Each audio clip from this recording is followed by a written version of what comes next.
Hi, chat. Welcome back.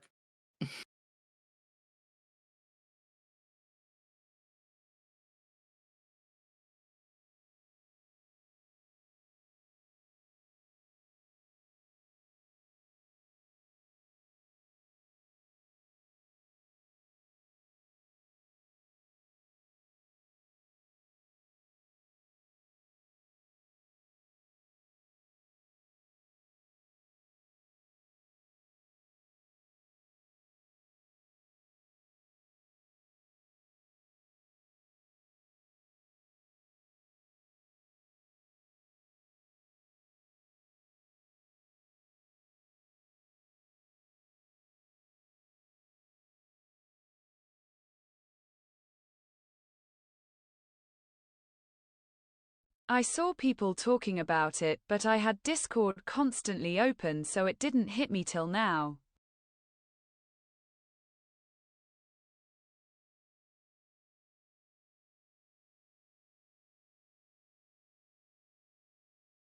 PK. I saw people talking about it, but I had Discord constantly open, so it didn't hit me till now. Sapphire. Hey, sweetheart, we started the stream. Bruh Saf.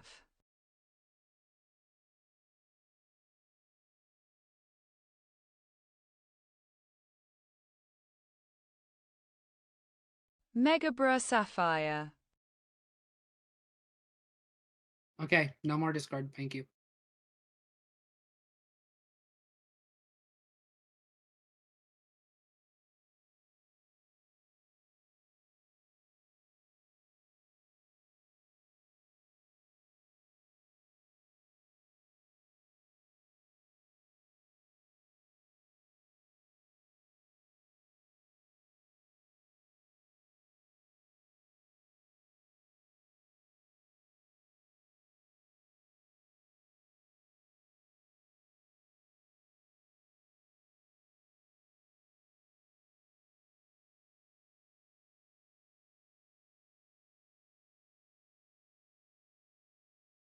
We didn't watch that one.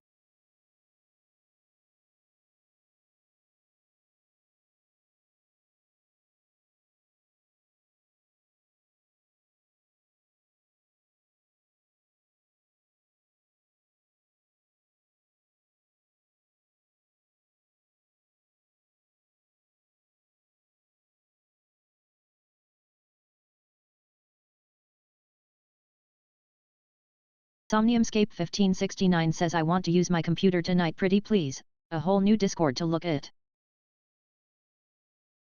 Sweetheart.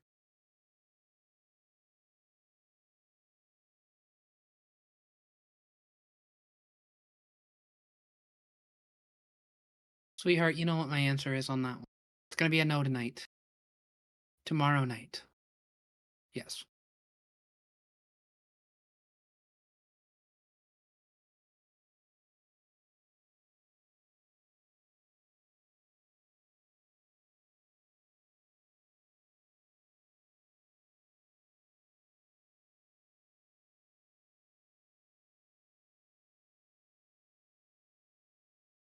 Somniumscape 1569 says I can look at it windowed so it doesn't show on stream.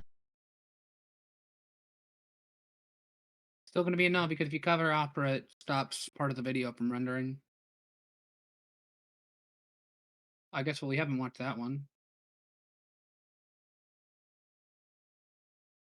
Nor that one. Nor that one. Nor that one. These two look like they're in order. And that's it. That's all the Cadicurus I've got. If we need anything else, what are we at?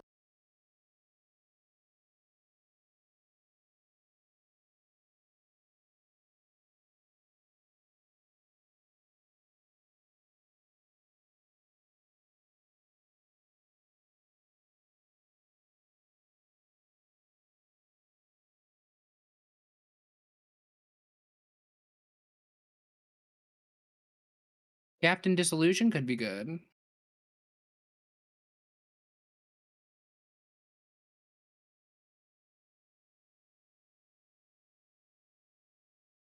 Oh no, you ended up watching it. Okay.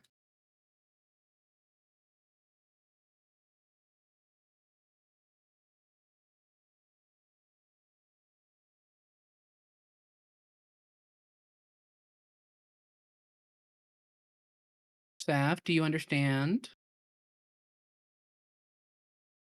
Still have a backlog of this shit to go through.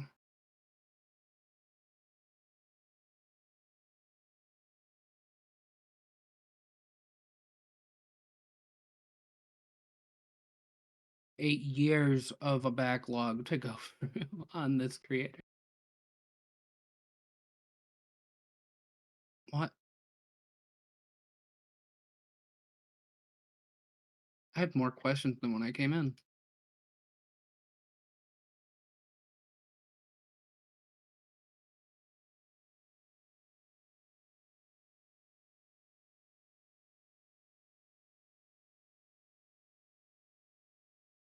Someone had to have made it by now.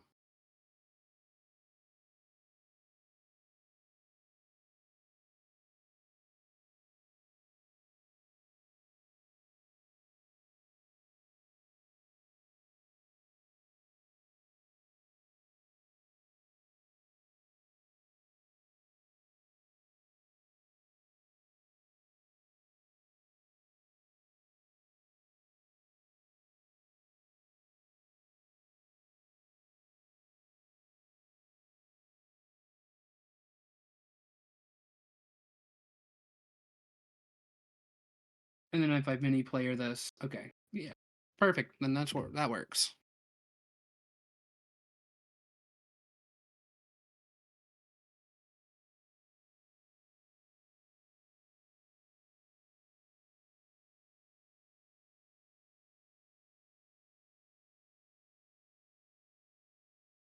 We did already finish this.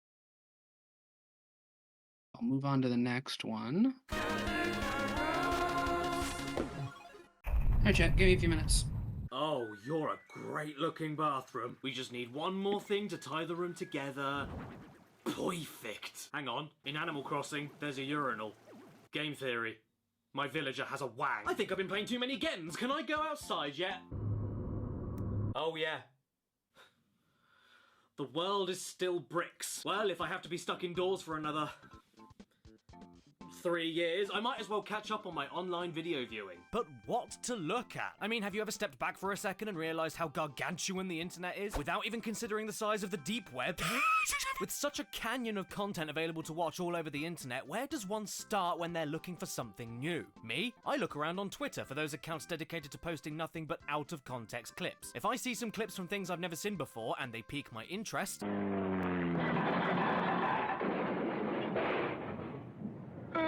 and that's the next thing I want to watch. I mean, yeah, most of these accounts are for kids shows that I really couldn't care less about, or old TV shows which are really difficult to start binge watching because they're hard to find online, like Scooby-Doo out of context, Sonic Boom out of context, or Hannah Montana. But every so often you'll find a pot of gold. And no, I'm not talking about out of context Saudi football or out of context Mamma Mia. Oh, I'm talking about out of context accounts of YouTube shows. I'm getting you for this. Ah!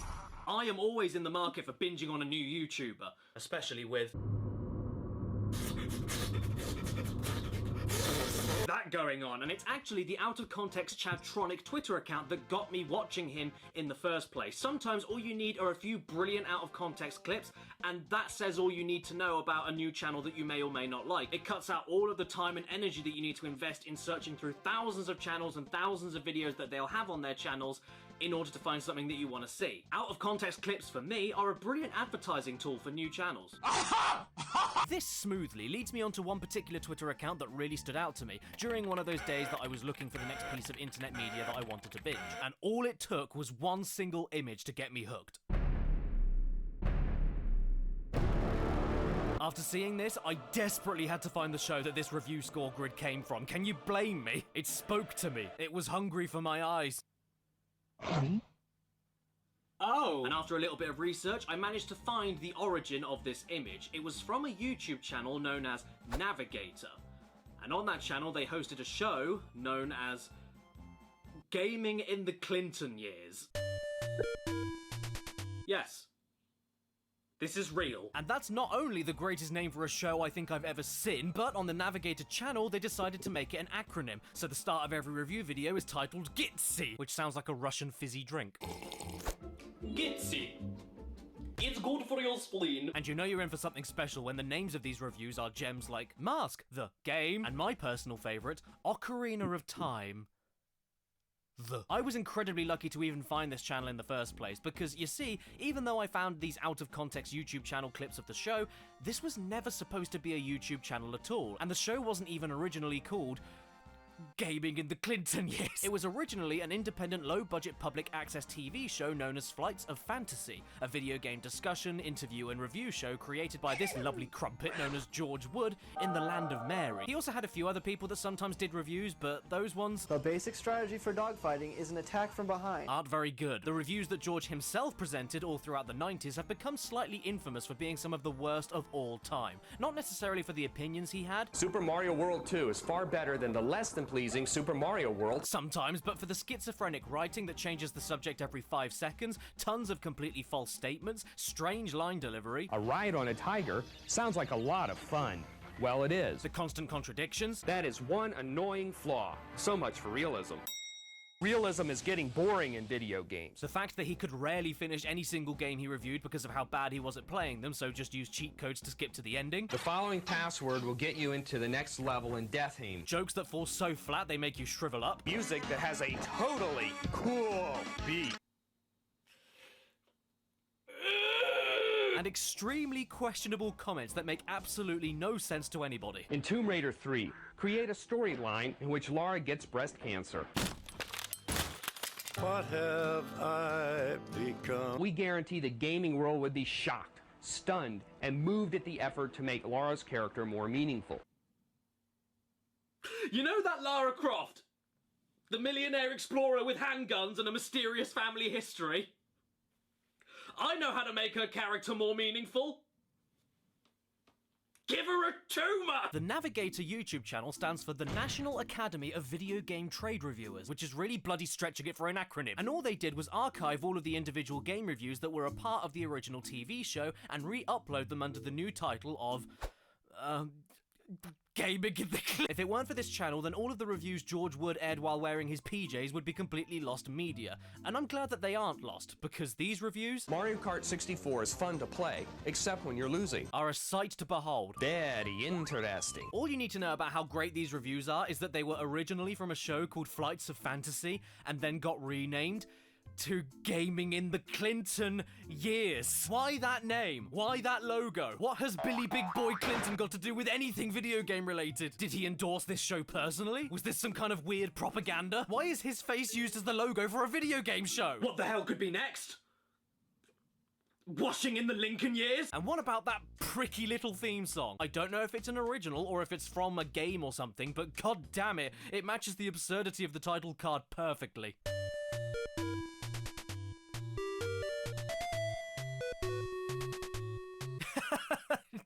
Just think for a second. You're making a game review show. You name it Gaming in the Clinton Years. You plaster William's smirk staring right at you, and then include the most simplistic yet ominous 8-bit tune of all time that gives the impression of Clinton stalking you. And the title of this video today isn't lying to you. When I said I was looking for my next binge watch, I meant it. Which is why I plonked my ass down, got comfortable, and forgot I needed to wash that super glue off my pants as I watched 287 of these reviews. Yuck, yuck, yuck. 287 of possibly the worst game reviews of all time. And as far as I could tell, this is every review available from Clinton's lapdog that you can find on YouTube today. By the way, 3 of these weren't presented by George, but you still got to see the plaque on Billy's teeth. These allegations. And you'd think that's all I would have to say about the history of this show. But then you go to the Navigator YouTube channel and notice that there aren't 287 videos on there. There's 1,322. So how many Clintons are hiding in there? Well, if you know anything about me, I may not be stubborn, but I am extremely stubborn. So I went into the upload history of this channel and scrolled through all of the 1,322 videos to figure out what the rest of the videos were. And what I discovered is just as interesting as the reviews themselves. Enter the Gecko is Gex's second Gex game. That will get you Gex-cited. Okay, maybe the reviews are better. Out of the 1,322 videos, we already know that 287 are reviews, so that's easy enough, and then I counted a total of 767 videos dedicated to random B-roll, hints and tips, and occasional interview clips that have nothing to do with the reviews. You know, random cutscenes, endings, walkthroughs, intro cinematics, behind the scenes, promotion reels, stuff like that. And considering that most of these videos are less than 20 seconds long, most of these are really not worth talking about. Illusion of Gaia, one of the best stories ever for a video game. Someone please turn this into a movie. Be forewarned, the pig sacrifice is a shocking, dramatic twist. No joke, that's the whole video. The more lines you make, the more points and surprises will come your way. Wait, you get surprised when you play Tetris? What's there to be surprised about? Oh my god, it's a block! I've never seen one of them before! I mean, there's even one video here titled Metal Gear Solid Psycho Mantis, and with it being a walkthrough video, you'd think that it would give you hints and tips to finding and beating Psycho Mantis, right? No! What are you? The floppy old sack? In fact, what you actually get is 3 minutes of George telling you what happens in the story, and then you get 10 seconds at the end of the video explaining Psycho Mantis. Just put your controller in the second controller port on the PlayStation.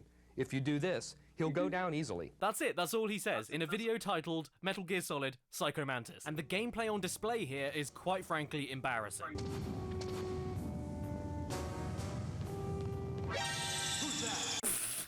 He wasn't even trying. With the DualShock controller, you will actually feel his heart attack as the controller vibrates. Oh!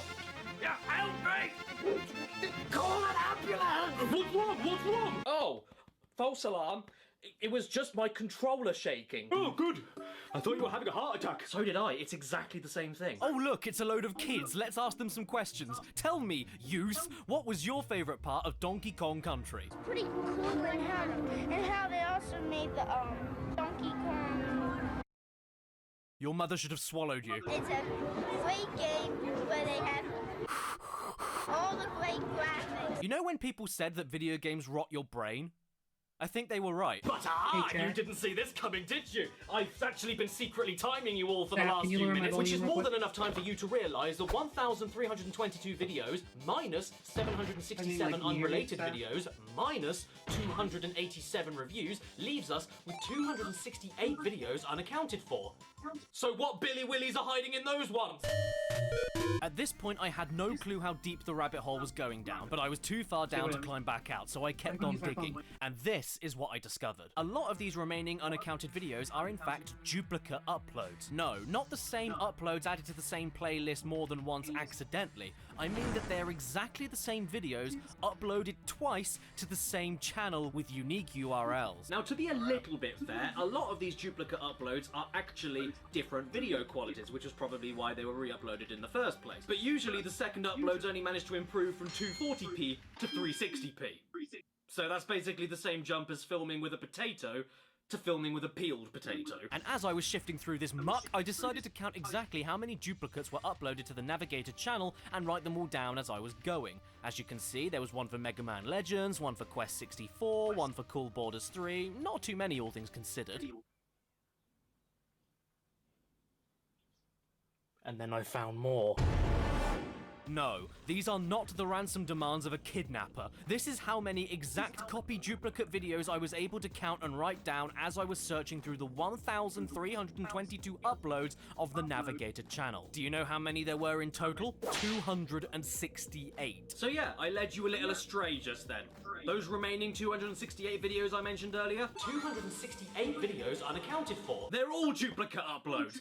I feel like I found the Zodiac Killer. How does this channel exist? Even more insane is that a few of the reviews on the channel were duplicated not just once, but sometimes twice, like with Donkey Kong Country. You know, just in case you didn't agree with this review, you could always check out the same review again 2 more times. It gets even more confusing when you see some of the games have 4 of the same videos each, but 2 of each of those videos are the same reviews as the others, but longer. Mario 64's review is copied, but then so is Mario 64 Extended. Bubsy 1's review is copied, but then so is Bubsy 1's other review. review, which, no joke, is exactly the same video but with one added sentence worth of video length. There's other videos talking about completely different things to do with the same game that have very similar names but with added brackets that have no duplicates. There's a Zero the Kamikaze Squirrel review that's really short, and a much longer one that isn't titled as extended but has the publisher's name in brackets so that you know the difference. They did a countdown video of the best racing games of 1999, forgot to talk about the sports game, so just re-uploaded the racing list countdown with a sports countdown stapled on the end. There are multiple playlists on the channel that miss out loads of reviews of the official show the playlist is for and include videos that have nothing to do with anything. Some of the reviews are 14 minutes where others are as long as 30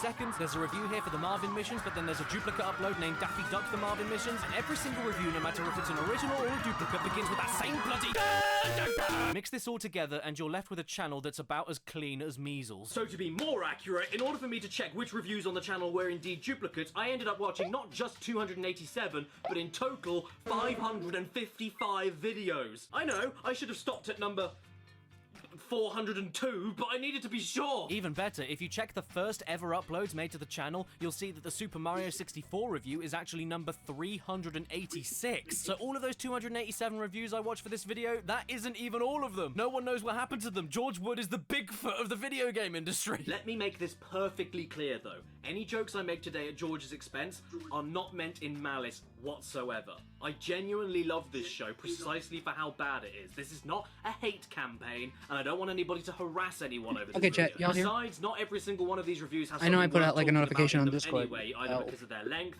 because Anyone who nothing funny wanted to happens in join them, this could. or because they're just not that very interesting. But plenty of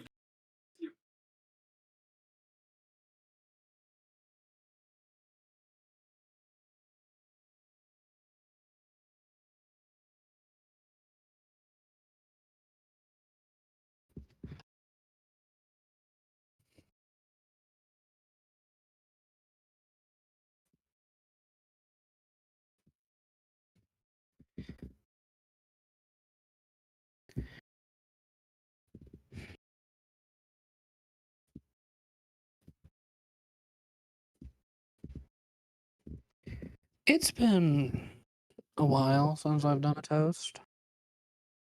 Nor have I done one while I was high.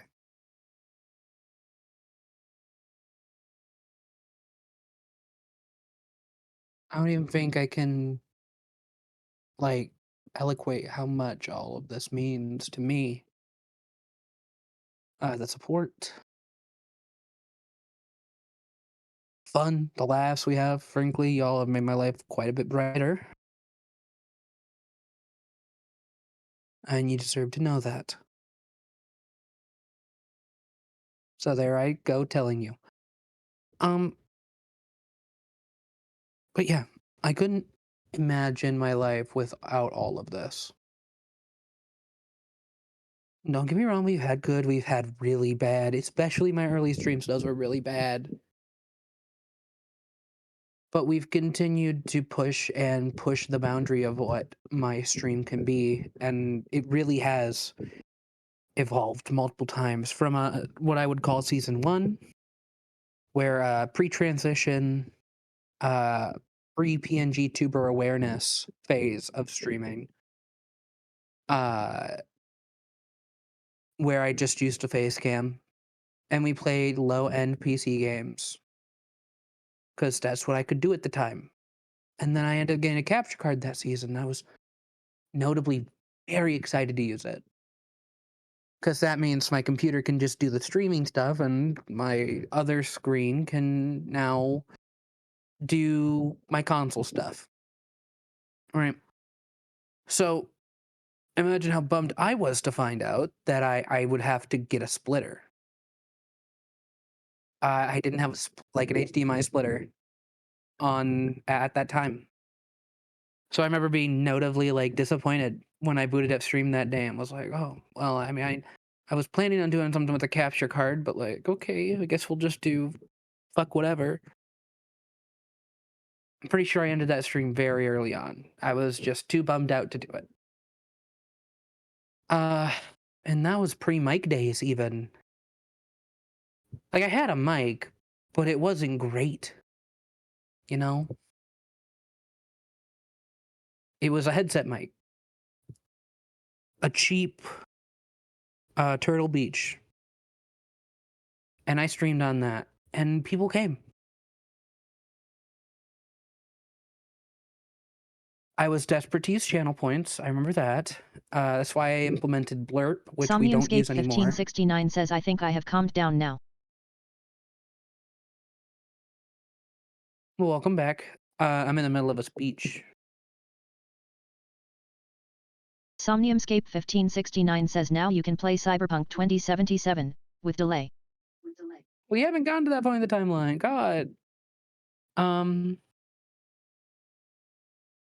But all the support in that era, it didn't turn out to be enough for younger me. Because after 2022, I built up a few relationships with other streamers. And this is where I would say season 2 starts. The release of Phasmophobia.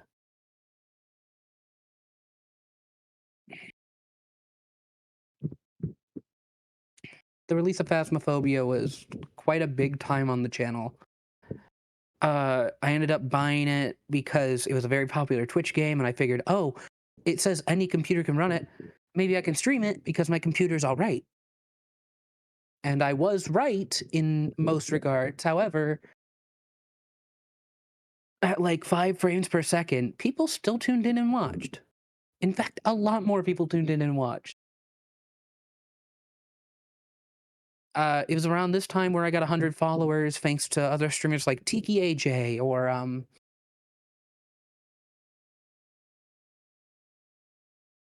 mostly Tiki AJ. Triumph. Triumph was a big Fall Guys player during this time. And he helped. It's Joey. I remember it's Joey. He helped because he and both Triumph and him were both in my Fall Guys streams. And that was when Fall Guys was starting to become like free to play, like right before, frankly. There was a big resurgence when it hit free to play. So like people were playing it paid first, and then when free to play came out, everybody on free to play came along.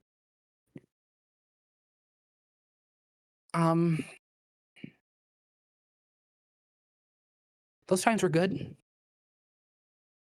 I remember some good moments from them.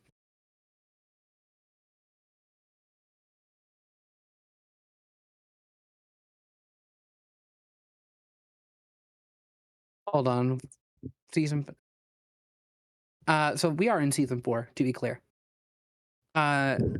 Season 2 ended with a lot of tragedy.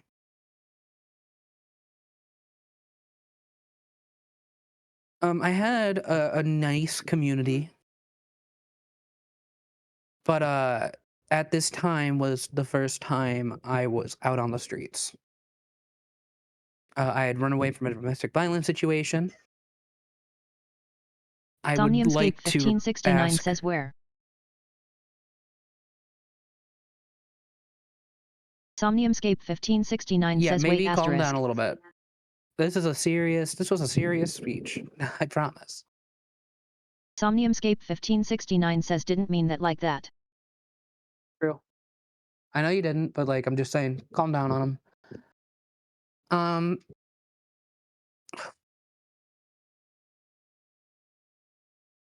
The second season ended abruptly when I escaped a domestic violence situation that I had been in since I was a child. And while escaping, I knew what I was giving up. And like I had come to terms with that. But I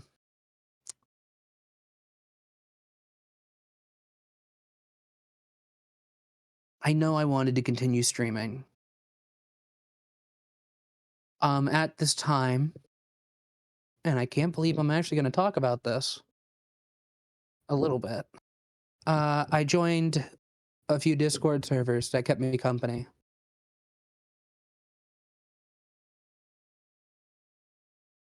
Throughout all of this, I had things brewing in the background to get me an apartment, but the apartment prices were rising at this time. Right? This was like the first big wave of apartment price rises. So no matter what I didn't have enough. Working minimum wage was suddenly not enough, you know? So I was homeless for like a few months. uh, until somebody reached out to me, said we could go down in an apartment together. I trusted this person. I really did. So I went through with it. And this starts season 3, unfortunately. Well, I mean, like, season 3 also includes some of the later streams from season 2, I mean, because that was at that point we started using like the PNGs, and we were becoming insecure about our gender identity. So it was like really fucking awful to associate streams with anything face cam related for the longest time. Uh, so that's why face cam streams went away, and why anytime I see a face cam clip, I try to delete it or crop it. I don't like the look of back then. I still don't. Uh, but season 2 ended with a few of early season 3 streams. Uh, we had made an animated background for our streams. We made a border. The border is still in place. It's not the same border, no. But with every redesign usually comes a new border and a new PNG. So, as you may know, I've always been working so Somniumscape hard. 1569 says Wazzy Scott. This one's a little fucked up, it looks like. But I always work very hard on these backgrounds and these borders. You can see Harmony and Lorelai, Harmony and Hazel and Lorelai. They all came at the same time, so Harmony got the cat paws, and Lorelai and Hazel got the bunnies. I especially like this design because it kind of looks like a sex toy logo. And I know that sounds like a wild sentence, but Hazel is a hyper erosion, meaning she is very much thinking about sex. So it works for her. And Lorelai is a Somniumscape fusion of me and 1569 Hazel, says by the W. way. Challenger approaching. Um, but I work very hard on them. I don't know if we still have.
Hold on, I'm taking you back to normal main. It's kind of like if you were here.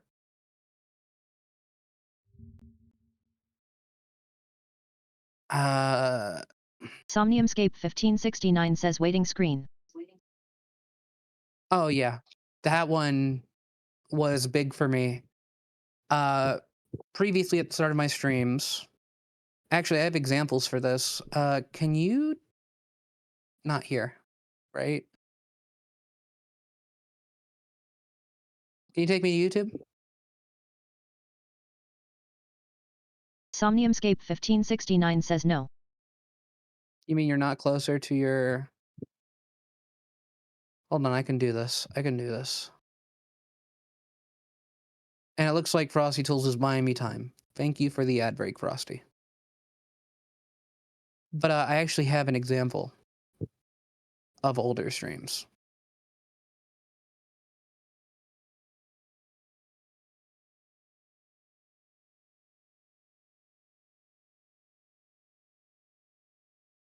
Okay.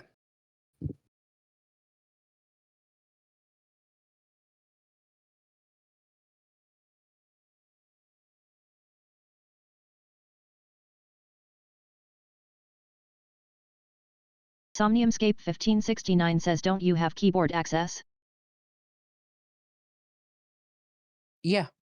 Yeah, I do.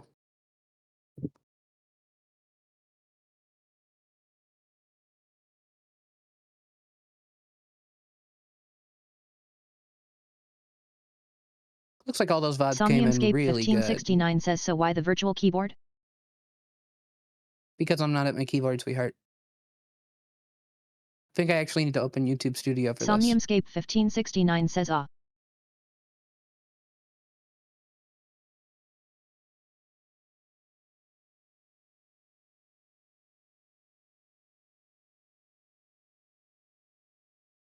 Oh no.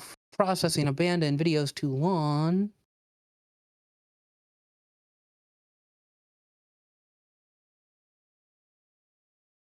We literally have 8-hour streams on the channel. I don't get it, YouTube.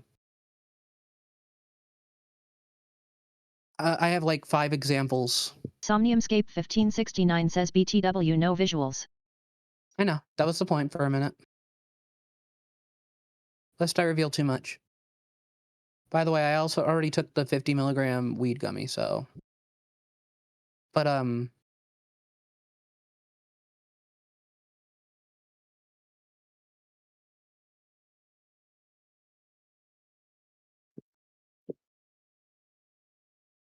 like, this is how we used to look and sound.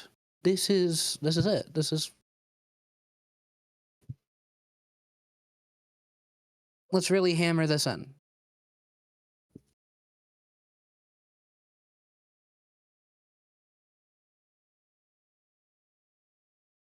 This used to be our stream. I think this part's muted, unfortunately. Might have been playing copyrighted music, but you can see, like, current fronter also, those. The tech issues were never just on the new iteration of the stream.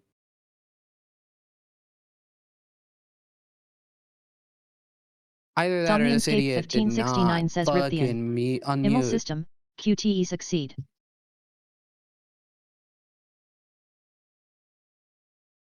Like you can hear, I'm extremely quiet. I have volume all the way up here.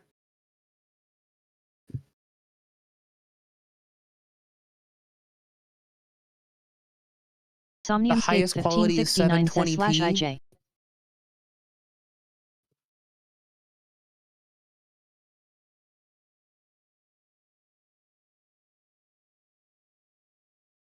And then this is just what a PC stream looked Somniumscape like 1569 says, get it. in late season 2, early season 3.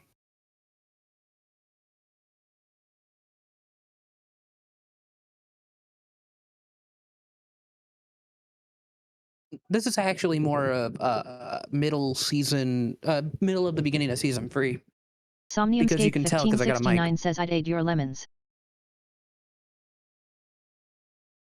I mean, we cannot forget the most popular clip of. Oh God! Don't actually play that. No, shut up. Thank you. We cannot forget the most popular clip of this era of the channel.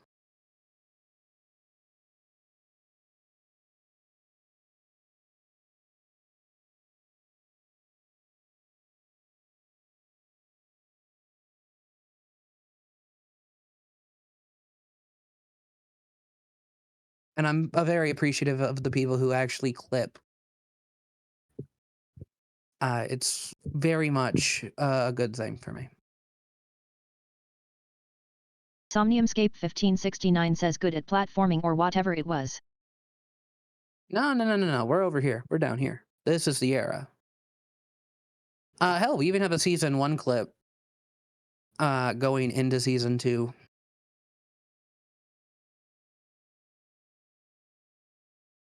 Maybe I should use Video Producer, because I'm pretty sure I have a highlight actually available. This is what a season 1 stream looked like. For example, Mountain Dew Man over here. That was a huge thing. You can hear I try to put on a Somniumscape deeper voice. 1569 says Dewood.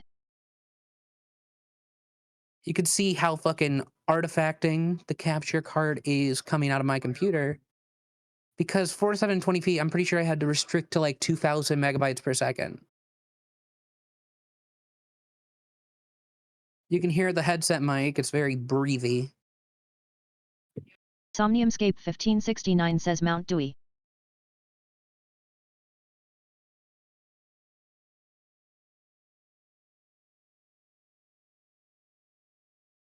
But that's what a Season 1 stream would look like. Somniumscape 1569 says Dilbert. That's what a Season 1 stream would look like. So we got that down. Now up to Season 2.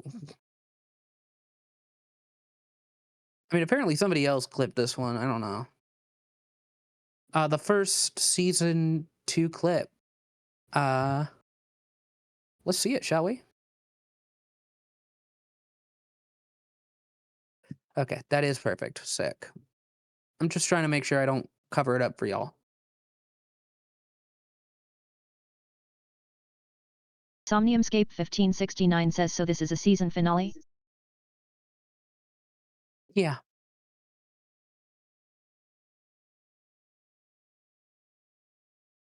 Somniumscape 1569 says short season. No, it's been 2 years. Been like a year or two. Somniumscape 1569 says oh. Yeah. Season 4 starts prior to the New York Somniumscape move. 1569 says wait hey. Somniumscape 1569 says ah. If any of these, season 3 is the shortest. And plus, one of the ones, Season 1 is pretty scrubbed from the fucking internet, minus these free clips and that highlight. Somniumscape But like during this era, 1569 I says so I streamed come Clone midway Hero. into I got a season guitar 4. controller. I got a guitar controller and we got a guitar controller and one of those expensive, I got the first party adapter and I don't have it anymore and I'm very pissed about it. I will have to buy another $60 Somniumscape adapter. 1569 says me eventually having a talking more arc.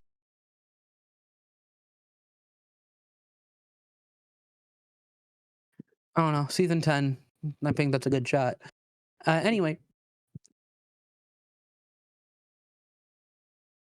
You can see.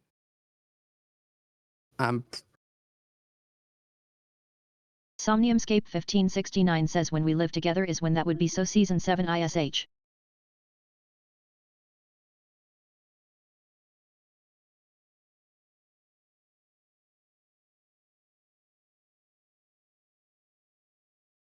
As you can see, no text to speech.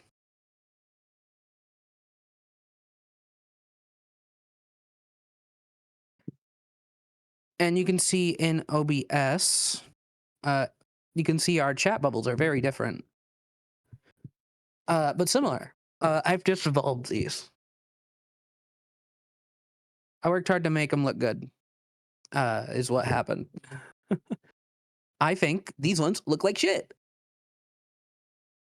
But I do know that the color was determined on roll in says chat, Rip Lonnie or and Tara, maybe gone, your Twitch color. never to I be forget. seen again, cut from the cast. That is something that was in that chat box that I would probably want to CAKEY3786 says code back again. CAKEY3LOVE. Welcome in, Keiki. I'm sorry, I'm in the middle of like a whole sentimental speech thing, and then I'm gonna drink alcohol and go to bed. But I am recapping basically the entire Twitch history. We're on season 3 right now. Early season 3, late season 2. This is what the streams looked like.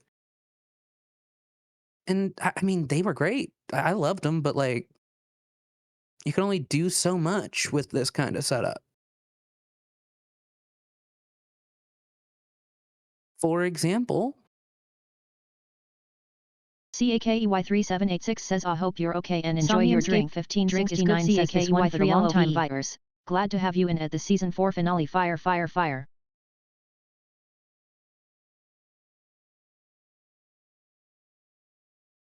Yeah, this one's for the longtime viewers. I'm glad to have you at the season 4 finale. Yeah. This is a season 2 stream. Was I playing online or playing with people?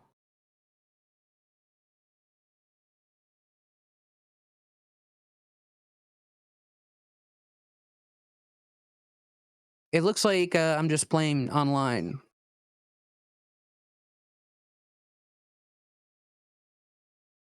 I picked up Guilty Gear Strive during this era, but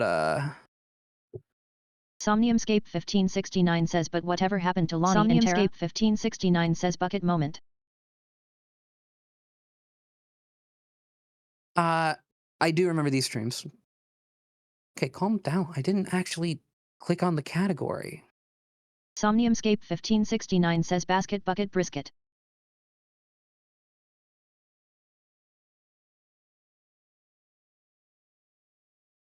Tara's in the back, by the way, if you're asking. Lonnie's also in the back. Somniumscape 1569 says, okay. They'll come up eventually. It's just, let them do it. Let them do it themselves, Somniumscape 1569 says, just wondering.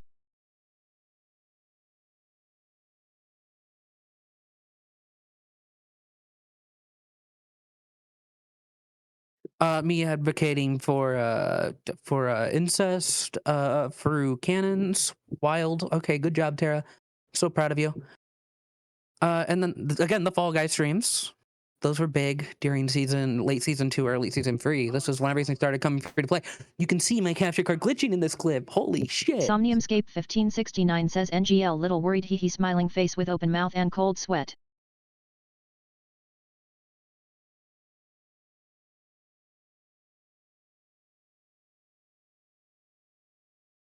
But like you could see, I was playing with people. My capture card did this shit. Somniumscape 1569 says, but as long as you say they're chilling.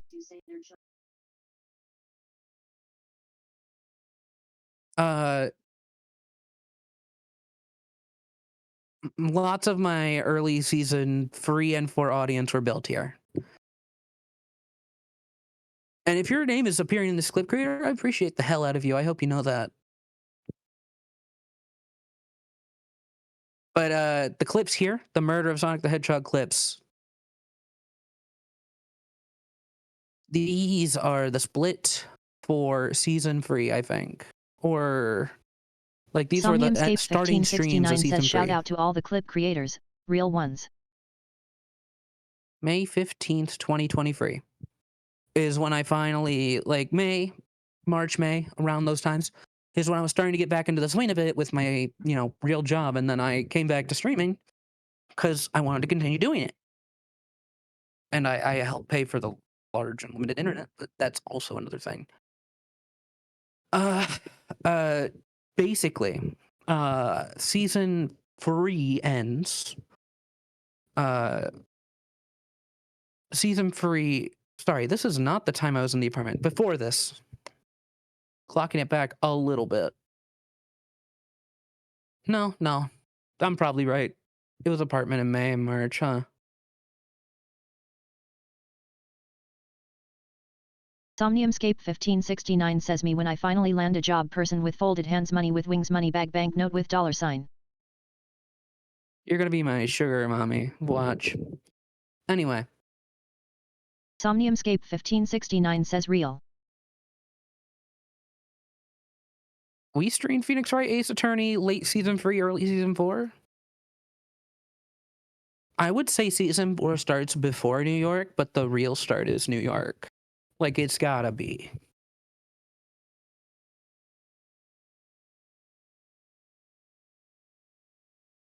But you can see, like...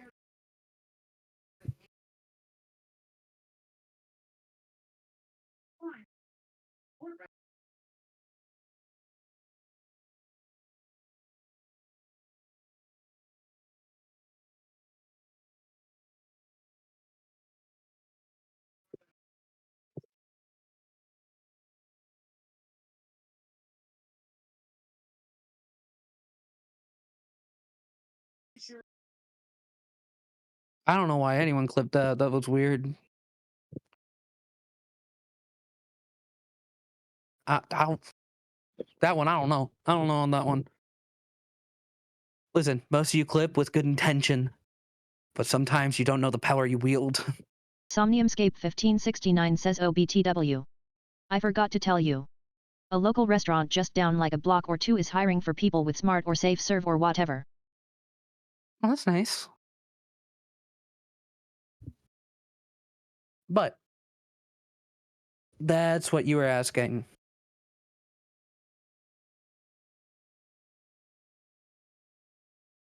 I see. Somniumscape 1569 says I swear these job offers are just getting closer and closer.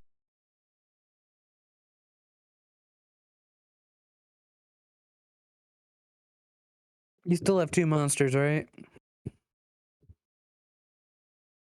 Somniumscape 1569 says 1. Somniumscape 1569 says I drank 2. Oh, okay. We'll use it tomorrow after the stream. All right. We'll do it. Somniumscape 1569 says KK. I'm gonna ease your mind. Super hot. God. I did clown around on Roblox in this season, so congratulations.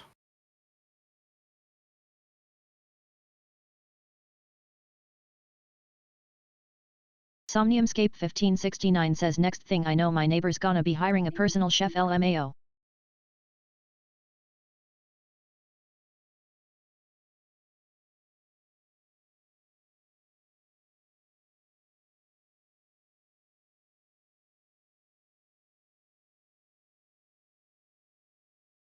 Some really silent natural disaster survival. Boy, oh boy, you can already see a very large jump. October 16th, 2023. It's actually really neat that I clipped this. Somniumscape 1569 says we should play Regret Avatar together once you get a new PC. I don't know if that's ever happening, I'm gonna be honest. Like, as of right now, no. But it's in my mind for the future. Somniumscape 1569 says when I get a job don't worry about it.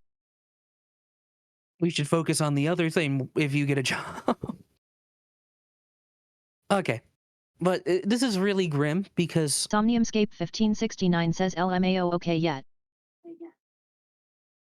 this was the first time, I used Parsec in October. That was the first time I ever used Parsec. And it was someone into my computer, which is, yeah,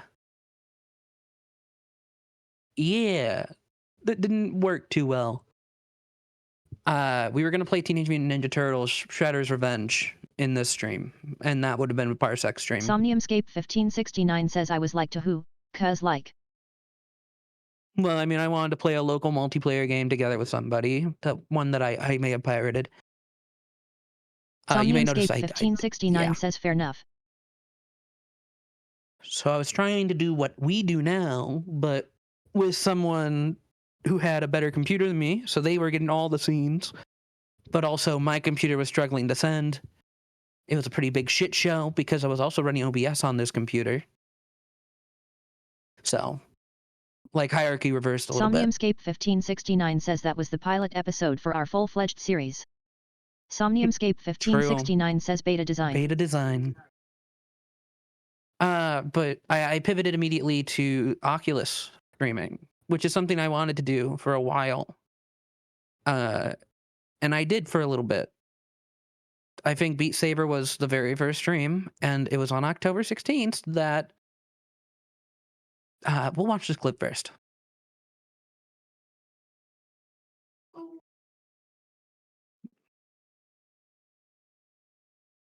Jesus. I did say that.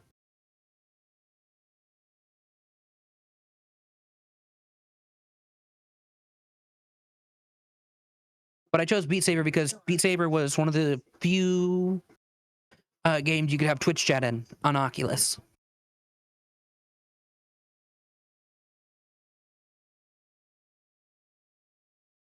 But October 17th is a day I know all too well.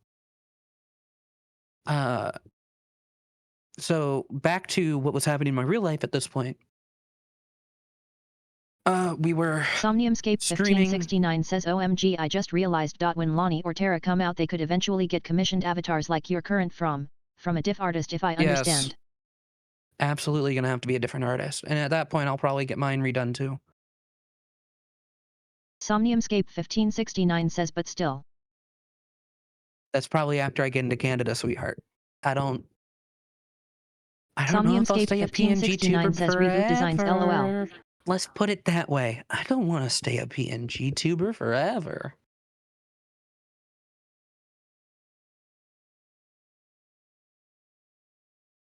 Somniumscape 1569 says going to full VTubing LOL. Or live action. But also, I love this clip Somniumscape 1569 because says or puppet. this shows I got a fucking E in cycle hit. One saber, I think. Cycle hit's Kamiya-san on Beat Saber. But it shows I only got Somniumscape an E. 1569 says OMG, a puppet tuber would be so cute.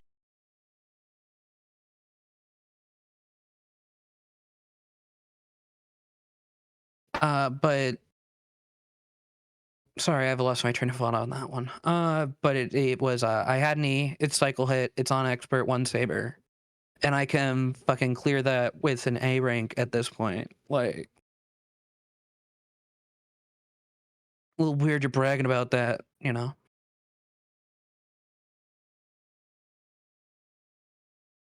God, this was in 2024? It's wild.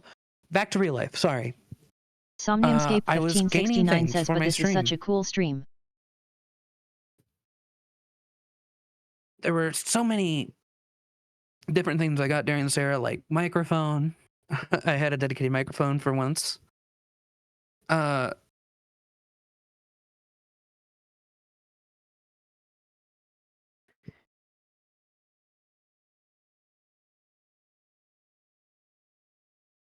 don't know what to talk about next. I'm sorry. I know what I have to lead into, so I'm trying to like wean into it. But like, it's not gonna be easy, I think. The immediate next day, and I mean the immediate, Somniumscape 1569 says, was yeah. not great. Let's put it No. that way.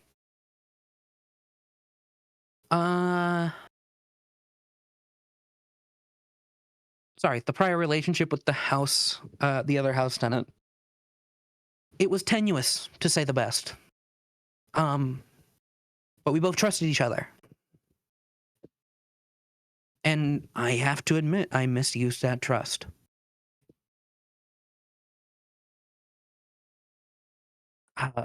What happened was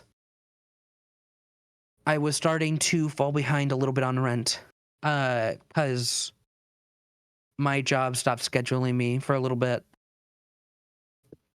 And the other house tenant suggested to come and transfer to the one in their place. We're talking about Subway, the sandwich artist era. If you were here earlier. Somniumscape 1569 says it. Yet. Dark Ages in history is still a part of the history. It'd be stupid to rewrite my history. I don't regret my actions. Not a lot of them. I regret a few. But I don't... We both don't regret our actions in this next section of the story. That I do know. But who am I if I defile history like that, you know? Especially my own history. Who do I become?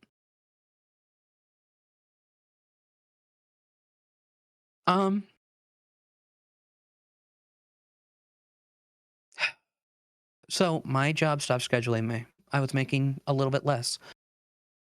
I was still trying to pay the rent I had accrued, but now I was also accruing a debt to this person. I did end up having a car at the time, but no license.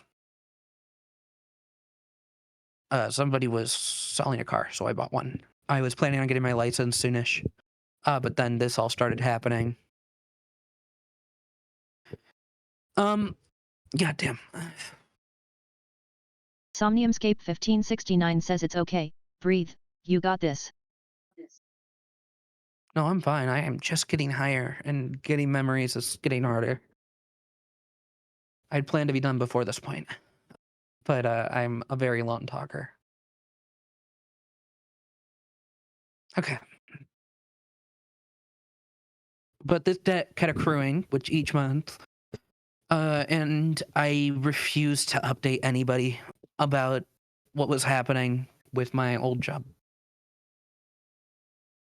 But eventually, the other house tenant comes to me and says, I know our subway has positions, and I talked to the manager there. She'll give you a pay raise if you come over here.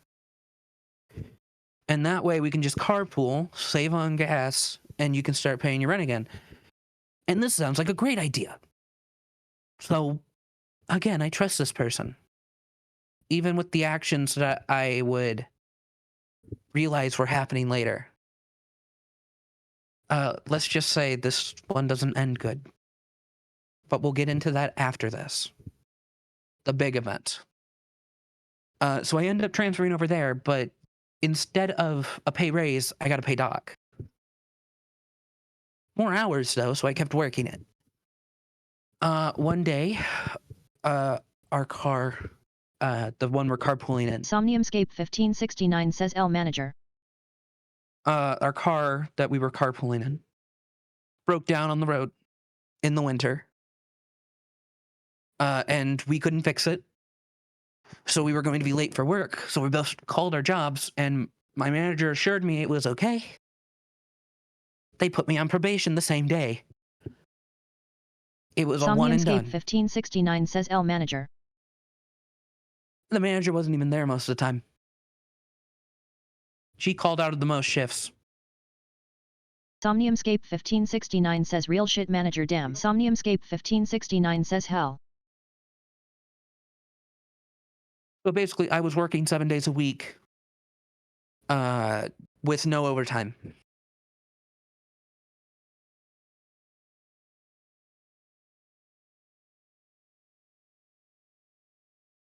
And prior to this, I held a bunch of other jobs that don't matter to any of these season stories. This one is just important. Somniumscape 1569 says I hope that manager now get what they deserved by now. They're still there. I checked.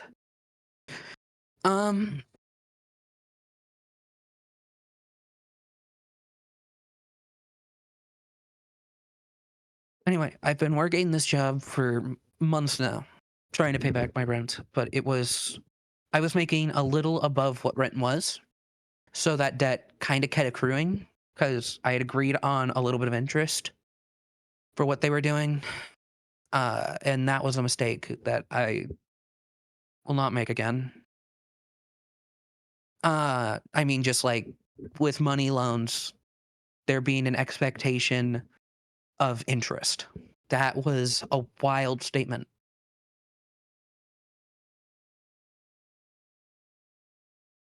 But eventually, this manager also started shorting me on shifts. And then they cut my pay because they were struggling.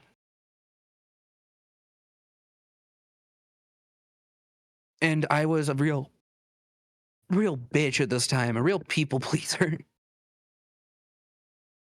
There's a line between people pleaser and bitch, and I cross people pleaser right into I'm everyone's bitch. I trust people Somniumscape implicitly. 1569 says I hope this manager had their pay docked by now. Probably not.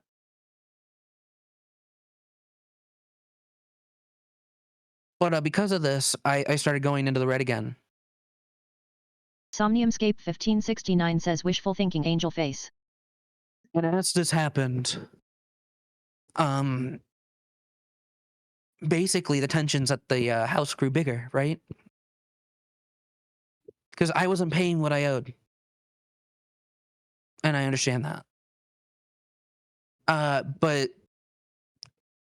eventually it got physical. Not from me.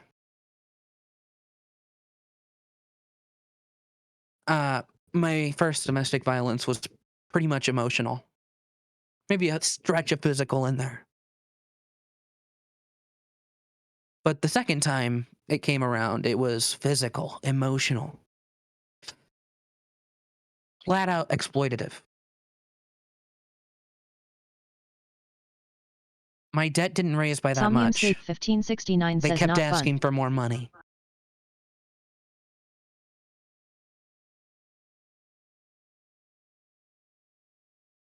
And by the time I paid it off, they instated another debt. This happened twice, and I still didn't put my foot down. That should tell you I was Somniumscape very... 1569 says capitalism incarnate. Yeah. Yeah, that part of the stream was actually way fucking hard for me, I'm gonna be honest.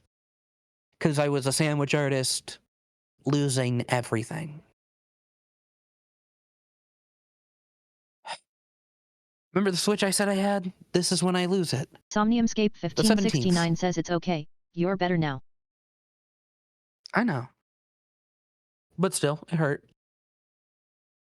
October 17th is when the big eruption happened.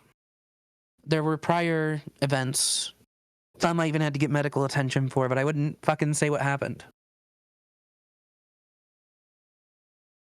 Because of the stigma Somniumscape of it. 1569 says what year? 2023. October 17th, 2023. ANTO09 US Ban USI that says bitch. cheap viewers Ban on that motherfucker right streambo.com. now. Remove the space. At Kid360YT.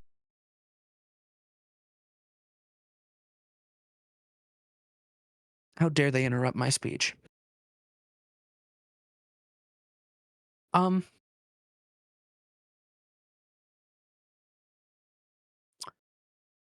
So, October 17th, I wake up later than Somniumscape usual. 1569 says I don't have a discombobulated shift it's that day. derogatory, ass.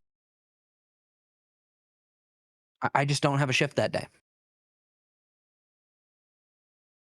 And then the other house tenant comes up to me as I'm waking up eating.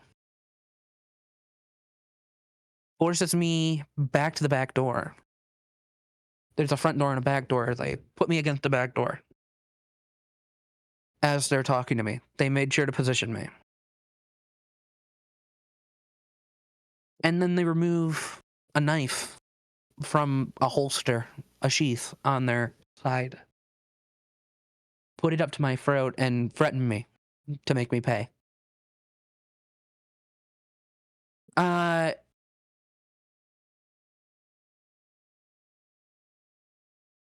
Essentially, that relationship was just extorting me for money.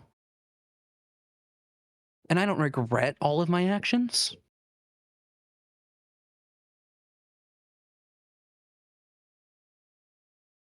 I don't regret most of my actions. Sorry, that's the correct term. I mean, like, I told you what I regretted doing, right?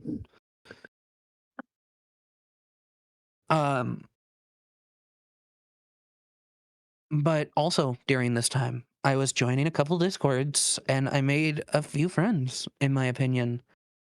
I ran a D&D game for them.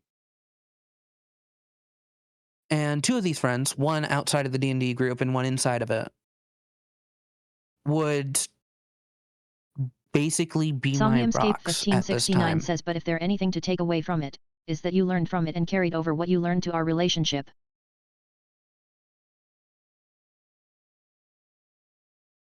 Yeah, like for one, use a leash. Anyway.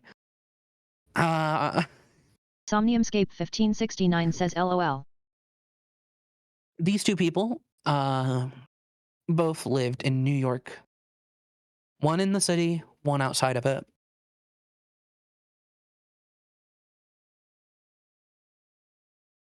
And after the life threaten, those two pulled together to get me away from the state. They pulled together the funds to get me a train to New York City. And from there, I was basically on my own. Except for the person in the city. And I I have a lot of feelings on the situation. Um, but the grand total of all that, uh, I'm just going to address this now because I'm not mentioning them again. The entire relationship. Somniumscape1569 says I was wondering which one you meant because I was thinking of the East Coast one, but I just remembered who the outside the city one was.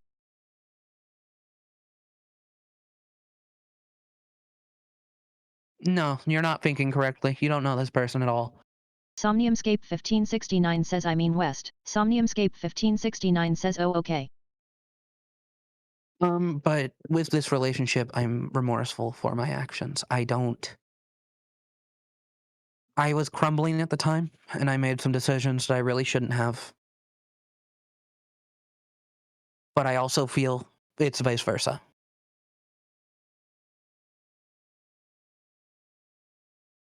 However, the relationship was meant to end. That's clear by the time that happened. Okay, back to the normalish stuff. Those two helped me to get out of Michigan into New York. Specifically New York City. They have the largest amount of Somniumscape1569 says shelters. disclaimer. Nothing legal was involved, and if it was, it probably wouldn't have been brought up.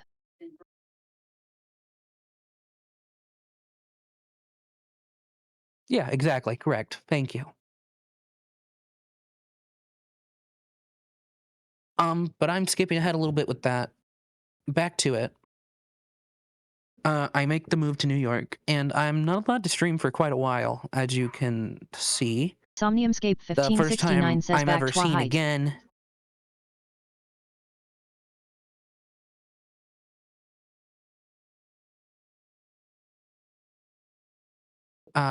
You can see the first time that I come back is in April-ish. Somniumscape1569 says okay, I'll stop. Thank you. It's in April-ish. Basically, I am jumping between shelter to shelter before that point. And then I finally get into a program that allows me to start streaming again. Because at the tail end of season 3, I was starting to actually make a profit off of Twitch. I'd got an affiliate by this time. No, wait. Affiliate after this time? Affiliate after this time, I think, right? Somniumscape1569 says thought it was end of March, but must have been mistaken. Yeah, end of March. You're correct. End of March. But basically, I get hyped up again by my by a different friend. And that whole situation can fill in a fucking, like, era. It can fit a fucking book. You can fit a book in it. Like, you could fit it in a book, I mean. It's a whole fucking thing between me and this person now. And that's who Somnium was thinking of, to be clear. Again, nothing legal was involved, and if it was, it probably wouldn't have been brought up. But this person basically hyped me back up into streaming again. And I did to no one in my chat for the longest time.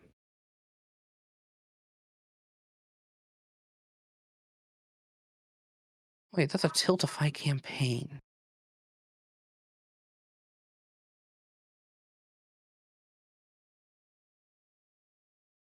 Did I do a Tiltify campaign right out the fucking gate? Or did I go back and clip this? Why is it in 2024? This doesn't seem like a 2024 thing.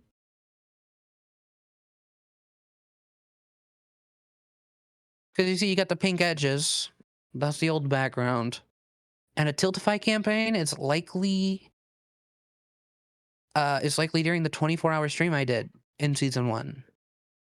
So I don't know, maybe I fucking went back and clipped this.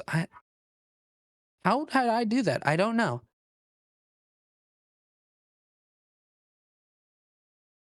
But that is not a season 3 stream.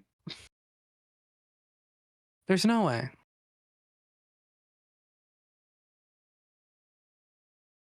Like, you can even see in these streams, I got rid of the current fronter tag. Completely canned it. So, no, this is not... That was not a current stream, clearly. But you can see I did get back in online around March and April. So...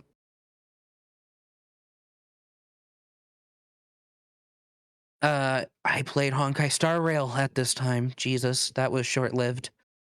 Listen, I love gotchas, but I don't want to get into one again. And then my biggest boom, I would say, Somniumscape into affiliate. 1569 says getting close to my favorite part. What, the part you were here for?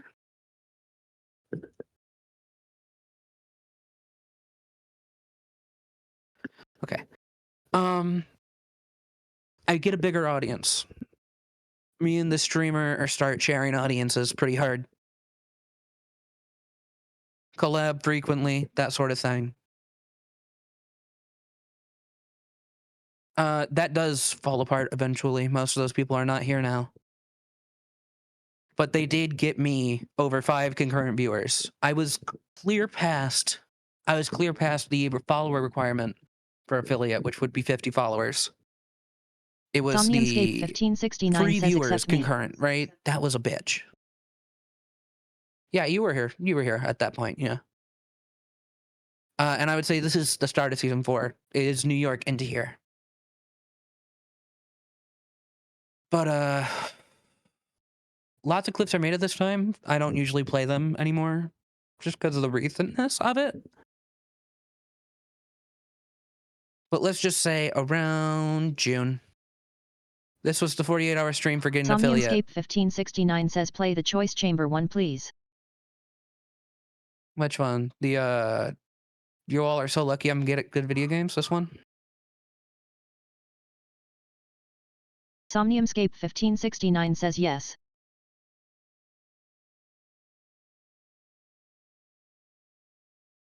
You can see back to no mic, because I didn't have the resources.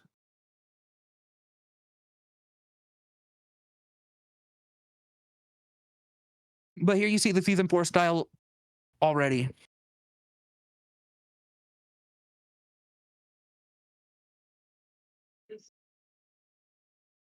There will be a choice chamber segment tomorrow.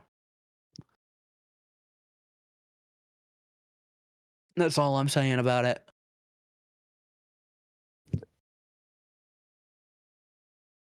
But I start doing crowd control things. And I would say that's the start of season Somniumscape 4. 1569 says OMG the vibes from a different era.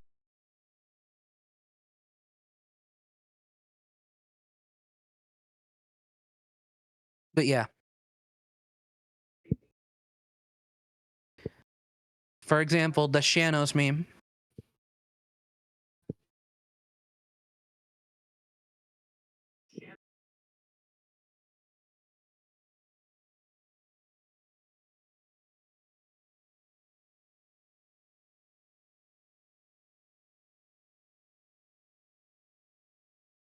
But yeah, you'll find I don't like talking about this era at all.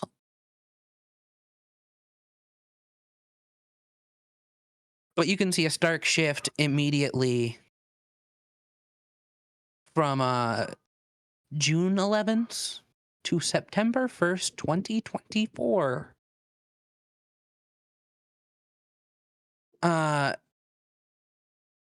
Essentially, I stopped for a lot of reasons, but one of the reasons was the break off of the friendships that I had made up to that point. And I learned a lot from all of that. It's just, whew, harsh. But you can see the 48-hour stream was the first appearance of my avatar. Somniumscape 1569 says you skipped over the part where we got together. I have not yet. Calm down. Yeah, this is what a sleep segment used to look like.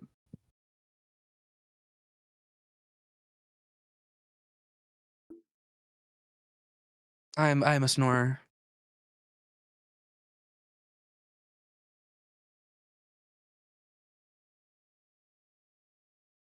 I wonder who clipped this. Oh, wait, right. Somniumscape 1569 says me too OMG oh my god. This was before we got together.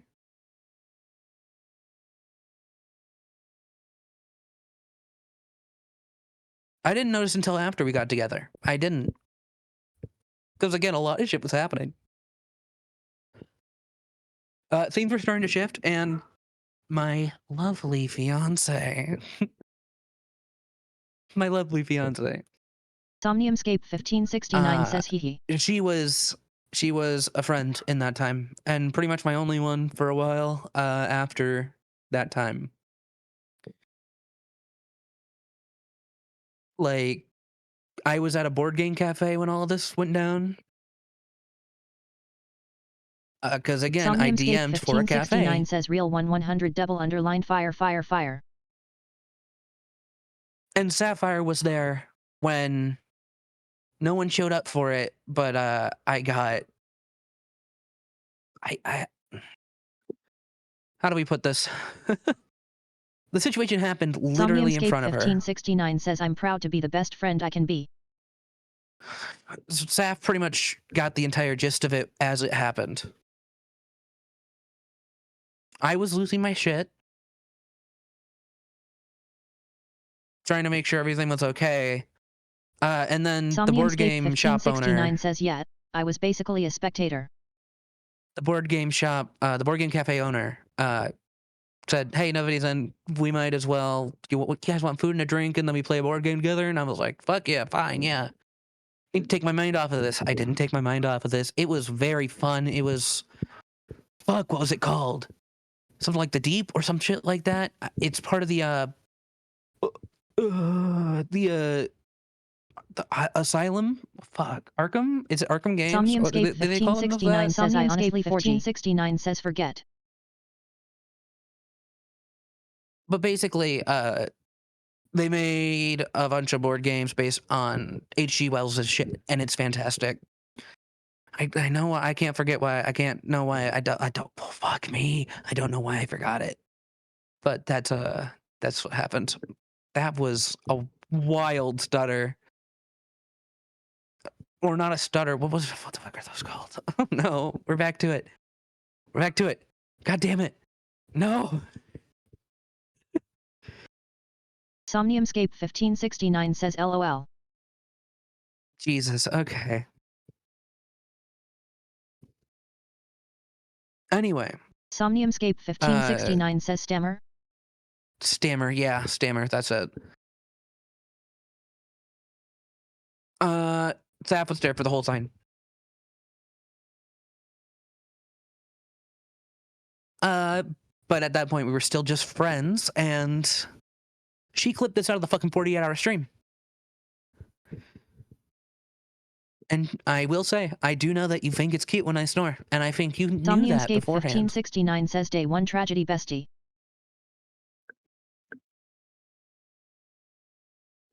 You wanted that. You wanted to hear me snore whenever you wanted, so you clipped it.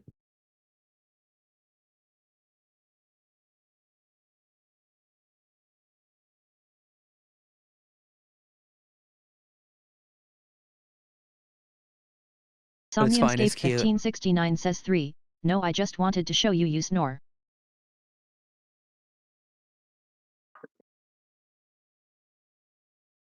Anyway, this is from the last stream of season...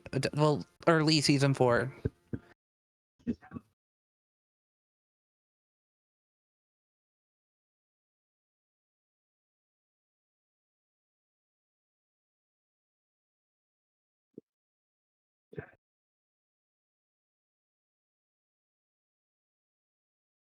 It was a fun time.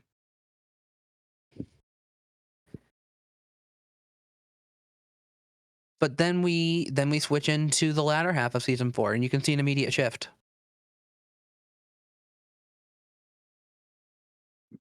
No wagging tail yet.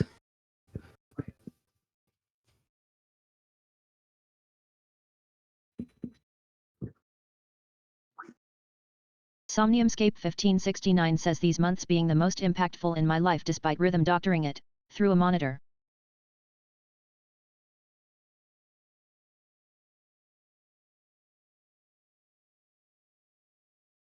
Uh, but that's when I started Somniumscape collaborating with Space 1569 Frogs. says Anvil drop. Space Frogs brought me back to streaming this time. And God, Frogs is amazing. He's one of the best friends I've got, and I wouldn't have it any other way. But basically, he encourages me to come back. And I do. And I remake my shit. Because I want to substantiate a different era. I didn't change everything. I changed enough. This is when the Be Right Back screen was invented. Somniumscape See? Like 1569 this. says. You might think your dog wants variety, but constantly switching his food can sometimes lead... But yeah.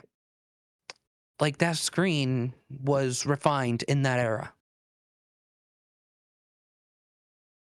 I do need to make a new commercial playlist, but I will have time for that, won't I, Chad?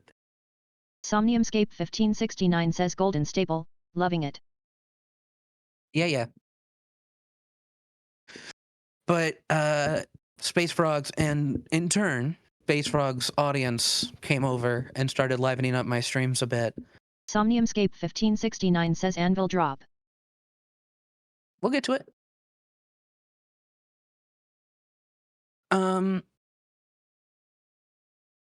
But that does lead into the modern era, yeah. This is still at shelters in New York at this time.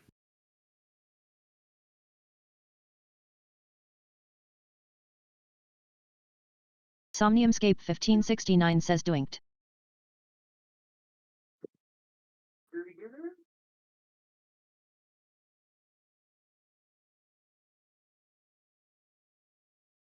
But like, I start playing Yakuza.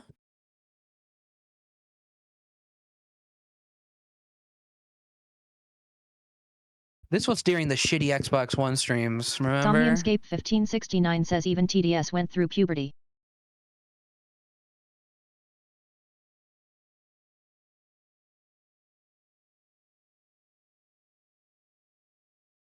And these are still coming from my own computer at this point. Early Chaos Fawn. The Chaos Fawn, dude, that lasted so fucking long. It went from September to, I want to say November.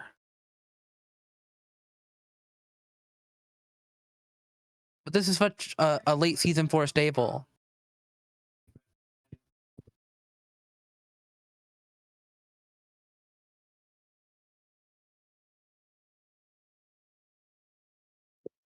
But like, hold on.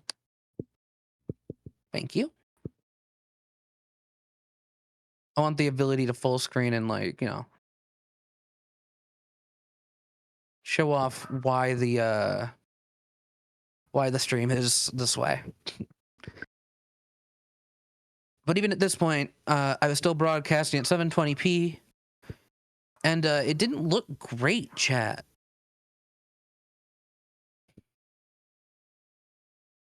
You can easily see like jagged edges, the text is barely readable, and I'm in full screen right now, so you have full resolution.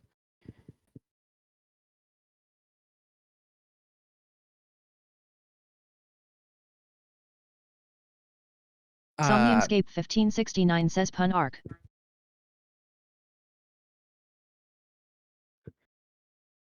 You can see I adopted the title style during the Chaos Fun. I wanted to be able to substantiate whatever was happening. I wanted to be able to substantiate it easily. And like show off, oh, here's the title, here's who's fronting, here's what's happening.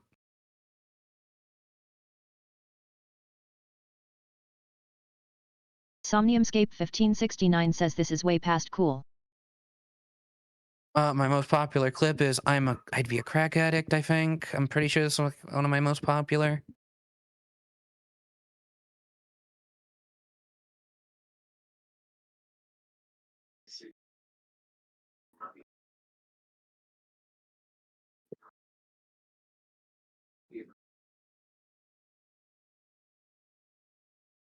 For realsies, if you go to my sponsorships and go to like my profile real quick,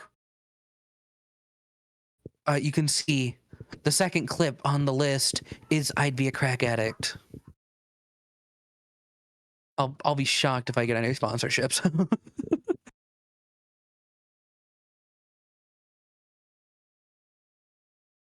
But this is from one of the last on my computer streams. And you can see the quality ain't great.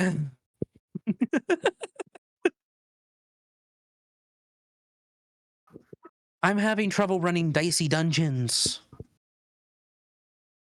Somniumscape 1569 says me introducing you to this game was great. Yeah, I never finished it. The Shadow Generation stream. Was that the first stream we did on your computer?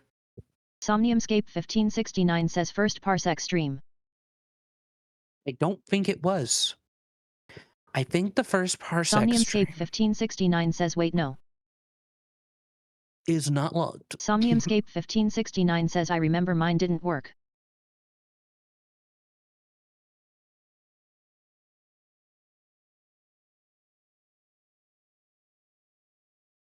Yeah, so we had to wait to do it. Somniumscape 1569 says anyway roll the clip. No. Hold on. And two, the first parsec stream was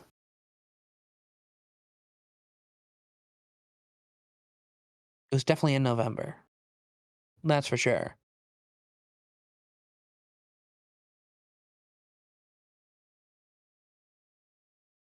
Somniumscape 1569 says before Miles Morales.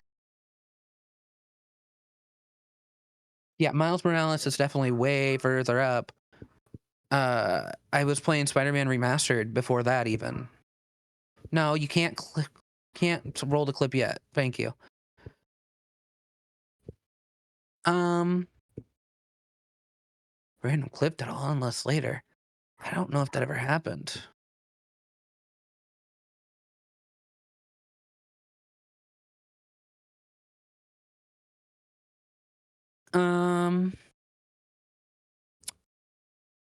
The first parsec stream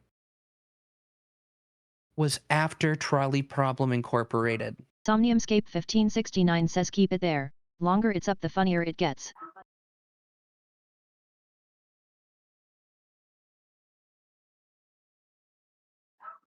It does. It does get funnier as you don't enlist it, yeah.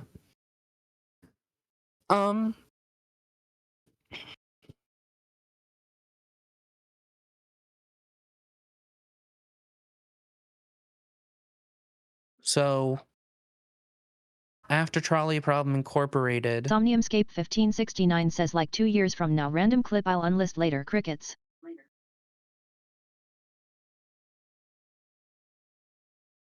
After Trolley Problem Incorporated.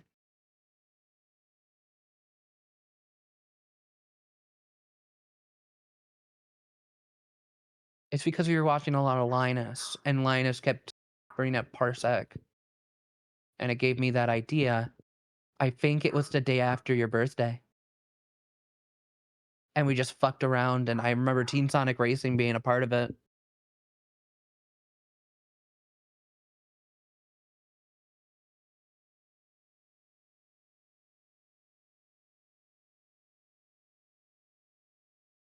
Somniumscape 1569 says then it was before 17th. Yes. Somniumscape 1569 says my birthday is the 8th. That's what I'm saying. I'm thinking it was like the 9th.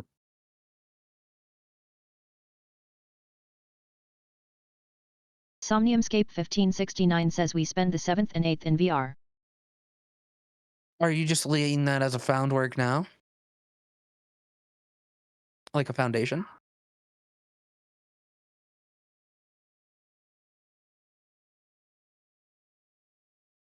I spent a lot of my time in VR Somniumscape because 1569 says spent asterisk. Because I was very much in love with her, and I wouldn't say it. And then a mutual friend on VR chat, pulled us apart. Pulled us like not pulled us apart. Well, pulled us like one by one into a room and said, Like, do you love the other person? Somniumscape 1569 says I had to play flat for a while. Yeah, totally. That's how Riz works. But the immediate bump up in quality is apparent. If you've ever watched one of my streams in full screen, you know we stream at 1080p.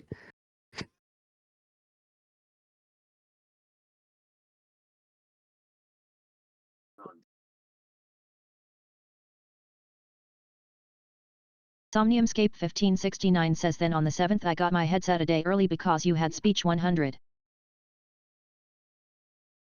No. If I say the real reason on stream, you'd kill me.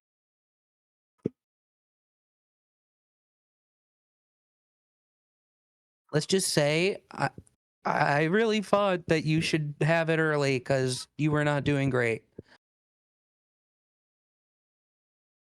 Somniumscape 1569 says what do you mean? No, you got your computer beforehand because you were in VR chat. But it was after your birthday, for sure.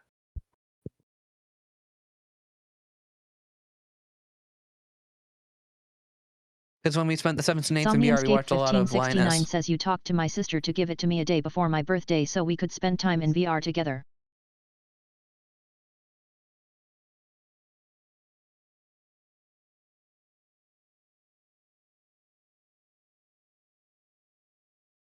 Somniumscape 1569 says right?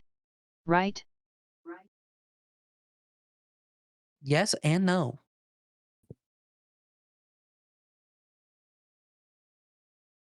Somniumscape 1569 says close enough. Like, correct on the reason. I thought spending time with me in VR would make you happier. But also, I thought it would make you happier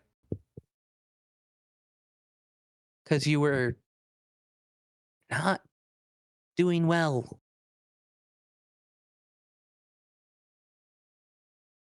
And I was worried about you.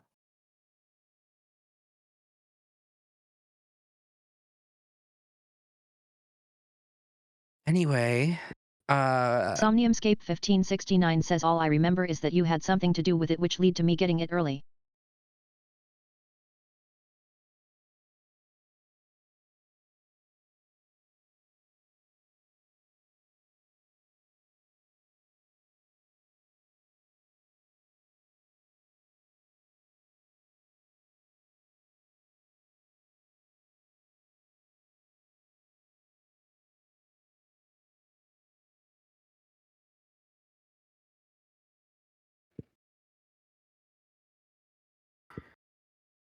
have you guys not... What the hell, you guys? Wait a minute. No, hold on. There's no way. Somniumscape 1569 says but yet, from here on the formula of you parsecing into my computer is pretty much set. Sort by date created, yeah.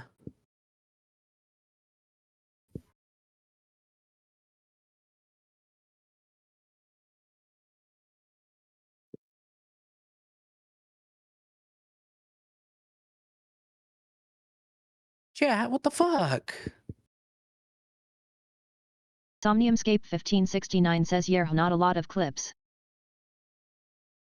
Chat? How are we gonna remember any of this?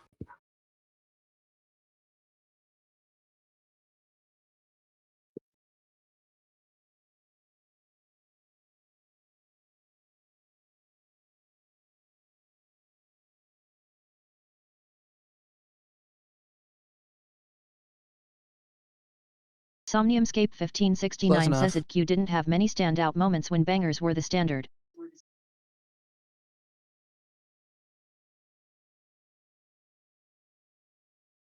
Yeah, but that's more reason to clip. What the fuck? What the hell is wrong with you?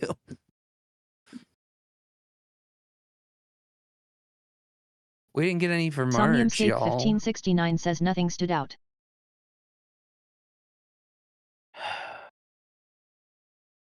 Okay.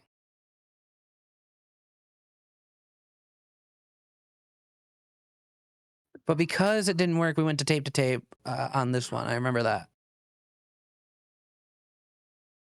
But Miles Plus, the newest game. That's like a later Spider-Man Miles Morales stream, though. But I started playing Miles Morales, Marvel Rivals. I started collaborating with a lot more streamers in the Vibe Hive. And then I had a 12-hour stream that went very well because of Vibe Hive. 1569 says gonna try to keep it in mind to clip more. Yeah, clipping is the best, frankly. New Year's Eve.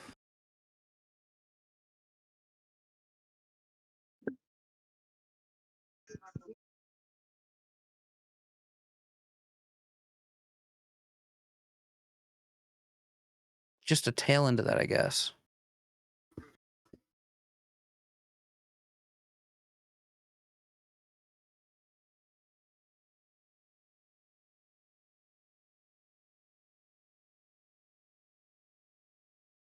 Flippies here. Somniumscape 1569 says me on shoulder. Hit the 2 key.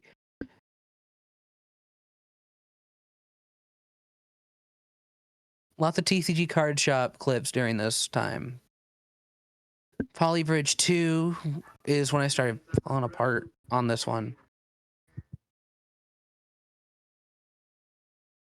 Somniumscape 1569 says no, I mean me on shoulder started being a thing. True.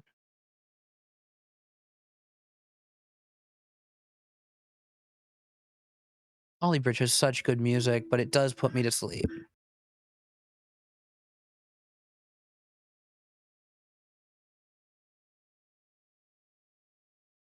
What a clip. Somniumscape 1569 says I guess the biggest milestone after New Year was the move, frankly. I'd done 48-hour streams and 36-hour streams in Season 4, yeah. Which is why we're here doing a, 82-hour stream?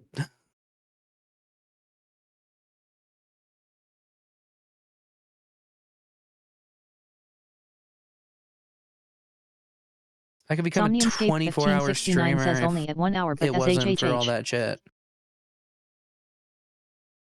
No, we're not. We're not only at 1 hour. Shut up. There are literally chronological Somniumscape streams. 1569 says not with your computer you won't.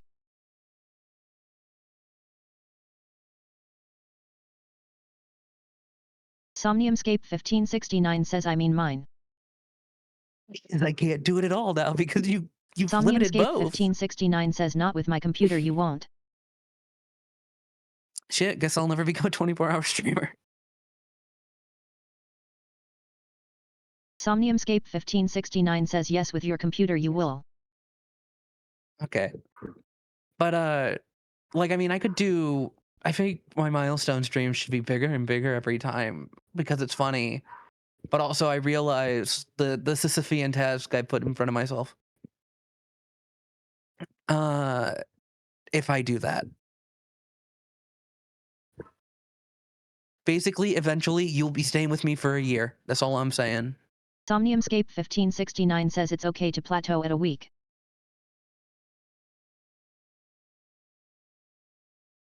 I don't know, maybe for a big stream anniversary, we do a longer one, other than a week. Shit, this is my anniversaries, I guess. These are my versions of anniversaries, I guess. Somniumscape 1569 says ye.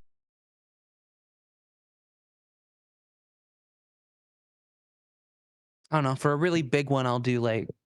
But I mean, like, for when a big stream anniversary comes along.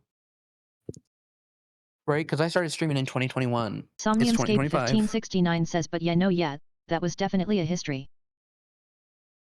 We're not done yet.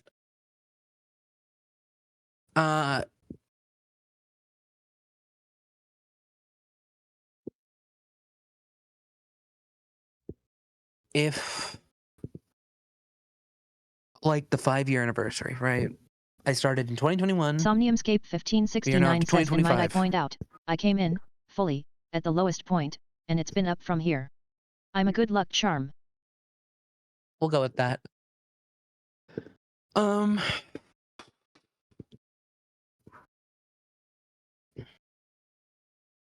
Maybe when I get a good job, I'll get flashier stuff.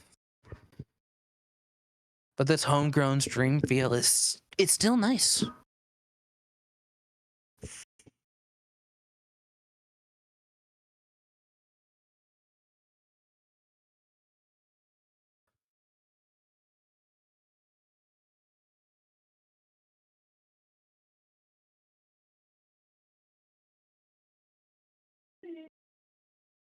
Quick what?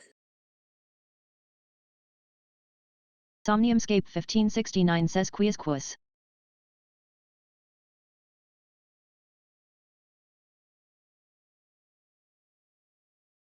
Hold on, what did I call you?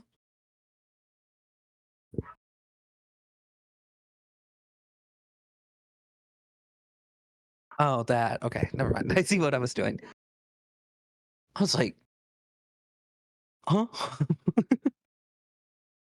We had a big fucking was like 120? How many viewers did I have on the stream?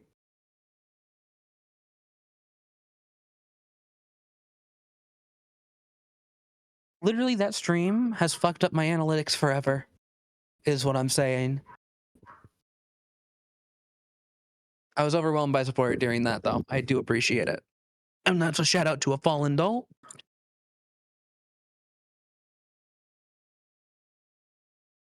But we did Dragon Ball stuff during this time, and that I've been watching it piecemeal. I wouldn't dare try to watch it on stream, chat. I wouldn't wanna. But it's one of the last. That's one of the last streams before the move.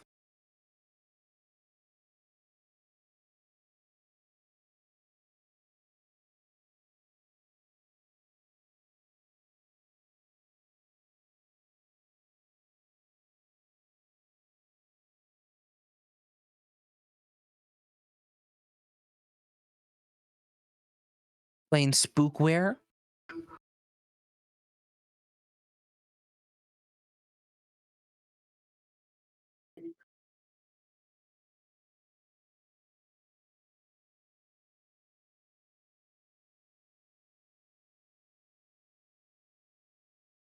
But yeah, you can see that this was one of the last ones before the move. And as of the move, my mic is better. Well, I was more composed for most of it. And that didn't last. But yeah, at this time I decided to move back to Michigan. And we all see how this one's turned out. But I'm hoping this is the last huge bump in the road. And that's why I've made the season's end now. To put this past me and move forward with an audience, with batshit crazy people inside of that audience. Other streamers, Sealy, Frogs, Blackshade. Somniumscape 1569 says something I have learned with having a long-term commitment partner is compromises. Like not watching stream when they stream, not using computer when they use it, and I am happy to make these compromises because what I get in return is unmatched.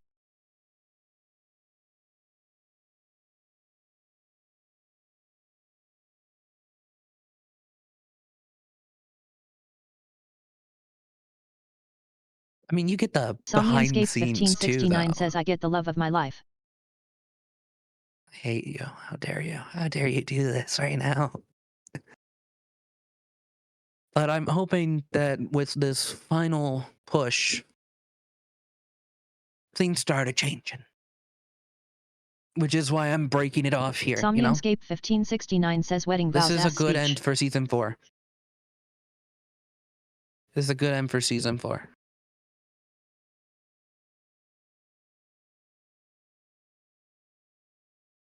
That's my thought. And there is going to be a long break Somniumscape after this, 1569 says while I figure out what I can do. But at this point, I am basically going homeless again, so I think I have every right to be a little scared, you know? But in return, I'm escaping yet a third DV situation. Somniumscape 1569 says we can thug it out through the power of love/gen.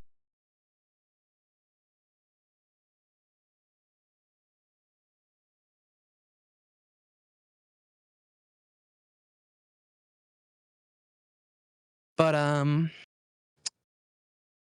yeah, with this finale stream, hopefully, after the next stream, I can be a little bit more consistent, probably a lot shorter.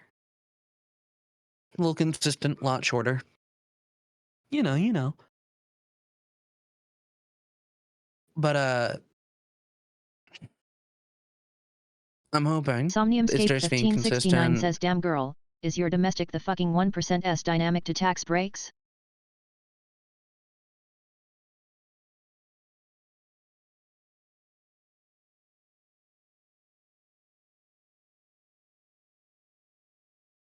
I don't know, but I know once I move to Canada, everything's settled and done. Somniumscape 1569 says I'm sorry I had to. Which is why I'm excited to both get a job and for you to get a job a little bit. Because that means we can push that faster. Somniumscape 1569 says me too.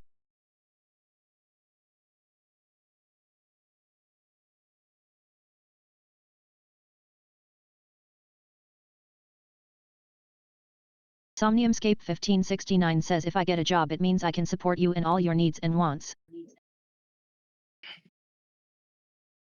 This is turning into kind of a lovebird stream. Okay. But season 5's gonna start out bumpy, y'all. I know that. But I know my audience is up for the bumpy. I've been testing you in the past days. I hope you know that. The IRL stream was a big one. I'm pretty sure I revealed that that one was kind of a test.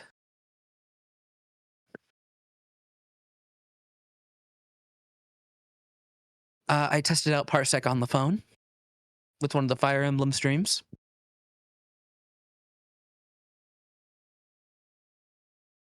And I won't tell you which one. Because now Saf is going to be wondering.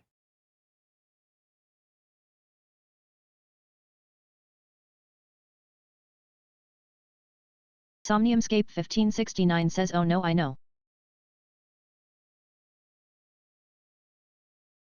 Oh, really? Which one?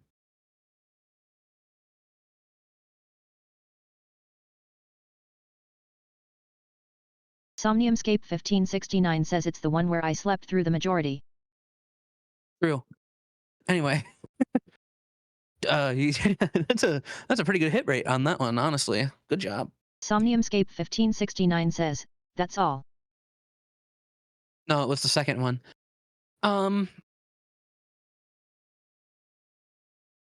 Somniumscape 1569 says that too.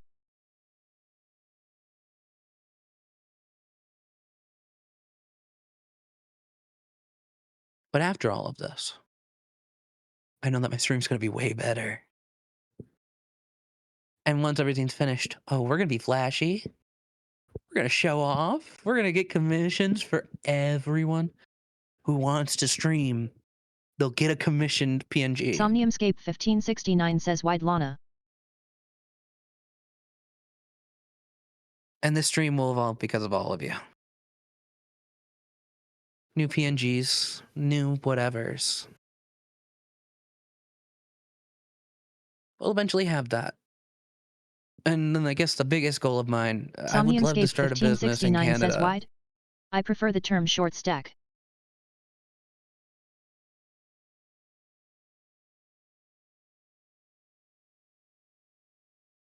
Somniumscape You've derailed my train of 1569 thought. says.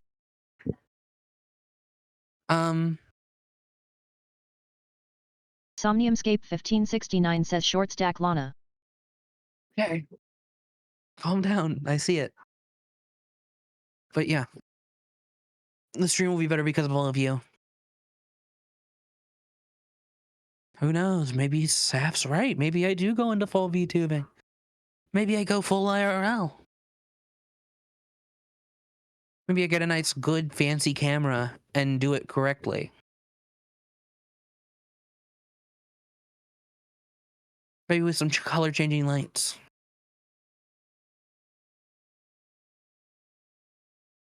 Maybe I start multi-streaming. Who knows? Who knows what I would do? I'll do something. Somniumscape 1569 says the future is Sonic Unleashed soundtrack, endless possibilities. Yeah, exactly. And I know that I have an audience throughout. This is the first time where I felt the audience was really going to stick. Except for maybe the first time. The first time was wishful thinking, I guess. The first time I took a big break.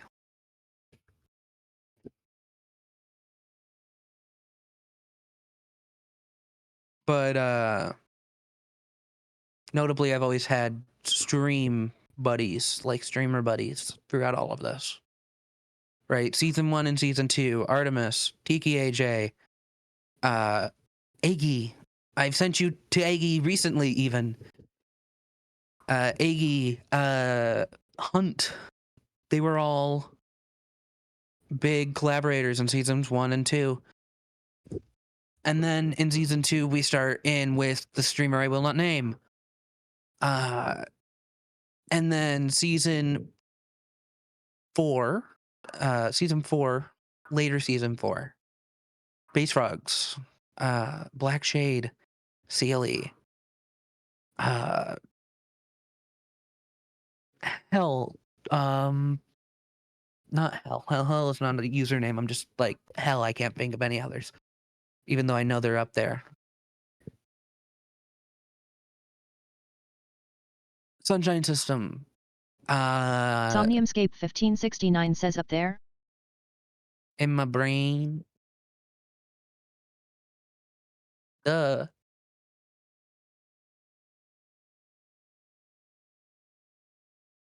And Firsty Plant Art by that extent as well.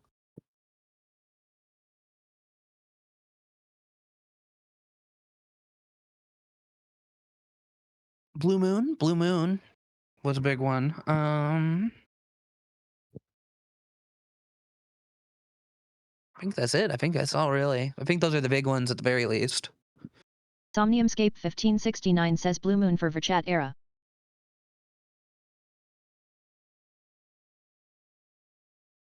Yeah.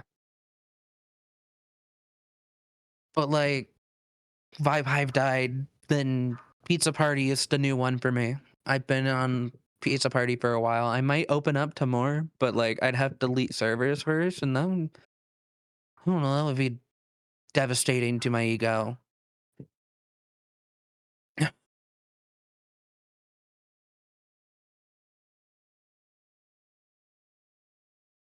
But I had an audience, and I will have an audience throughout the future. I feel like this audience is actually the one that's sticking. If you're here, it's because you want to be here. For once. And it's not because of something I was doing, like a charity stream or someone I was with.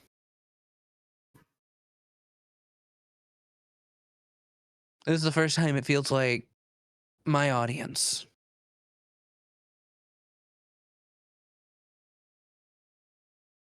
And like, yeah, you may have come here for a singular game, but if you've stuck around throughout all of that, then you're here for me.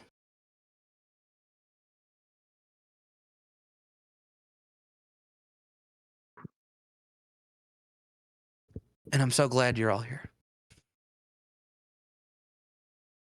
And that's what I wanted to toast to, and that quickly became a 2-hour endeavor.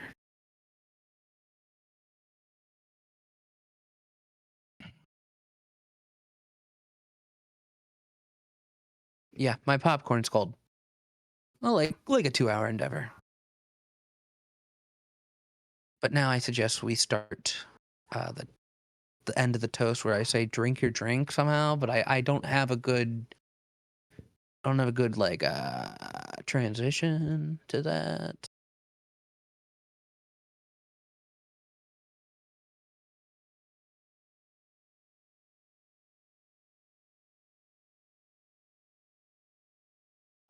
So as I switch everything back to how it should be for the end of this,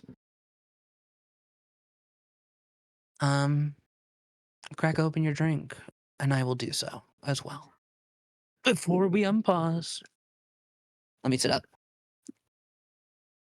Whenever I get high and I'm in a bed, I just slide and keep sliding unconsciously. If you're wondering, I am doing a Mike's Hard. I think that's a strawberry. Yeah, Mike's Hard Strawberry Lemonade. And the reason I'm doing this one is because ever since the knife to my throat, I've had this in my backpack. When I went to New York, I brought it with me. When I went back to Michigan, I brought it back. This drink has been with me for the entirety of season 4.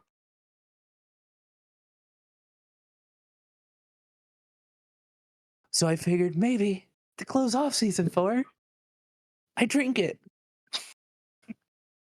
I finally do what I was supposed to do with it the entire time. And besides, I've been thinking of this ever since before I left New York. Just so Saf knows. But it's nice and chill still. Unlike my fucking popcorn, which should be nice and hot. But I figured it's a little symbolic to drink the drink that's been with me the entire time. So here's to many more. I want 20 seasons and a movie. That's what I'm toasting to. Oh. Finally cracking this open after all that time. Holy shit. So weird. It's so weird.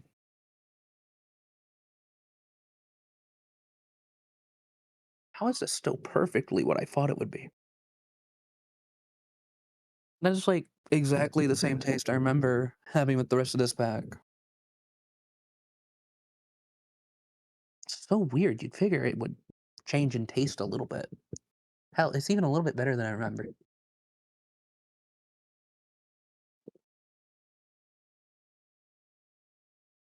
So, Chad, did you enjoy your hydration?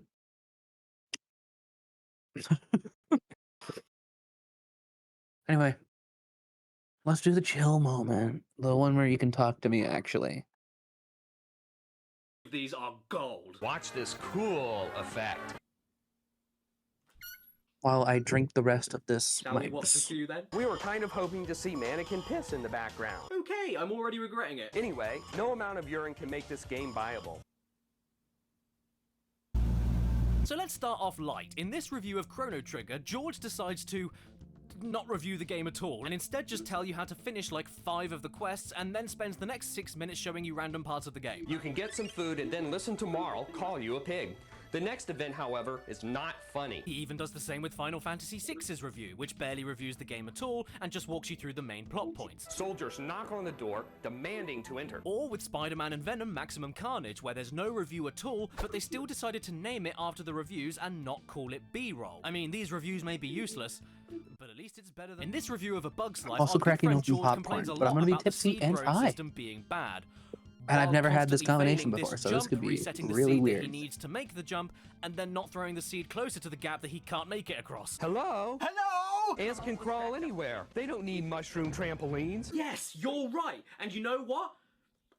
Bandicoots don't wear trousers. You know what I hate most about a video game? When the control is too responsive. The control is overreactive. Yeah, when I press a button, I want the game to do something 2 seconds later. Wow! Check out this here. If you click on the Bloody Roar 2 review, what do you think you get? You get a review of Marvel Superheroes vs. Street Fighter, of course. Somniumscape 1569 says kinda anxious and craving another monster, but I won't because I know it's a bad idea. Going to the kitchen for a juice instead. Bloody Roar 2, so we'll just move on to Mortal Kombat 4. I'm sad that I lack the imagination to make this up. It's better than this review of Devil Dice though, because there isn't a review at all, just the intro how to play cinematic with a scoreboard just splatted on the screen. Come on, you can't do that! What do you think of the game, George? Let me into that broad and manly head of yours! Or at least let me sit on it. Your hair looks like a sofa. Ooh, what's this? A Final Fight 3 review? Except no, because all he does is say, The game is not that hot, and neither is the ending. But we thought you might want to see it anyway. The game isn't good, and neither is the ending. Now here's the ending. Whee! Brave Fencer Musashi. Excuse me, George, what was that? Brave Fencer Musashi. I'm sorry, George, could you say that again? I missed it. Brave Fencer Musashi. Oh, of course, that's my favorite game. I love Brave Fencer Musashi. in one of his more famous videos talking about Castlevania Symphony of the Night, there's more to pick apart here than pulled pork. With no in-game cinemas or anything. You know, except for the plentiful voice acting? What is a man? Character building RPG elements is unique and impressive, but almost unnoticeable in terms of the effect on gameplay. Okay, first of all, how could you possibly say it's impressive when you think it does nothing? And secondly, did we play the same game? We got far into the game, but still felt far from the end. Ah, well, you didn't even finish it. That explains a lot. We also have a minor complaint about one aspect of the game's control. If you're standing still and you swing your whip, you can't jump until the whip has come all the way back to you. Now that's ridiculous, folks. That's how Castlevania works, Georgie Porgy! In fact, if you think the RPG elements don't do anything, why don't you equip a faster weapon to fix this problem? That is one annoying flaw. So much for realism. Ah, yes! Realism! In Dracula's castle, with fire-breathing three-headed dogs and old giant rotting men made out of flies. Shame on you, Castlevania, you aren't realistic enough. Alucard doesn't even work in an office! The camera will catch Princess Jean in the shower. As a result, the feisty gal will punch out the lens of the camera. Isn't that a hoot? Why do I get the impression that this was based on a true story in George's past?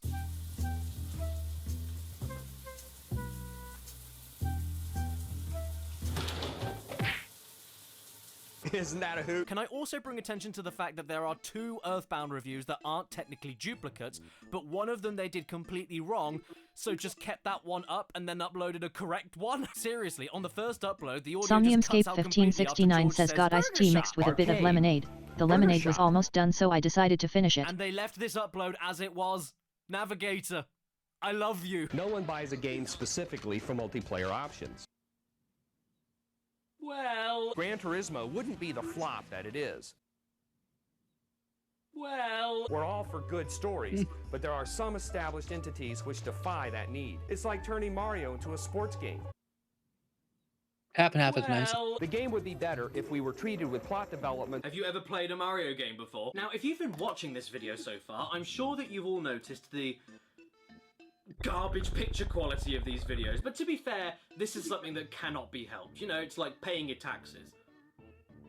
Unless you avoid them. Not only was this content some of the earliest of its kind, but this was back in the 90s, so you can't really help that everything looks like burned pastry. The surprising challenge, even on Child's Play, makes this game too hard for the tots, but perfect for the pros. But I do think they could have done a lot better with the sound mixing. So he embarks on a mission to collect as many yarn balls as possible. If there's one thing I love about watching my favourite game reviews, it's when the reviewer is trying to talk to me, but the music in the game is screaming at me at the same time. I don't know about you guys, but it makes me want to take one of these little things right here and push it right in further than the recommended amount. Blasto, yet another wisecracking hero, like Bubsy, Gex, Toomba. Ah yes, because Tomba is well known for his constant wisecracks, with all of that dialogue he doesn't have. Buster Brothers collection for the PlayStation. This blast from the past is, well, not worth busting your butt to get. Somniumscape No, I don't 1569 get it. says straight through the Please ear snail. explain. Buster Brothers, bust your butt? Oh, thank you Wait for for that. it. I was really lost. Even though it's right in front of you. Tisk, tisk, tisk. Tisk, tisk, tisk. His rants will come in handy on many occasions. Adults will like this brain Somniumscape 1569 says tickling the And brain what? lobe. Adults will like this brain teaser and what? The Legend of Zelda, Not as good as the original for some unknown reason. You can't just say that! Why is it worse? Tell me, Georgi! Cool, dude. Not. By the way, can somebody explain the difficulty rating section of the reviews to me? Because I don't get it. Take the Bugs Life review. 1 second he says, The gameplay is very simple. You might beat the game in one sitting. then in the next breath he says, The frustrating control has you fumbling around. but then the difficulty is rated E. Does this mean an E rank is too easy? Does it mean it's Fuck too with hard? that. Does it mean it's unfair? Does it mean it's too imbalanced? Help me, Georg. The two biggest factors of intoxication. You didn't have to be mean. What are they? And how about here in the Armored Core review? All you do is kill enemy robots. That task is usually way too easy, despite the very poor play control. So it's way too easy, and yet you give the difficulty a C? Somniumscape What scale are we 1569 working says at? slurred speech and uncoordination. It's not a game. Not symptoms, It's an interactive causes. music experience. Well, if that's the case, then why did you bother rating any of this? There is no gameplay, so how can the difficulty be rated a B? But with the guide, we were able to beat the game in 1 4-hour sitting without saving. So wait, you give the challenge an A ranking, which I guess means the challenge is high, but how can you say that when you outright admit that you just followed a guide and finished the game in 4 hours? Georgie, Porgy, Pudding and Pie kissed the girls and made them... Cheater video games. We changed our challenge rating of the game to a C, mainly because we beat it unexpectedly. That sentence right there sums up everything perfect about this show. They so rarely ever beat the games that they review that it surprises them when they Somniumscape do. 1569 says drinking too fast and in short amount of time. We just don't Well, have I the guess time. that's You the couldn't same even thing. beat Search for Reptar. The game takes 45 minutes. Amount and time. You're correct on time, I though. don't want this anymore. It's sending me. I've been sent. So, We're not quite which sure if we'll factor would ever I be beat able to this speed one. up I mean, right here? look, if you're stuck on the easiest level of I barely Disney's drank this Tarzan, thing. We could not pass the Stampede level without cheating Damn and right. using the game shark. then you Time. probably shouldn't be left to review Contra 3. That's all I'm saying. And you should not have to jump onto a vine to get it moving. Somniumscape Anyone who's ever 1569 climbed a says rope and knows much. You can wiggle your body and get it moving very quickly. What are you talking about? You can do that. Did you try pressing the move buttons while you were there? No, the buttons that make you move. First of all, lower the difficulty level to 1 star and change the number of rounds to 1. Somniumscape 1569 says aren't they the same thing? Journalist that couldn't beat a tutorial level. This is exactly what watching gaming in the Clinton years is like. It's like you're watching a No, carpenter the amount of alcohol hammer his and the thumb time of repeatedly ingestion. So, like, while complaining about the fact that he didn't buy any nails. I mean, just look at this Johnny. and He's this right is next to the really base relevant to the easiest current enemies in situation. Doom If 1, someone and yet takes doesn't fire one back of until a good those, 3 seconds later, and then when playing ODST like, let's just on say 5 PS1, ounces of he whiskey. decides, you know what? I'm Someone just has gonna 5 run right ounces off of the edge whiskey, the but cliff they and play the down it game in for it. 10 Falling off cliffs seconds. is rather easy when the camera Versus doesn't someone show who has a them to beer and, like, they took George it play all out of his games over the course of an hour. blindfolded. It is unknown whether the actual gameplay The is more person like Tomb Raider who or drank it very Doom. quickly Okay, will be maybe more he didn't, maybe inebriated. he's just blind. Ever since Tekken, swords and axes have become a staple in fighting games. Oh yeah, because Tekken 1 is so well known for their characters with weapons. All 2 of them. Like I mentioned earlier, George is also quite infamous for going completely off the rails about anything. Just get over it. This is the age of South Park. We don't like South Park, but we do like Resident Evil 2. Like in this review of All-Star Baseball 99, where he gets quite irate about the names of one of the stadiums. Why does every game, with the exception of Ken Griffey Baseball for the N64, list the Baltimore Somniumscape Orioles Stadium 1569 as says Baltimore like having Stadium? They 5 have the shots correct at once. name. So what's VS the 3 deal? beers Are the after each Orioles other so without waiting pig-headed too about long. the use of Oriole Amount Park and in time. Camden Yards that they only let Nintendo use the name? That really stinks. I mean, I don't know what he's talking about. Maybe it's very serious and political. But come on, dude, I'm not gonna boycott a video game because the name of a baseball stadium isn't correct. The Orioles have the sun on the top of the scoreboard. Instead, this game has an imitation, El Sol. Another title, Griffey Baseball, has the sun. Okay, well, now I'm boycotting it. We had a lot of fun Somniumscape creating 1569 says BTW without waiting too long, meaning within 2 hours. Whoa. You can head towards the waterfall and listen as it gets louder and louder. Somniumscape Okay, well, that's pretty 1569 technical, says isn't it? I don't right. think I've ever seen a game do faded audio before. In Super Mario 64, Yeah. you can do just about anything. It is, in fact, like jumping into the movie Toy Story. Okay. Oh god, I mentioned it, didn't I? The Toy Story review. This is one of the more popular ones on the channel, and for good reason. It's completely psychotic. When you pop in this game, the first thing you notice is the poor edging on Woody. Oh yeah? That's the first thing you notice? You will not get a 7-minute review for Toy Story as a game. Instead, you get an incoherent and disconnected rant all about Silicon Graphics computers, and it's just as enthralling as it sounds. The Toy Story movie Somniumscape 1569 says, yet I think I got it mostly memorized. The game actually used Silicon Graphics computers. Why didn't Disney Interactive use Silicon Graphics computers? Disney Interactive Somniumscape 1569 says mostly, not fully. With Silicon Graphics computers.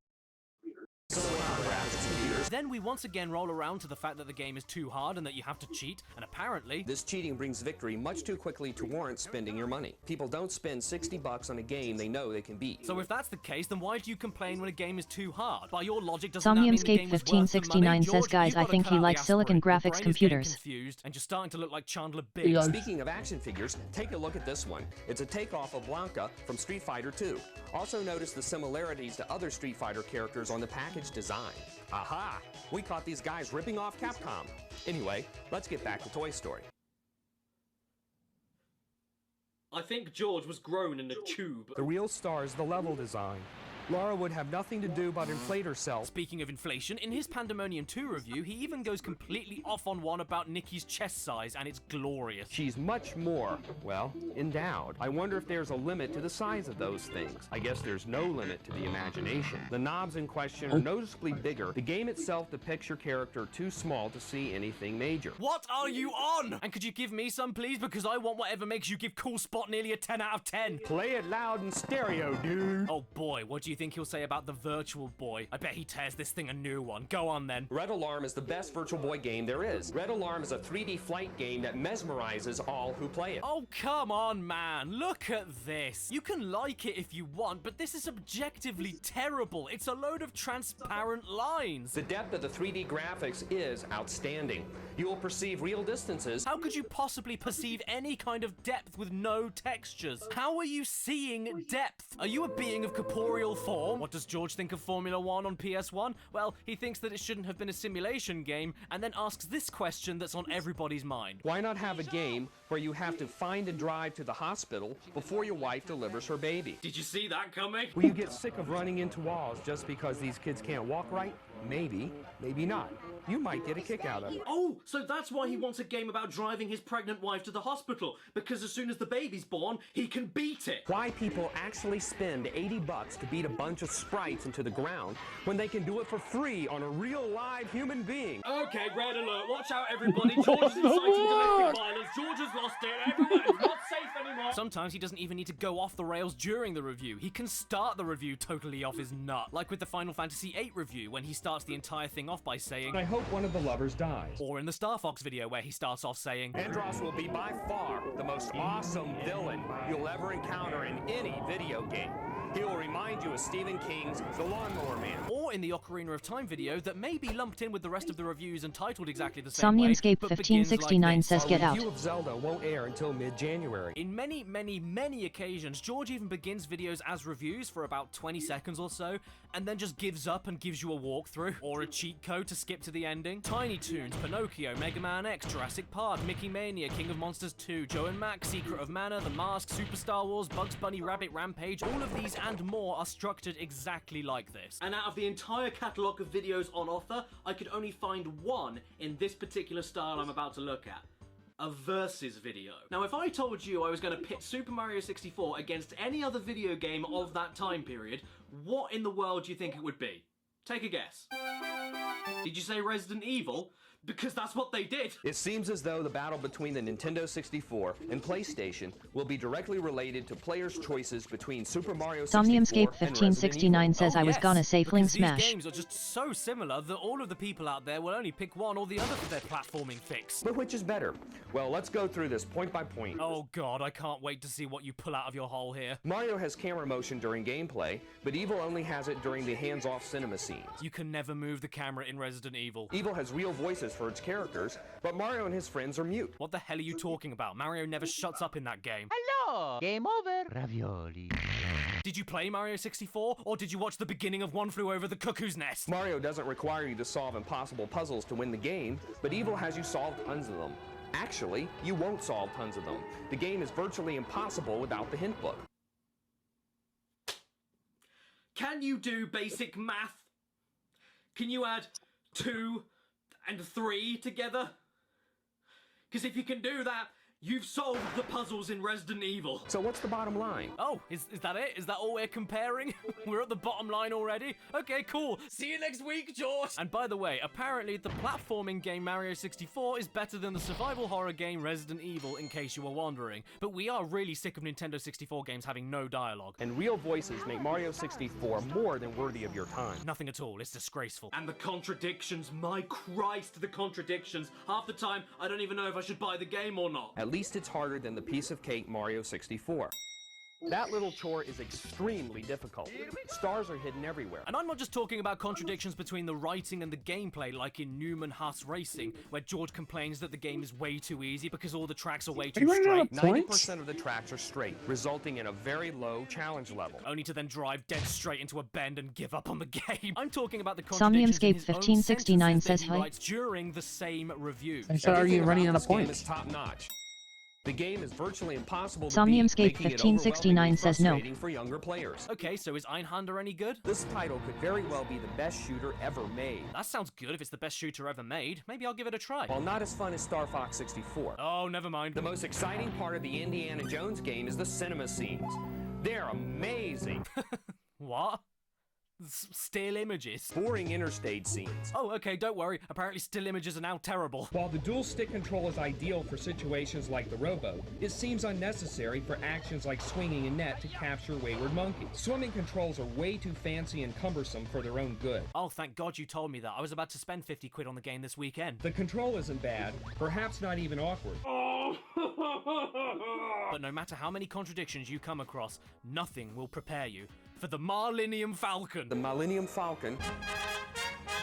Or when gaming in the Clinton years believes in an opinion so strongly that they stick to it despite all of the backlash, and then have to make another video addressing the angry fans, such as what they did with Final Fantasy VII. The original review they did of the game is, to be honest, quite tame, especially considering how beloved that game was when it first came out. They basically say that the game from a design Somniumscape1569 says, wanna know how many points I have? That the story isn't massively engaging, and that the sound and music aren't very good. All fine opinions to have, even if you disagree with them, but the funniest things about these two videos together Somniumscape1569 says each get out is simply 100. Square certainly had to make some sacrifices to make Final Fantasy VII Somniumscape1569 says, but I have 32,000. Ready to defend those opinions in the second video, which says to me that he wrote the original review, knew that it would get hate, and so hid behind another presenter for the video review, and then got in a big fight with that other presenter after he took the backlash, forcing George to come on with an apology video. To be fair to the guy though, he stands by all the original points they made and even expands on them a little more, so fair play to them for not backing down. And to see him say this with a totally straight face makes it worth watching all on its own. Final Fantasy VII is far from the near masterpiece that game critics and fans have been calling it. Yeah, suck it, nerds! Whoopty freaking lottie-da! One of my personal favorite comments he ever makes though is in the Star Fox review,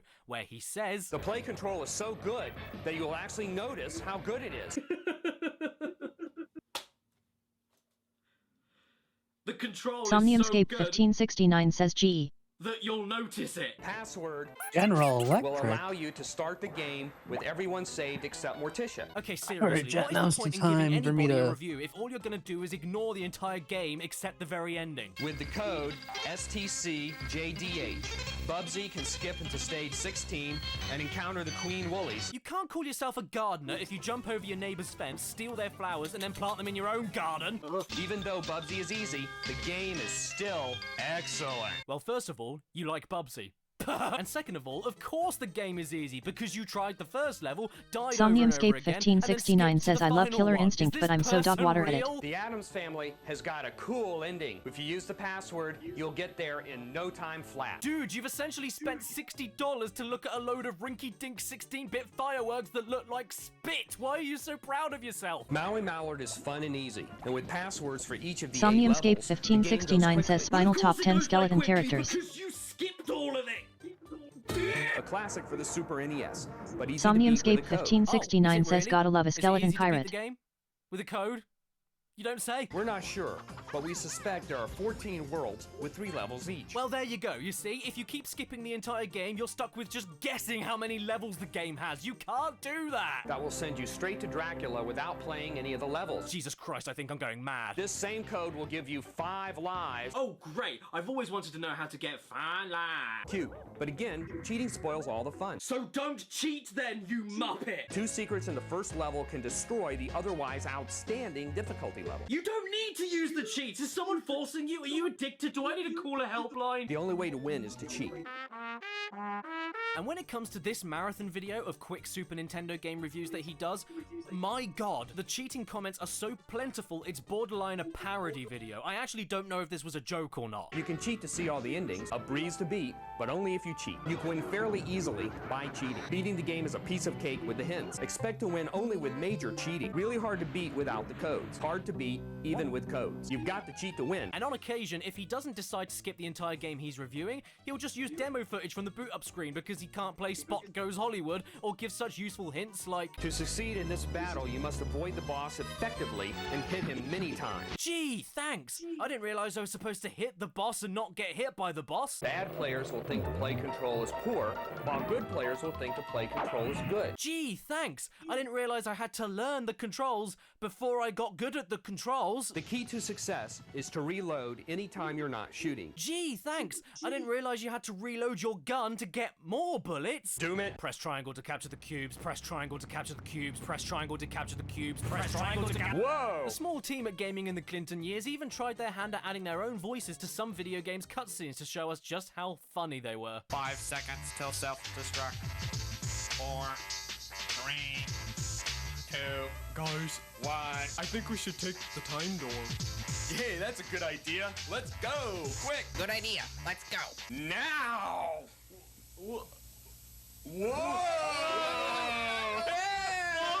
And speaking of being funny, yeah, we've seen a lot of the jokes that these guys tried to execute throughout these near 300 That one was I'm starting deserved. to get the heebie-jeebies. And where I do indeed understand that comedy is subjective, You know how we love lame humor. I personally found myself laughing at every single one of them. The bugs are bugging him, which is ironic because the bugs are bugging a bug. But not for the reasons they want. A trapdoor opens up and I'm thrust into the depths of the basement of this old, disgusting, roach-infested building. Just kidding. Whatever happens though, this is still public television we're working on, so we have to cut down on the profanities. That snow speeder kicks a major you-know-what. Okay, so before I go clinically insane, I think it's about time that we wrap up Gaming in the Clinton years. And boy, what a trip that was. I won't lie, Somniumscape shifting through the mud 1569 of says over he says so much dumb 1,300 things he videos to outpaces pick the out cooldown. 287, but then watching 555 in total to make sure that the copies were actually copies. Yeah, that was brain melting, but I hope you got a laugh out of it, because I sure did. And again, do not harass anybody over this. This video is not a hate campaign, because let's be honest, the more hate you send towards people like this, the less that we'll see of it in the future. Cringeworthy or not, let people express themselves, because otherwise, you won't have anything to cringe at, will you? Namco Museum Volume 5 does include a kinky, I mean, kinda cool gallery. Did George just let slip that he thinks the Pac-Man Museum is kinky? Well, I mean, to be fair, Miss Pac-Man. As far as George Wood himself goes though, well, So I true. don't know what he's up to. The dude has basically no internet footprint, and now he looks like Conan O'Brien on bath salts. There's a few relatively recent interview videos floating around, and the Navigator channel tried doing this weird alternate reality game thing related to him, but I don't have a clue what any of it's about, something to do with HD editions of full episodes of Gaming in the Clinton years, I'm not sure. But then again, just like George Wood's fantastic reviews, I don't want to be sure. Demon's Crest, easy to beat, or is it? I want to be left in the dark. I want to be confused, because it's more fun that way. And it makes this show seem all the more like a lost episode creepypasta that aired on TV, scared everyone, and then disappeared forever. Did George Wood even exist? Is he real? The lack of chasmic jumps. Chasmic may not be a real word, but it should be. Your guess is as good as mine. And before I go, I'm going to show to you now, in its entirety, the best review on this channel. Enjoy.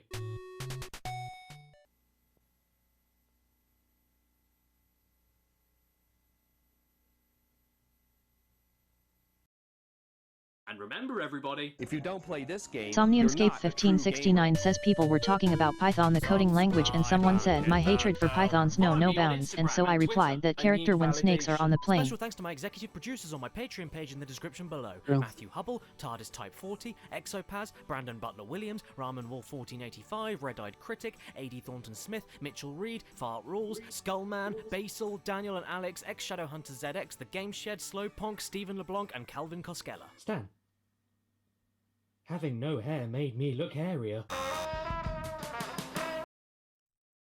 Hello! If you don't know me, I'm Caddy, nice to meet you. And if you do know me, I'm sorry. You see, back in December 2020, I uploaded my final video of the year, and then decided says, to how take do off you some get a time pass? in January to hang out with my girlfriend and her kids, help them out with online virtual schoolwork, start construction on an outdoor studio and green screen room, and do some streaming to tide everybody over until my next video was ready to release in February. But there was just one thing stopping me from doing this. My gaming laptop was starting to struggle a little bit with streaming and recording gameplay footage for the next video, which meant I needed to do something about it. What I didn't realize, though, was that this single decision would start the biggest domino chain of pain I've ever seen in my entire video making career, where every single piece that fell sent a shockwave of bad luck across my life that was so huge I was left a quivering old man begging my grandchildren to come and see me, completely unaware that they were all dead because I killed them and I just forgot about it because I'm old. Yes, ladies and gents, I needed to. And it was horrible. I hated it. It sucked. I don't understand the appeal, I never want to do it again in my life, and this is now how I feel about PC gaming. What?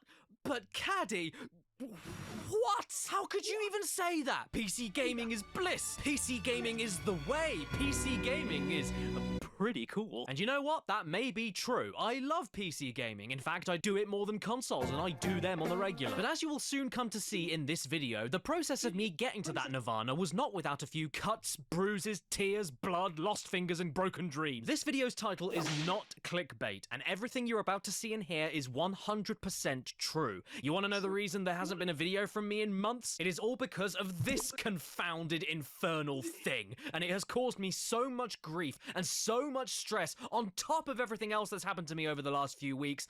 I just had to turn lemons into lemonade and make a video talking about all of it together for my own sanity, if nothing else. Yes, this lolloping great dishwasher has given me enough content for a goddamn storytime video. PC building sucks. I'll say it, and I don't care if I'm in the minority on this. None of this, PC building is just like adult Lego.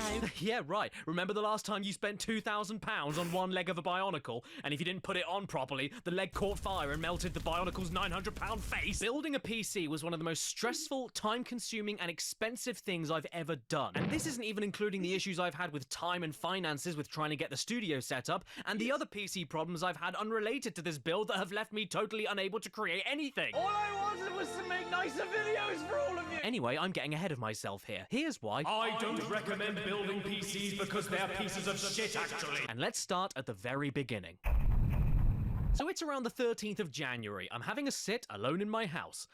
Well, actually, I wasn't alone, but I live with children, so I wish I was. And I realized I had no idea what I was doing when it came to building a new PC. So I called up my very good friend, Low Spec Gamer, who's from Spain, which means he likes paella. This dude, by the way, is a master when it comes to PCs and PC building. His whole YouTube channel is about running the latest games at the lowest specs possible. So everything that happens in this story is not his fault. Anyway, we started talking and I described exactly what kind of PC I needed to build and at what budget, so that he could tell me which parts would be best, what is compatible with what, and then point me in the right direction on where to buy it all. Issue 1. In this current climate, finding any PC parts at all is harder than pissing into your own mouth. Our initial idea was to build a PC with an NVIDIA RTX 3080 graphics card, Ryzen 9 5950X processor, Asus Prime X570p motherboard, Corsair Obsidian 750D case, 850 watt power supply, 2TB solid state drive, Blu-ray drive, Noctua NHD15 cooling fan, and 32GB of Corsair Dedicated RAM. All of these parts weren't too difficult to obtain, but the 3080 and Ryzen 9?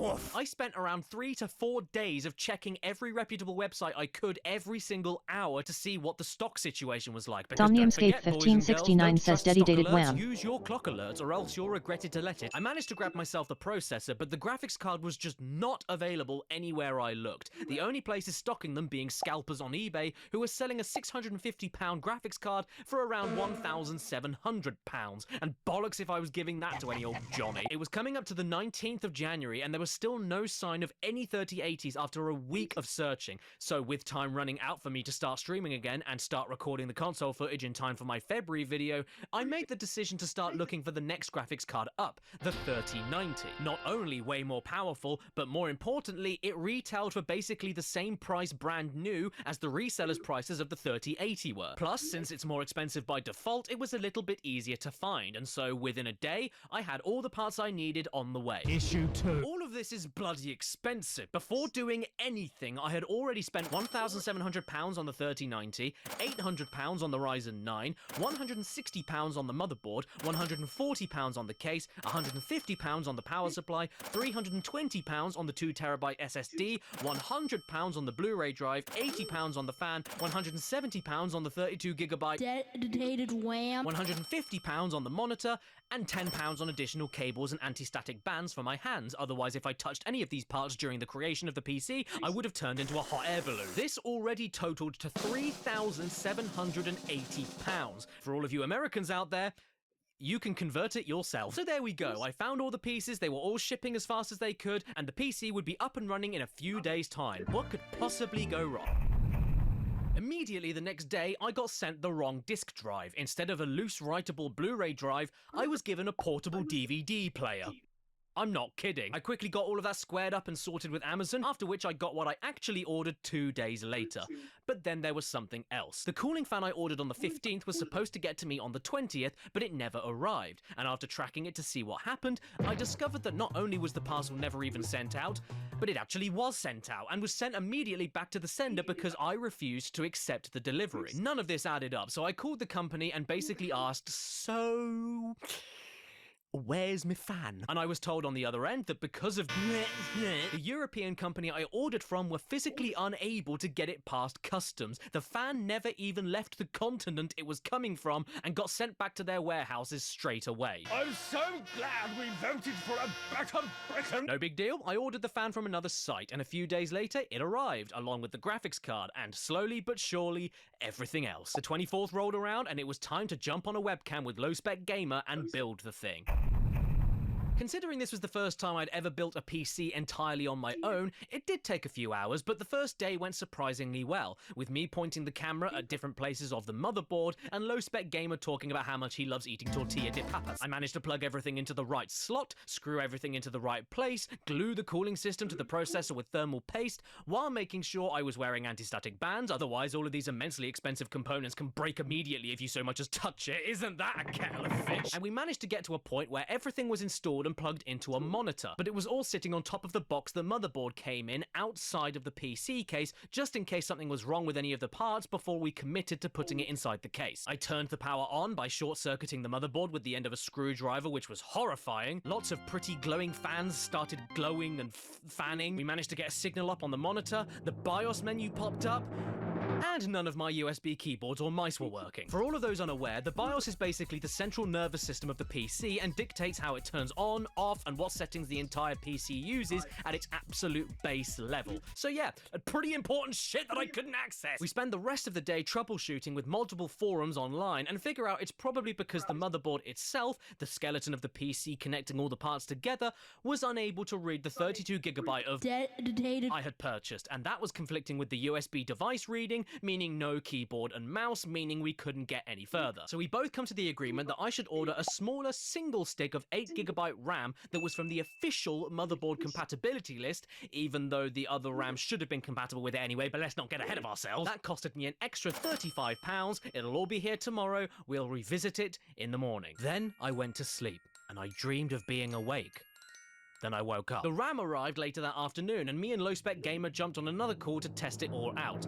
And nope, wasn't having any of it. So then we move on to the next theory. Could it be the SSD? Is that a little bit damaged? Is that bad? Shall we try unscrewing it? Yeah, Low Spec, that's a great idea! No. As it turned out, after another entire day of troubleshooting online, it turned out that the BIOS software itself was too outdated for the ultra-powerful processor I was using to run it, and the only way that I could update it was to unscrew the processor, clean all of the thermal paste off of it and the cooler, boot it up with an older generation processor that was screwed and pasted in, get into the BIOS screen, update everything, turn it all off, unscrew the older gen processor, clean all the thermal paste off of it and the cooler, put the one I meant to use back in, making sure it was screwed and pasted in, and then we could continue on, set up the BIOS, and then stick it in the case and install Windows 10. By the way, in order to do any of this, I needed to wait another day because I needed to order an older gen processor, the only one available at the time being a Ryzen 5 2600 at £160.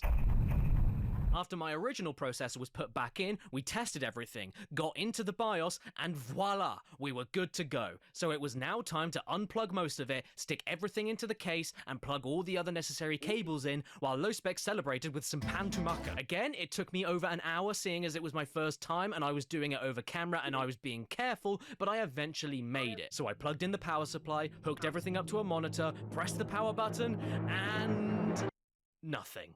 Absolutely nothing happened. No glowing, no whirring, not even any fanning. The whole thing was dead, like the love from my father. I was destaticked, everything was in the correct place and connected, no screws were too tight or too loose, there was no metal touching the underside of the motherboard that was causing a short circuit. It just wasn't having any of it.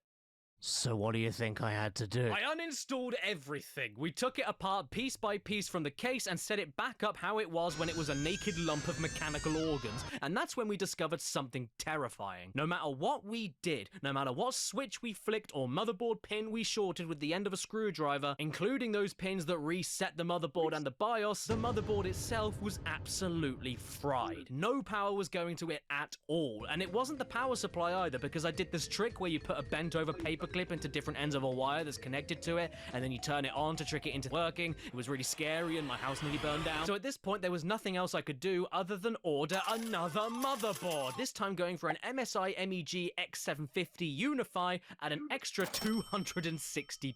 Buying an advanced model with actual power and reset buttons so I didn't need to short with a screwdriver just to be safe. Side note, at this moment in time, my partner Karis's work laptop for editing videos on Patreon and doing schoolwork with the kids also decided to break, as programs kept randomly opening and closing, seizure-inducing effects played the screen whenever opening a file, and eventually any mouse you plugged in refused to work, including the touchpad one, meaning that we not only lost all of our work for a Patreon-only video that needed to be done by the end of January, but also meant that Karis had to take my backup gaming laptop for all of her work, meaning that I had no choice but to get this problem fixed, or I had no way of recording or streaming anything at all. January 31st rolled around, and I was already fully accustomed to the inner workings of my PC. In fact, I knew it better, undressed than in clothes, and I was able to unplug everything from the old motherboard and install it into the new one with no help from Low Spec Gamer at all. Everything worked for me, so I thought, hey, I'm gonna give it a shot. I opened my case, put the PC inside, screwed, plugged, switched it on, and oh my god, it finally works! Hallelujah! We even managed to install Windows on it and everything when he joined in on a call later on that day. Sure, I needed to buy a single key for Windows 10 Pro for an extra £20, but who cares? It's all working now. Everything's installed. Time to get all of my programs I need and start setting up for streams and gameplay recording.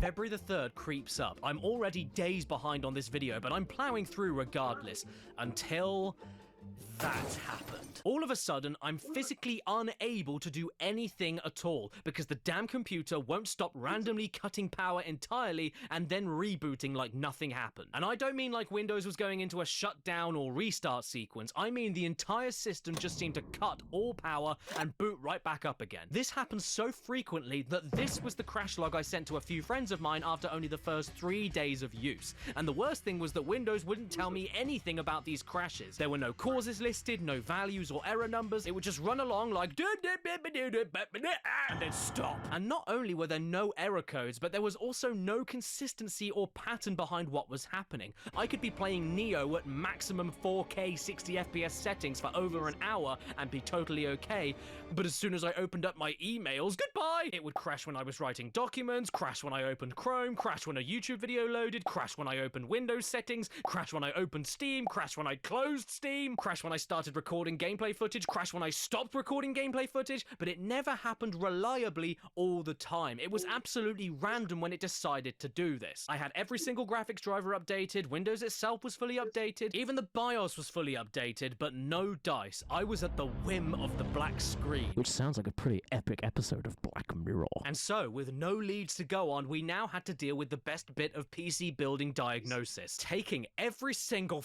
piece out again, testing them for damage, seeing if they work individually, and process of eliminating our way through each component until we had an assumption of what could be causing this mysterious cut, aside from the barber. First, we thought that the motherboard reset switch was being activated by accident, since the crash reboots behaved identically to if I would have pressed the reset switch. Turn it off, open the case, unplug the reset switch, everything works for 3 hours, crash. Next up, we thought that it could have been the graphics card and processor were just too powerful for the 850 watt power supply, and I was getting dangerous surges, meaning the computer turned itself off to stay safe. So in that scenario, I ordered myself an Asus 1000 watt power supply for £180 just to be safe. 2 days later, it arrives, so I dismantle the PC, rehook every power cable imaginable to the new power supply, and switch the cables over just in case they were the problem, put it all back together, booted it up, and then, oh my god, we've now got nothing on the screen at all. And even better, a nice red light lit up on the motherboard. What on earth could this mean now? Actually, as it turns out, it's because one of the GPU plugs was a little bit loose. That was my fault. I'm really sorry. But hey, we're back. No problems here, so it was time for me to record more gameplay footage. I managed to get about 4 hours done, and as soon as I clicked stop recording after a 45-minute recording session, it crashed again, meaning I lost all of that footage entirely, and the problem still wasn't fixed. Next up, we thought it could possibly have been a bad batch of since all of these crashes seemed to happen during certain programs loading that are heavy on RAM usage. So I ordered yet more 32GB of RAM from HyperX instead of Corsair, adding another £190 to my expenditure for the evening. Next day, I took the PC apart, uninstalled the processor by unscrewing it and cleaning the paste again because the cooling system was too big and covered all the RAM slots, swapped the RAM out, repasted and screwed everything back in with the processor and the cooling, booted up Windows, go to open up my streaming software Streamlabs OBS to see if I can set it up for a stream later, and side note, it's also around this time that my office PC, where I create all of my videos, write them, edit them, and all of that jazz, started making this noise whenever I used it.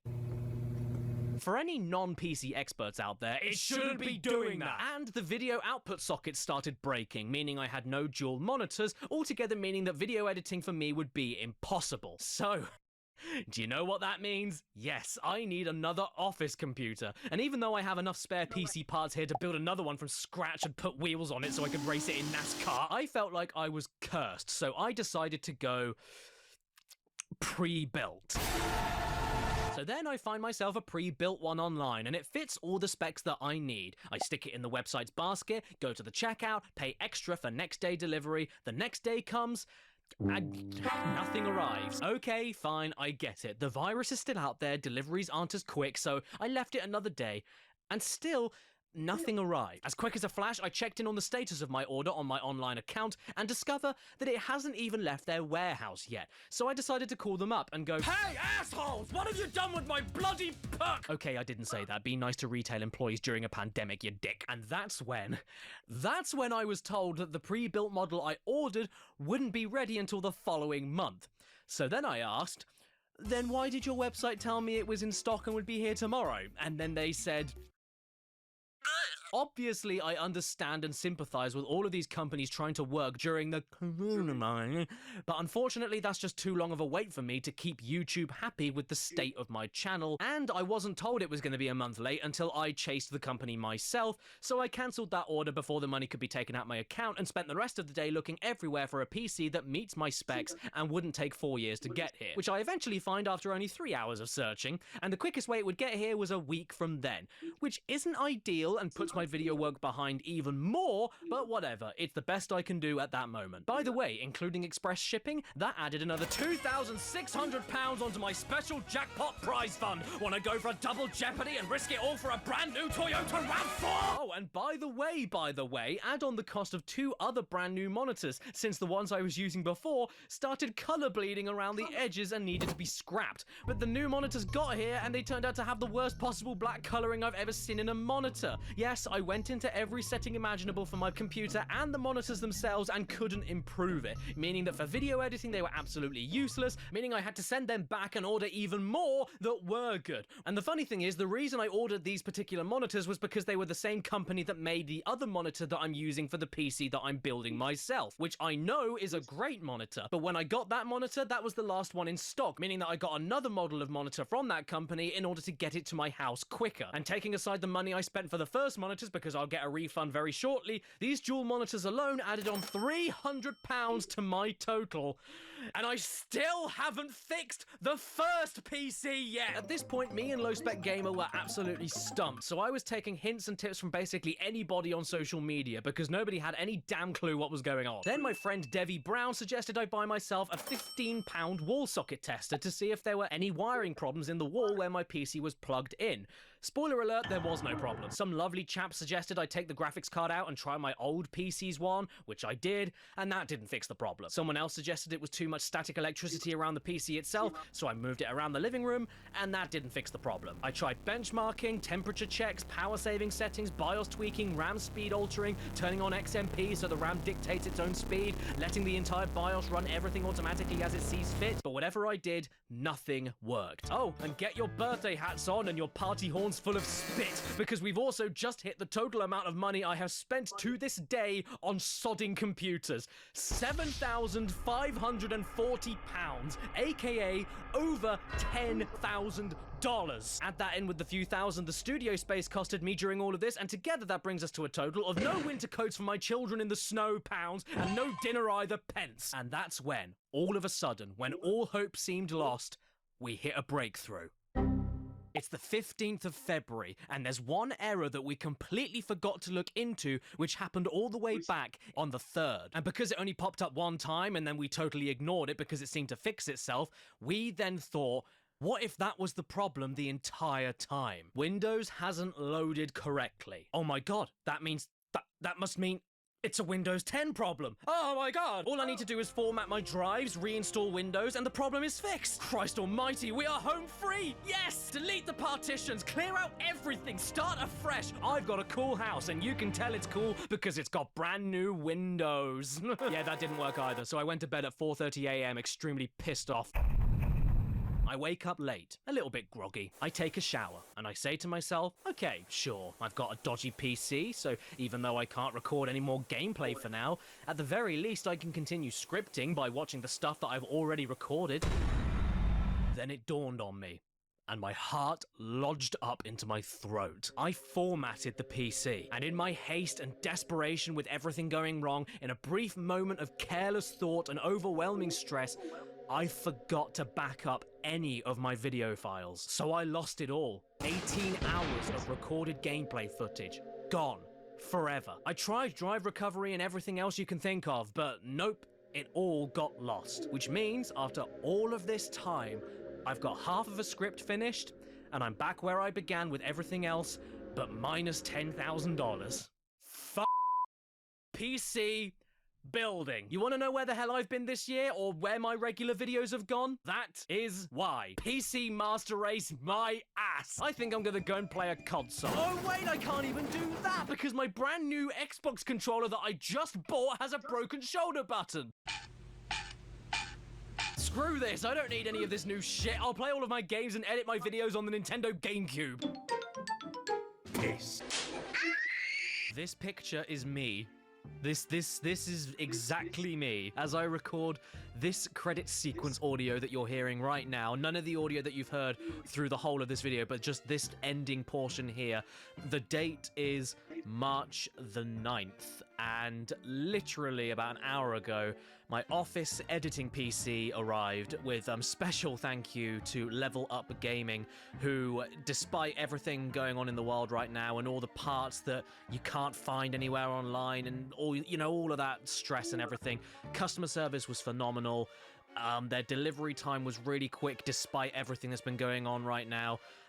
So if you live in the UK, you want a PC built, highly recommend Level Up Gaming. Their link is in the description below. I'm recording this audio, by the way, on the spare gaming laptop, which Keris is now using for Patreon video production and her own work with the school, with the kids and everything, with remote learning and such. As I speak, everything with the streaming and gaming PC appears to be completely okay. I think I've ironed out the kinks. I think I figured out what the problem is. I think... only time will tell, and I'm sure with a couple of streams that I'm planning on doing later on, you'll be able to figure that out as well. You'll see with me the results of my labor, but either way, my office PC is more important because that means I can get back to making videos, and I have been able to start creating my newest Cat Icarus video in the entire time while this video was being made. It is not the same video I was originally working on with the 18 hours of gameplay footage that I lost because I just couldn't bring myself to go back through all of those games again. So I decided to start an entirely new and fresh video idea. I hope that that's okay with you guys, and I'm sorry that it's taken so long. Thank you for your patience, but I'm sure you can understand why that is. And of course, this video would not have been possible whatsoever without the incredible work of the animator Boy My Life. That dude has been an immense machine. I have no words. I'm amazed with how the final product came out and how quickly he was able to do it. All of his links to his YouTube channel, his social media, all of that stuff is in the description below. Commission him for things, go and see the kinds of videos he makes. The dude is an incredible talent, and I mean, depending on what you guys thought about this video, maybe I can make this a more regular series, just talking about bits and pieces of life. I mean, I've got stories, and he can make them incredibly interesting to watch as I talk about them. So let me know how you felt about this video in the comments, and maybe we could work together again in the future. And just before I go, a special thank you to every name that you have been seeing on the screen right now who have been supporting me on Patreon, and despite all of my painful updates and my agonizing apologizing for everything being delayed and no videos coming out on any front and everything, they have been there from day one, from scratch, never left, just the most loyal, supportive Patreon supporters I could have ever wished for. And all of these names that you're seeing are people that have been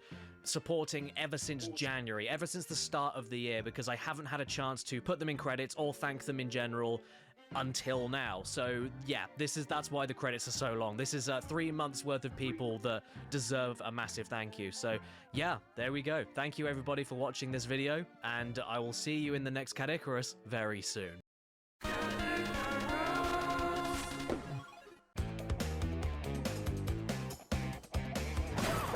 You've been silent, but I've been munching on fucking Cinnamon Toast Crunch. I'm fine with the way things are. Yep, didn't you hear? The Bricks and I are getting married. I love you. Somniumscape 1569 says based. God, Bandicoot month is full of surprises, isn't it? I mean, we come together to celebrate Crash, it's my birthday month, and now I'm getting married to a wall. How much better could everything possibly get?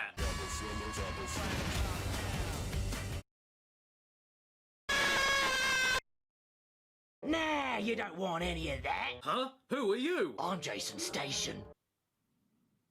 That is very funny. Why would you want to play Crash Bandicoot 4 when you've got so many of the best Crash games right here? Well, yeah, I suppose I do have all of these ones. I'm not talking about them. Say what? Well, that was just lovely. Oh, bugger me. Oh, look, it's Cash Banuka. That was all right, wasn't it? Oh, look, it's Cash Banuka 2. That was great, wasn't it? Oh, look, it's Cash Banuka Wrapped. Oh, look, it's Cash Teat Rabies. Oh, look, it's Cash Twiternity. These were fantastic, weren't they? Oh, look, it's Cash Banuka, the Wrinkle of Cowpat. Oh, okay, that wasn't a very good one, was it? The Law of... what I just came up with dictates that if you want a few games in a franchise to be respected as truly brilliant and given the eternal status of classic, you need to be able to compare it to its own failings, so that you're able to see how badly its own gameplay style that the franchise is famous for can be attempted. Sure, people liked Crash Bandicoot 1 a lot when it came out. I mean, check out this kids magazine I have talking about the best games ever made. They seem to think that Crash 1 was one of them, so it must be true. I mean, look at what they say about Samus in Metroid. We know that playing as a girl is a bit, well, girly. Ew, cuties! Real talk though, kids, Halo isn't a difficult game at all. You wanna know what's really tough? SpongeBob. Why do I have this magazine? But no matter how much people loved Crash 1, when Crash 2 came out and refined and improved basically everything, it was clear where the original should have been from the very beginning, and it looks kind of bad now. But that's just hindsight. When Crash 2 came out in '97, you could only say that with the new knowledge you gained as a hardcore Dorito gammon, while gaming technology improved around you, because at the time, nobody knew any better. This type of game was a new thing in 1996, so people didn't 100% know how good this new gaming formula could possibly get until they experienced it for themselves. I mean, Jesus, people played Pong in 1972 and they thought that video games had peaked. That's it, guys, we're not getting any better than this. Pack up and go home. You in chat. Colour now! And so it goes on. A sequel comes out, it improves itself. Another sequel comes out, it improves itself. And just when there's a few people that start complaining about that gameplay style getting a bit too repetitive and too old or stale, another sequel comes out which tries to fix all of those problems, which then makes those complainers realise how good they had it in the first place. That's how I think gaming classics are born. You don't just finish making a game and then declare it classic immediately. Only time will tell. And nowadays, we all know the original Crash trilogy is classic, because they remade them and they still hold up brilliantly today. The same can even be said about Crash's first attempt of a kart racer. Fantastic then, and fantastic as a remake even now. We also know these games are classics because its own series they came from really started pushing their luck when everyone started bitching about it. Now, where have I heard that before? Did someone call me? Yes, every franchise, whether it's about a purple dragon or a blue guinea pig, suffers from this problem of sinking really damn low when trying desperately to spice up what made their own games terrific in the first place. Even the portly Italian Pillsbury Doughboy wasn't safe from this trend. And even though it makes us respect and appreciate their good games even more, they still exist. And when it comes to Crash, bless his little belly baton.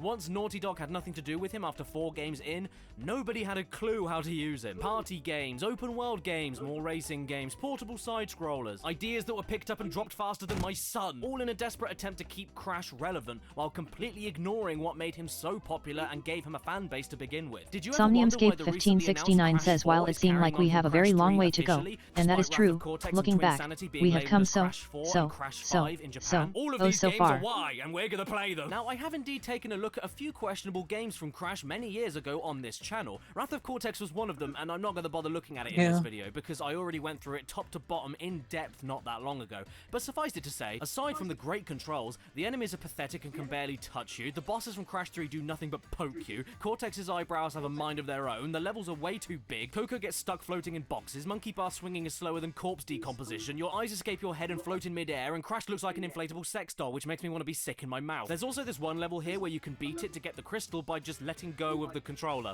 Yes, I'm not joking about that. This is supposed to be a minecart race where you pick different routes to take to try and get in front of Crunch, and you don't need to press a single button and you will win. This game is a masterpiece. I also did do a video on Crash Bash, but that was back in 2012. 2012. That was even before YouTube was taken over by Susan Wetwinky. And because that video is terrible, I figured I'd drop myself into this video nice and gently and revisit Crash Bash to see if it really was the beginning of Crash's downfall after Naughty Dog dropped in to start making games about angry, hairy men. So I guess it's time to conclude this year's Bandicoot month by acknowledging all of Crash's failures and getting them out of the way forever so that I never have to mention them again. These games I'll be talking about today have been heavily requested on my channel for years now, so sorry for the wait. I hope this is what you wanted. Oh wow, check it out. It's Crash and Bash 'em. I reviewed this game when I was a clean-shaven child. The graphics as well are actually quite pleasant. The characters look good. And I don't know what I was talking about. This was the first Crash game to be picked up by another random developer after Naughty Dog lost the rights of the character to Universal. And that does spell bad news at the offset, but at least the new devs, Eurocom, didn't try to poorly replicate the original formula. They instead tried to do a Mario Party, but with a gorilla with an anus for a face. Doesn't mean the game is great though, despite it doing its own thing, because, spoiler warning, I don't think it's that great. Can we judge the game by the first world of adventure? No. We can't. Ignore him. Now, even though Crashly Bashly is a party game, if you're all by yourself, you can indeed play a single-player adventure mode. Ooh, get you. And in adventure mode, I decided to pick Cortex because when he's running, his hands turn into a canary. But you can't call this an adventure without a story. I mean, what do you think this game is? Hiking. So the intro cutscene clues us in on what's going on. In the most basic of terms, Aku Aku and Uka Uka are having an argument, which almost leads to the worst boxing match of all time because none of them have any arms. Prepare to fight. No, Uka Uka. The ancients would not allow it. Ah, do you know what? Aku Aku is right. Yeah, we've never done that before at all. No, we don't fight because the ancients won't let them do it. No, not even once. Don't want to piss off those ancients. Oh, by the way, who are the ancients? You know what's even weirder about this, though? The first line spoken in this cutscene is, How many times must you be told? You cannot defeat me. So why does Uka Uka even try to fight Aku Aku after all of that? Why give him the ancients excuse? You both can't hurt each other. Aku Aku said so. Do you have memory loss, Uka Uka? Can Wood get Alzheimer's? Anyway, after this, Aku Aku has had enough and is about to bring the thunder. This bickering can go on no longer. Or he's gonna sound like a fed-up mother. And logically, just like when you catch your own kids bickering, there's only one Somniumscape way to 1569 says Nair he just Angie. illegal cage fighting. Yes, instead of settling this tiny squabble between themselves, these omnipotent and all-powerful masks decide to steal their supposed friends and pit them against each other until only one is left alive. And Crash is A-okay with it. What is he doing? And so, by winning a random set of battle party games and fighting boss levels at the end of each warp room, your chosen character must beat out the competition for the glory of their own mask that forced them into this horror, and this somehow proves how great they are and who wins this pissy little argument. Even stranger, though, is that since I picked Cortex, I'm fighting for the evil side, and yet the boss levels are all the same if you picked the hero side. Even Uka Uka says in the boss cutscenes, You must first meet an old friend. So if they're old friends, why are we fighting the bosses? If the bosses are evil and friends with Uka Uka, including the final boss, doesn't that mean that the evil side already wins this argument by default? What's going on? Why are we fighting them? Oh, don't worry, he's flat now. This story is a total disaster, no other words. It's as much of a mess as Tiny Tiger's character model. Cortex's hair, though, is on point. Look at it. It's so on point that it is a point. His hair is so sharp he could open an envelope with it. So Crash to Coot Bash to Coot, like I mentioned earlier, is Mario Party for the entirety of the gameplay, but without the game board or dice to roll, and it's worse. You just win mini-games over and over again to progress. And where some of these games on their own are totally passable and fun in their own right, where Crash Bash fails is with the tedium of it all. This is one of the most repetitive games I've ever played. In fact, it's so repetitive that in the first warp room, you get 4-way Pong, polar bear fighting, pogo stick bouncing, and 3D brawling. And then in the second warp room, you get 4-way Pong, polar bear fighting, pogo stick bouncing, and 3D brawling. Foon! Sure, there's an additional game mechanic added in for the copies, but they're still copies. They feel exactly the same to play, and many of these minigames are copied up to 3 times throughout the adventure mode in different warp rooms, with nothing but a different coat of paint. And that's not all. Get this, in order to unlock the boss battles from each warp room, you need a certain amount of trophies. And no, your wife doesn't count. To get the trophy on one of these levels, you need to win the minigame in question, not once, not twice, but 3 times. And this isn't a best out of 3 system or anything like that. The game keeps on going until anybody in the match wins 3 times, meaning that you could potentially replay the level 9 times in a row in order to win just 1 trophy. And that's assuming you even win on the 9th attempt. So you get the 4 trophies from Warp Room 1, unlock Boss 1, and then think to yourself, God damn, I can't wait to see something new. And then, oh dear, Warp Room 2 has exactly the same minigame styles you just did, aside from 1 extra level you haven't seen before, and you still need to win them all 3 times each. And then all of a sudden, Boss 2 won't let you in, because you need trophies, gems, and crystals to get inside. But where do you get the gems and crystals from, you bitch? Why? By going back through all the levels you've already replayed a million times over and replaying them again. But this time with an overly frustrating crutch, like randomly growing insta-kill mushrooms taking over the stage, or you beginning the stage with less health than everybody else. Yes, Engine, this is a great idea. When 2 giant missile-equipped mech suits can't take down a tiny bandicoot, just spin around and spit balls out of your mouth, that'll get them. So yeah, the single-player adventure mode, aside from the decent bosses, it's pretty horrendous. And unfortunately, unless you own a first edition black-labeled European version of Crash Bash, like I do, there's no code you can put in anywhere to unlock all of the multiplayer games straight away if you want to just jump into a match with a few friends. You have to go through the adventure mode and unlock everything in that tedious goddamn way. Otherwise, you're stuck with 4 minigames total with 4 different skins, and that is it. Unless you have a copy of Spyro 3. Yes, stay with me. By holding L1 and R2 on the title screen for Spyro 3 and pressing square, you get access to a hidden Crash Bash demo. And then, if you type in a specific code on the title screen of the demo, you are then granted access to a cheat menu, where you can not only manipulate and change basically everything on the screen, but also have access to nearly every single level, fully multiplayer compatible and all. You are missing a few of the final minigames, and you only have 3 bosses to pick from, boss 3 of which apparently being Homer Simpson. But yes, essentially, nearly the entire Crash Bash game is hidden on a Spyro 3 disc, which I guess just goes to show you how little space Crash Bash's full disc was using in the first place, and therefore shows you how much effort went into it. I can't believe they left this here accidentally. It's so damn cool. Look, you can even see the exact date and time that this beta build of the game was placed onto the Spyro 3 disc. How adorable. Okay, what I just said about the no effort thing, that was harsh. There is quite a bit of effort put into some of Crash Bash. The soundtrack, for instance, is one of Crash's best on the PS1. In fact, below Crash 2, I'd say it was the second best, so go and check it out. And when you do have all the mini-games unlocked, it is a decent distraction with friends, but getting to that point legitimately, which the majority of players of this game had to do, is hellish. And my lord, aside from the repetition and copy-paste mini-games, the looks of this game really end up burying it. Too many freeze frames I was able to grab from this game were absolutely horrifying, and a far cry from the detail you'd expect from the Crash universe, even on the PS1. And come on, man, Cortex's head here looks like a boiled egg on top of a frisbee. I can see a good game here. But it's not in there, and that's probably the saddest thing. Oh, I don't know. Maybe if I shout at it, it will be better. Oi! That didn't work. But don't fret. I mean, did you like Crash Team Racing? Yeah? Good. Well, have I got the steal for you? Because for the low, low price of 3, you can get Crash Team Racing, but on the PS2 with better graphics, and you fall through the floor all the time. Oh yes, sign me up, Banduka boy. So Crash Nitro Kart was sort of a sequel slash spiritual successor to Crash Team Racing for the PS2 era, and oh boy does it feel like a game stuck in the shadow of its better big brother that the parents love more. In many ways this is just a carbon copy of Crash Team Racing, but just not as good. It's even apparent in the adventure mode. The plot of CTR is aliens, and the plot of Nitro Kart is aliens. But instead of Oxide threatening to turn Earth into a giant concrete parking lot, you have this guy called Velo who just steals you to race a bunch of times to entertain other aliens on another planet.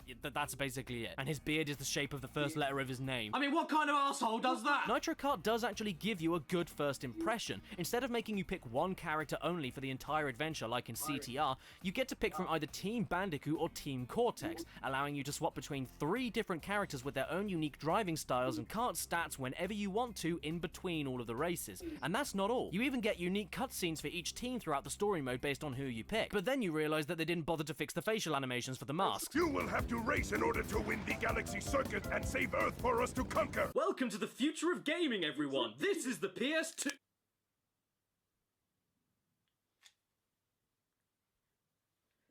Hey! What's my name? Easy.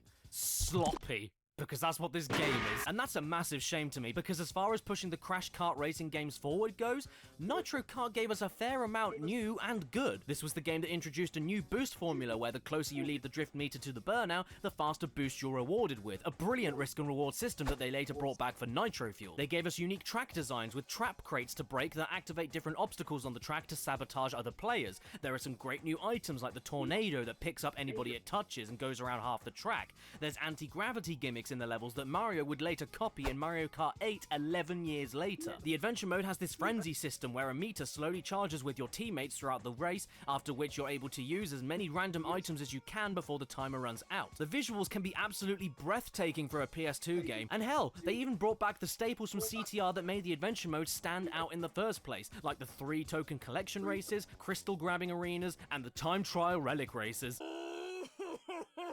And since they already copied so much that worked from CTR, it would only make sense for them to copy the addictive, maniacal, and bouncy control style.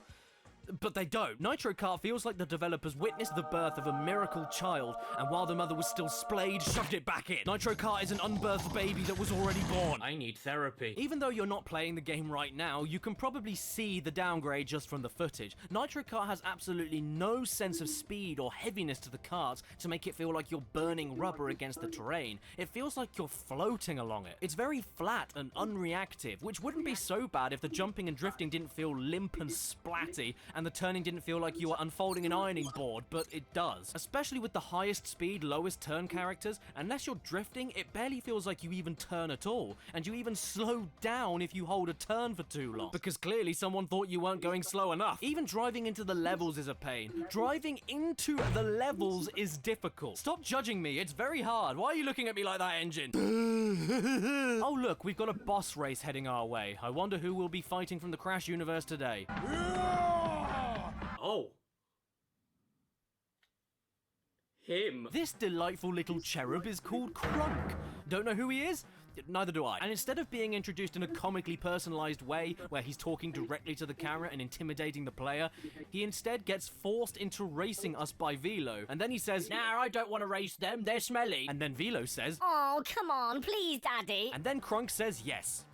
Yeah, that is the quality of the boss races we have in Nitro Kart. And as for the race itself, well, I've got to be honest, I'm not even sure it was a race. See you later, monkey beta. At this point, I'd rather have a race against that thing in Star Fox 64 called Bacon. The pathetic boss races aren't all either when it comes to the difficulty of Nitro Kart. In fact, when you mix in the Team Frenzy mechanic and new boost formula that is outright broken when you get the hang of it, this ends up becoming the easiest kart racer I think I've ever played. And the boss races don't even allow you to use Frenzy, so that's how easy they are. Topping all of this off is a piddling number of tracks compared to CTR as well. Oh, that did not feel good. And I don't even want to know what noise you'd make if you did feel good. And even though this is supposed to be a high-tech advanced PS2 follow-up to Crash Team Racing, Nitro Kart ends up being one of the most unpolished games I've ever played. Constantly clipping through the floor is one thing, but it's another thing when the frame rate tanks whenever there's more than 3 karts on the same screen. The shields don't even work half the time, and in some races you're even able to crash. How the hell did you do that? I genuinely love the track designs and the visuals of Nitro Kart,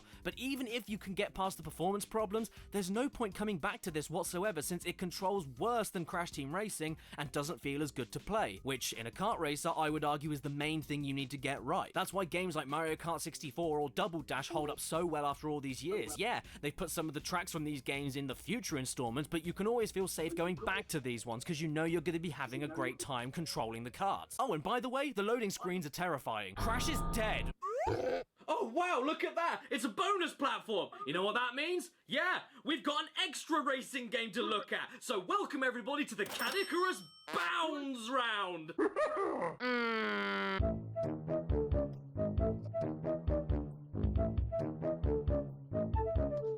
Yep, just when you thought they couldn't mess it up anymore and that they should have let Crash Team Racing die with dignity, here we have another Crash Kart Racer, Tag Team Racing. But it's okay because Jetix Magazine says it's the best Crash game ever, and everyone knows who Jetix Magazine is. Hey everyone, it's me, your favourite primetime family-friendly YouTube superstar, Gump! So immediately, I do have to give Tag Team Racing some credit. The story mode here is at least something different and not another random alien invasion. The plot here is that you're battling Cortex and accidentally stumble into a theme park built entirely for roller coasters and racetracks. Is that a wang? And you get roped into recovering the power sources for each of the theme park's lands that were mysteriously stolen from Von Clutch over here. But we're only helping him to do that because whoever does help him wins ownership of the entire park, which Cortex really wants to do, and we can't let him do that. Perhaps a riddle or two!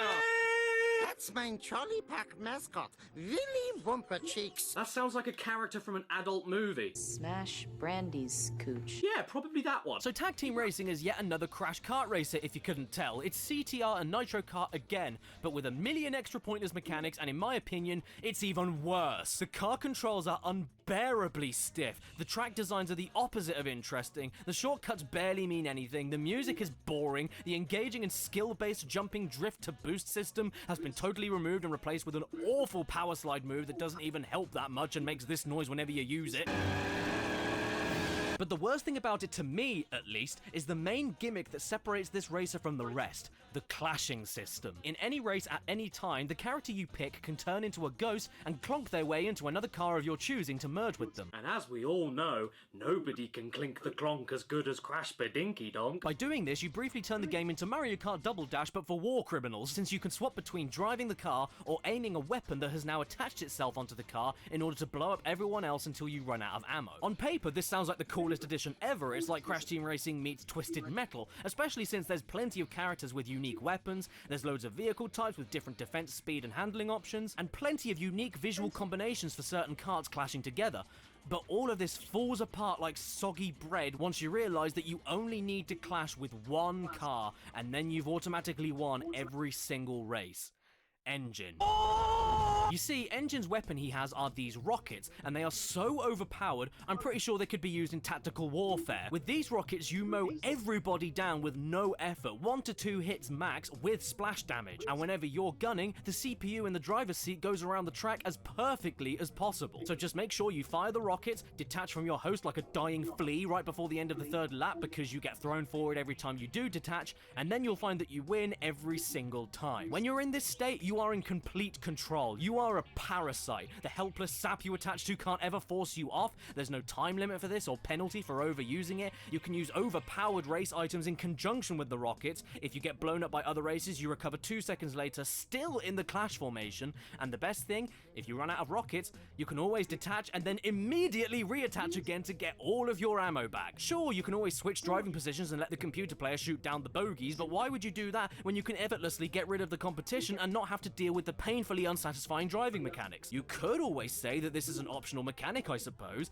except it isn't, because if you don't clash with another car in any race, then you're a very weak target to every other car firing at you, and you explode so much as tumbleweed touches you. Not to mention, again, you're stuck with kart racing mechanics that feel like you're derailing a train, and other racers can attach themselves to you at random with as much consent as a Weinstein. Basically, if you don't clash, you lose, so why wouldn't you choose to clash with the most powerful weaponed racer? And then, once you unlock Engine shortly into the game, it all becomes even easier since you don't even need to look for him in the race to grab his rockets. You can clash at the very start of the race to guarantee victory with any car without breaking a sweat. Look at these KOs. Look at these KOs. For a 3-lap race lasting around 3 minutes, this means I was averaging 7 KOs per minute. And so at this point, why does the track design matter? Why do the visuals matter? Why do the shortcuts matter? For even a small fighting chance in tag team racing, you have to use this clash mechanic, which means you'll end up doing the same thing repeatedly to win every time. Even the other modes for each track have similar approaches to them. Oh, and did you know? This game is a platformer? Yeah, Tag Team Racing also has a giant hub world that's as much of a single game as the racing itself, despite being called Tag Team Racing! And my god, look at this. Look at this performance. The game didn't run spectacularly in the races, but this looks worse than my granddad's slippers. Couldn't you guys just focus on getting one gameplay style nailed instead of forcing as much in as possible? Did I just die from jumping into a bridge? The jumping and general running around controls are so slippery and floaty, it's practically impossible to control where you're aiming towards, and even the spinning attack is lazy. See this? This isn't a Death Tornado spin power-up from the other games. This isn't a super spin. This is just what happens when you hit square over and over again. The animation resets and you can keep spinning forever, meaning that no enemies will give you any trouble. No shits were given at all, my lumpies and germs. You also get interrupted a lot by Chick and Stu, who you may recognize from Nitro Fueled as the chickens who announce all the DLC Grand Prix. I hate them there, and I hate them even more here. Spending like crazy on new stuff. Bling bling. Bling bling. Yeah, that's what all the kids were saying back then, wasn't it? Bling bling in my ding ding. To be totally fair to Tag Team though, despite not being that fun to control, I do admire a few things they do in this overworld system. Firstly, they turned the death animations Crash is famous for into an explorative gameplay mechanic, as you can go on a scavenger hunt looking for hidden specific death cutscenes that quite often got a chuckle out of me.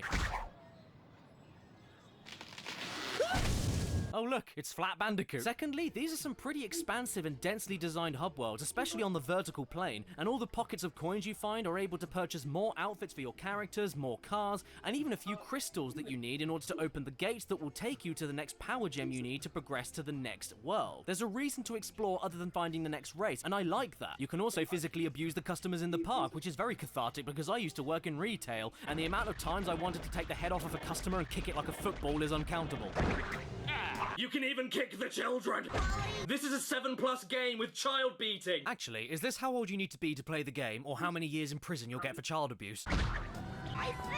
You know what though, now that I think about it, the balance is a bit too skewed in the platforming's favour, because winning a race only rewards you with 2 crystals, whereas you're going to be able to buy and find more hidden crystals in the overworld much faster in order to open up all these gates in the hub worlds to then find the hidden power gems and skip a huge chunk of the game without even doing a single race. Welcome to Crash Tag Team Racing, where we don't like racing. Overall though, tag team racing is an absolute mess, and in my opinion one of the lowest points of Crash's console career. It tries to appeal to everyone, but ends up impressing no one. Half of it is Crash Team Racing, but with worse controls, worse performance, worse visuals, broken mechanics, and boring, stale track design, while the other half is Twinsanity, but with worse controls, worse performance, worse visuals, worse enemies, and barely any really challenging platforming.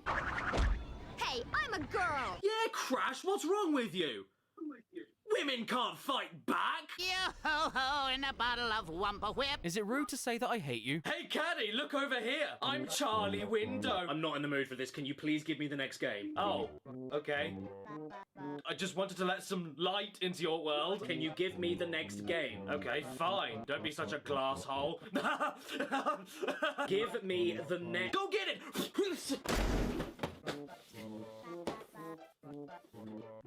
Skylanders Imaginators. This isn't a Crash game.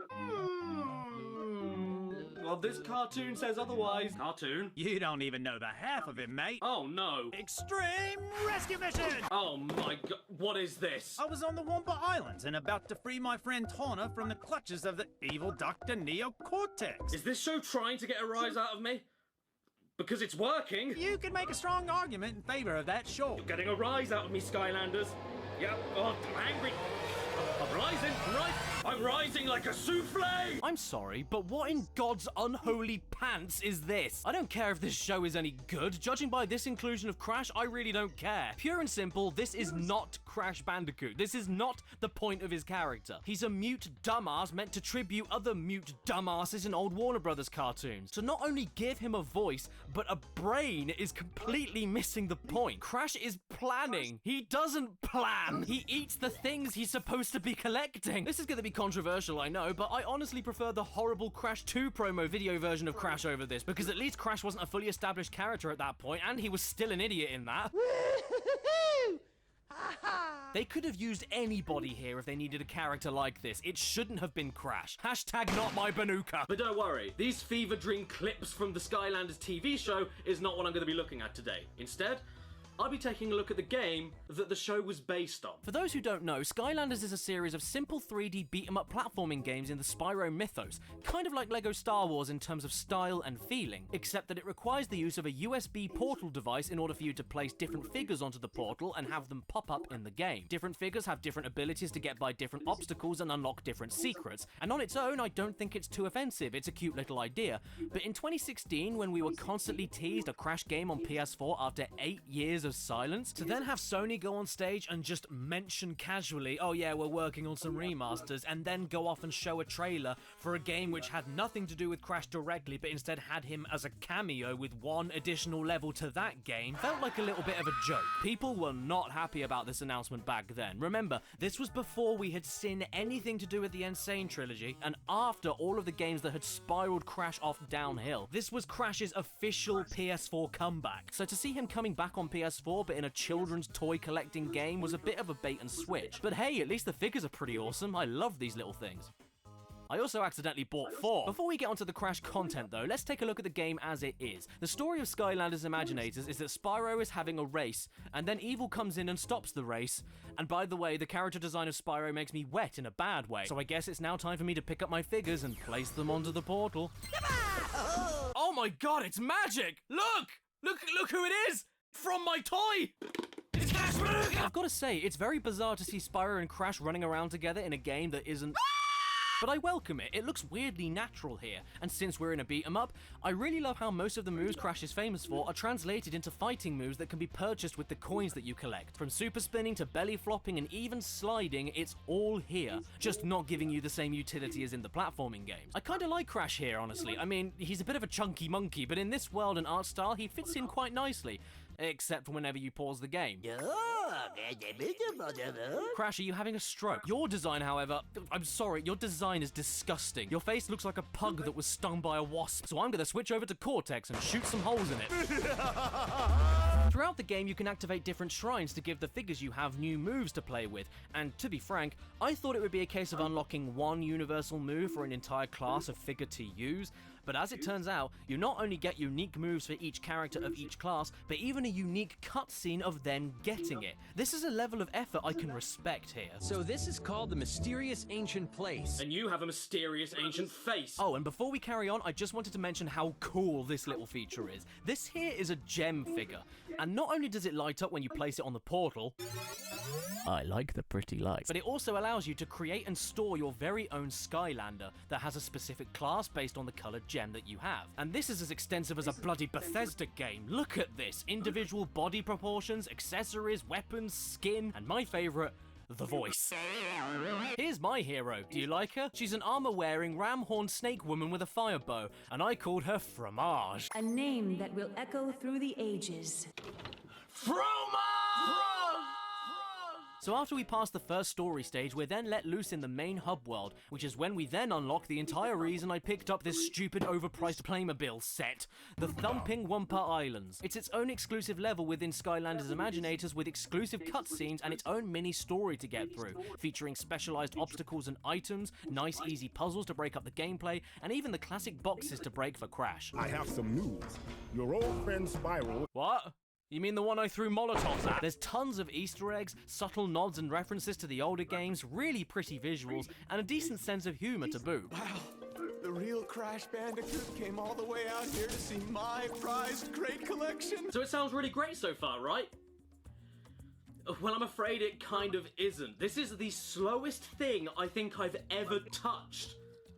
And I touched the floor yesterday. Look, say what you want about the quality of the gameplay or the ethics behind Crash being in Skylanders after an 8-year gap of nothing. Regardless if you love or hate Skylanders, how can anybody be okay with the slug-like speed you move? Isn't this supposed to be a fast-paced action game for kids? I run pretty quick in the home world. What's going on over here? And I know this is for kids, but hey, the original trilogy were for kids too, and they were never this easy. You just run around and hit stuff with like 2 or 3 buttons while doing the occasional jump. Repeated ad nauseum. It really is baby's first beat 'em up, and that wouldn't be so bad except you move along as fast as cheese on toast. It doesn't matter what extra moves you purchase or whatever, you still end up doing the simplest button mashing combos and nothing else. And often that's the best way to get past any combat encounter because the singular powerful moves that take a long time to wind up don't do as much damage as a quick 1-2-3 combo with your basic punches. And annoyingly, the slowness coupled with the repetitive simplicity is what ends up ruining so many more encounters throughout the game. At this point, you don't have a guard, dash, or roll, just a run, jump, and attack. So tanking hits in big crowds is inevitable. Look, they all move faster than you, and in situations like this, there is nothing you can do other than die and swap out to another figure that you may or may not have on you. The only way to get your old character back being to quit the level or restart it. So I hope you have enough figures, kids, or else you'll need to steal Mummy's credit card. This then becomes a huge problem when you're told, only Crash Bandicoot can unlock this zone. But the problem is, he got Steam pressed earlier, which means I would need to start my entire 30 minutes of playtime so far all over again in order to reach that point to open the door as Crash, while going through all of the sticky, running, enemy smacking, property destroying, and puzzle solving all over again. You know what this game reminds me of? Over the Hedge on the Xbox. And if you're reminding me of Over the Hedge, you buggered it up. But this isn't what everyone wanted me to talk about, is it? Okay, fine. I guess it was only a matter of time. These 2 final games I'll be looking at for this video have been requested by my viewers, no joke, for over 8 years now. And to celebrate me finally getting around to talking about them, I invited a celebrity guest to show you what the first one is.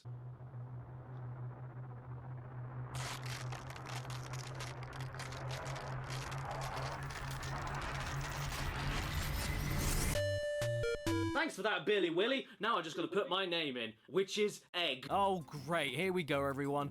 Crash of the Titans. Okay, so this intro cutscene I actually really like. This shadow puppet art style with no dialogue is a very unique way to set up the story, even if it reminds me a bit too much of Jungle Book 2. And I don't ever want to be reminded of Jungle Book 2.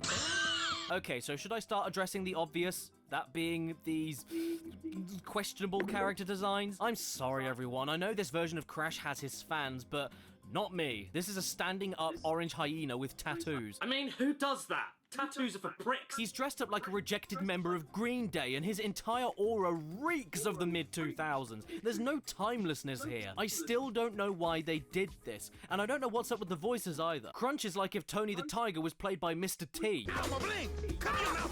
But hey, at least Cortex is still pretty funny. There is always that. Make a sucker! Hey, genius, I can't actually hear you.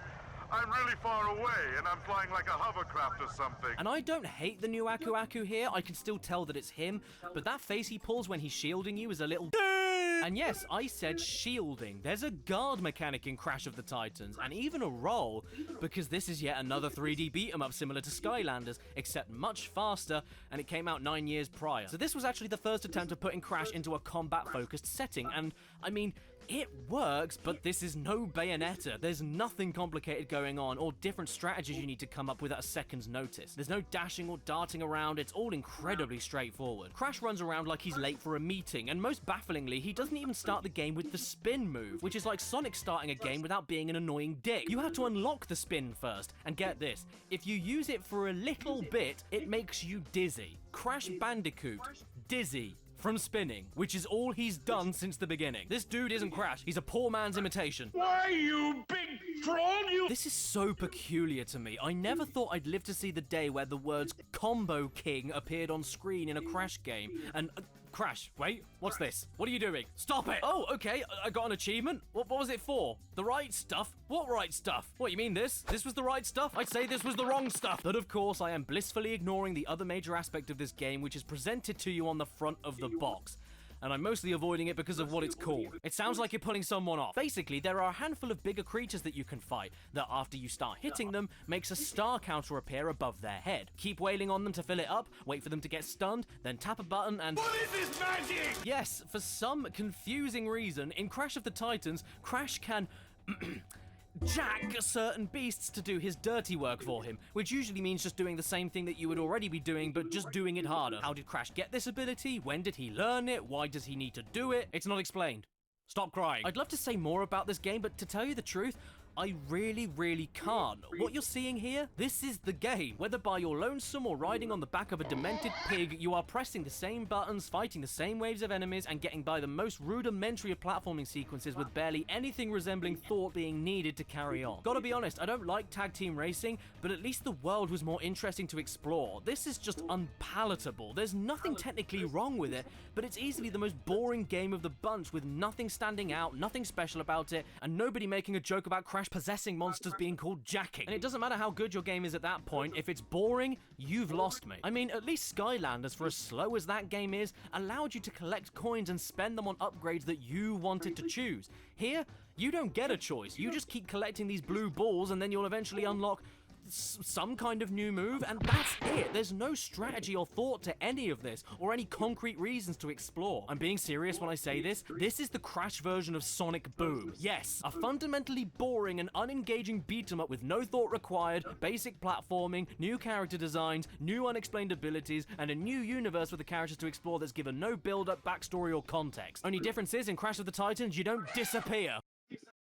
And do you want to see where I couldn't take it anymore? Right damn here. This is apparently Uka Uka. Yes, this Uka Uka. Way to completely toss aside your old fans that you're still trying to attract back into the series after the platforming apparently got too stale. I mean, I think that it's a cool as hell mask design on its own, but that is not Uka Uka. I will take the Mojo and Bandicoot female back to our base. That's my Nan. And Cortex, my goodness. You know, I've heard people complain about Cortex's look in Crash Bandicoot 4, and here I am saying, huh?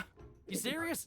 You could always end up looking like this. Cortex here looks like a cross between a toddler and an old man.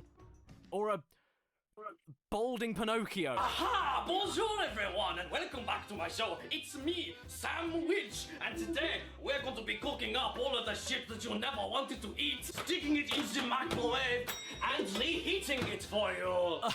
Oh, mind over mutant. Come on then, let's get this over with. My name is Limes. The first mission of this game is a tutorial gauntlet where Crash's sister Coco sends us off to look for a load of Coco parts, and I really don't think her brother should be doing that. After that, I hate to report, it's exactly the damn same game as Titans. No exaggeration. It's the same game, except Crash overdid the steroids in his shins. And now he has short shorts. Is that a lump? Oh wait, no, I'm telling a lie. There is something else a little bit different here. There's, a kids art pack? What's all of this then? Oh wow, are these fan arts from children that they hid in the menus of this game just to be cute? Oh dear. Crash is in a mankini. You know what? I'm gonna call it. I don't think this is kids fan art. I'm willing to bet that this was official concept art, because holy crap, this is the worst design of Crash I think I've ever seen. He looks like a gangly 30-year-old man dressed up as Crash Bandicoot, not actually him. The limb proportions are all wrong. He looks way too humanoid. He's too tall. And again, people complained about Crash 4 or the Insane Trilogy even. Just look at this climbing animation. Look at it. Is this Crash Bandicoot or The Exorcist? To be fair to Mind Over Mutant though, even though it is the same game as Titans and the character designs have been left in the toilet, I've got to say, this is basically just a better version of Titans when it comes to the gameplay. From the start, you've got way more fighting moves to work with, including a last-minute dodging and counter-attack move to really let you get into the combat mechanics and let you think about what buttons you have to press. And you get more moves for all the platforming you'll be doing. The platforming itself being 10 times more interesting and involved than in Crash of the Titans. Feeling a lot like Twinsanity in places, actually. Not to mention, hijacking the Titans for fighting has more uses, since they don't only have their own unique special moves that can not only benefit you in combat, but also aid you in exploration and getting to secret areas. Even better, you can jump on and off any Titan you want to at any time and store them on your equipping slot, and you just need to press the equip button again to get straight back on them, making the flips between combat and Crash exclusive climbing and platforming feel way more natural and of the moment. The Titans feel like an extension to Crash instead of just something that you do every so often. You're not just going through the motions and hitting a single attack button over and over again. This is not half bad. I'd happily play this over Titans anyway, but at the end of the day, it is still a simplistic Somniumscape 1569 says, hey VOD watchers, this is a shout out to you specifically. The channel wouldn't be what it is without you. So thank you. Oh, was I not supposed to be able to do that? And to be perfectly honest, for as monotonous and mindless as this game does inevitably become, I mean, unless Twitch gives me analytics about which parts are watched more than others, I mean, like, linking each level segment together. These are the best cutscenes in any Crash game, no kidding. And for each level, assuming you're watching the whole VOD, that's what I'm assuming. There's flash animation, hand puppets, olden timey, and the scripting, voice acting, and characterization is perfect. I'd even argue it's better than what Twinsanity had to offer in terms of humor. Just check out some of the gags that they somehow got away with here and tell me that you didn't crack a smile. Yes, it is I, Embryo. My name sounds like fetus. Call now and you'll also receive neckbeard in a can. Can't talk? Watching monkeys. Look at a monkey. Oh, right in his own mouth. Stare and dream. Stare and dream. Soon to be available everywhere but Arkansas. Punch him in the throat. Not my throat! I need that for swallowing! These are all so fast-paced, funny, expressive, and creative that I'm pretty convinced that Mind Over Mutant was originally supposed to be an animated series or something, but got rejected at the pretense of it being for a character from a video game, and so they were told by executives that they would prefer a video game, so then they just copied and pasted the ideas and mechanics from Crash of the Titans into here so that they could show you all the animated sequences they made. I don't know. I smell a conspiracy here. Oh, hang on. That's just fish. I'm in the market. So I wasn't expecting this in the slightest, but this mini marathon of the post-Naughty Dog Crash Bandicoot games ended on a weirdly positive note. Mind Over Mutant is not that bad. I mean, it's not great, I wouldn't go out of my way to willingly play it again, but it's a lot better than the other toss we've seen today. But overall, when you see the Crash Bandicoot 4 announcement trailer and hear this little exchange at the end of it... How many times have you beaten this clown anyway? 3. Really? Only 3? Funny. Seemed like more. I can totally understand now why they decided to split the timeline after Crash 3 and pretend like the other games didn't happen. However good or bad you think these games were as the next main Crash installments, nobody can deny that they were all over the bloody place in terms of focus and direction, which eventually led to the original trilogy getting the insane remakes in the first place. People just wanted to go back to the good, solid stuff that everyone knew, everyone loved, was really tightly designed, and what made Crash great and lovable to begin with. None of this sack. Crunch! What the hell are you looking at right there? Yes, that is a nice chest. The racing games were kept on life support for far too long, Titans was a dated bore, Mutant was a mediocre attempt to keep that new gameplay style going, and Skylanders wasn't even a Crash game. The only one I can see some potential in is with Crash Bash, considering how long-lasting Mario Party has been and how well-received Super Mario Party was on the Switch. I'd love to see them tackle this kind of game again, especially with the huge roster of characters in CTR Nitro Fueled, including cameos from Spyro. I think we could get a really damn good-looking and incredibly fun party game with lots of characters duking it out. With that, though, comes the conclusion of yet another Bandicoot month. So, thank you so much for joining me this year, and my new wife, of course. And even though nowadays Naughty Dog is spending far too much time being naughty dogs, I'd like to end this video with a thank you.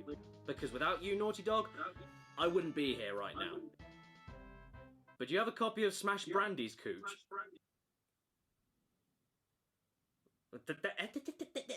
Subscribe and hit that bell. Follow me on Instagram and Twitter. Please.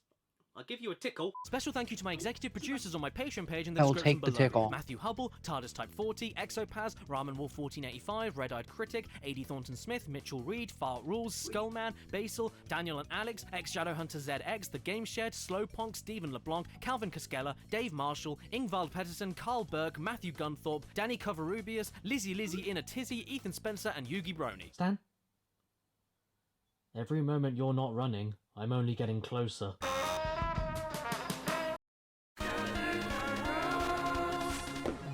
There are so many games here that I haven't touched yet.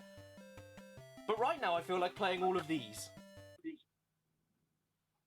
I don't know why. Long ago, old Yharnam was overrun by the plague of beasts and left to rot and decay. It can't be any worse than in here. Can it?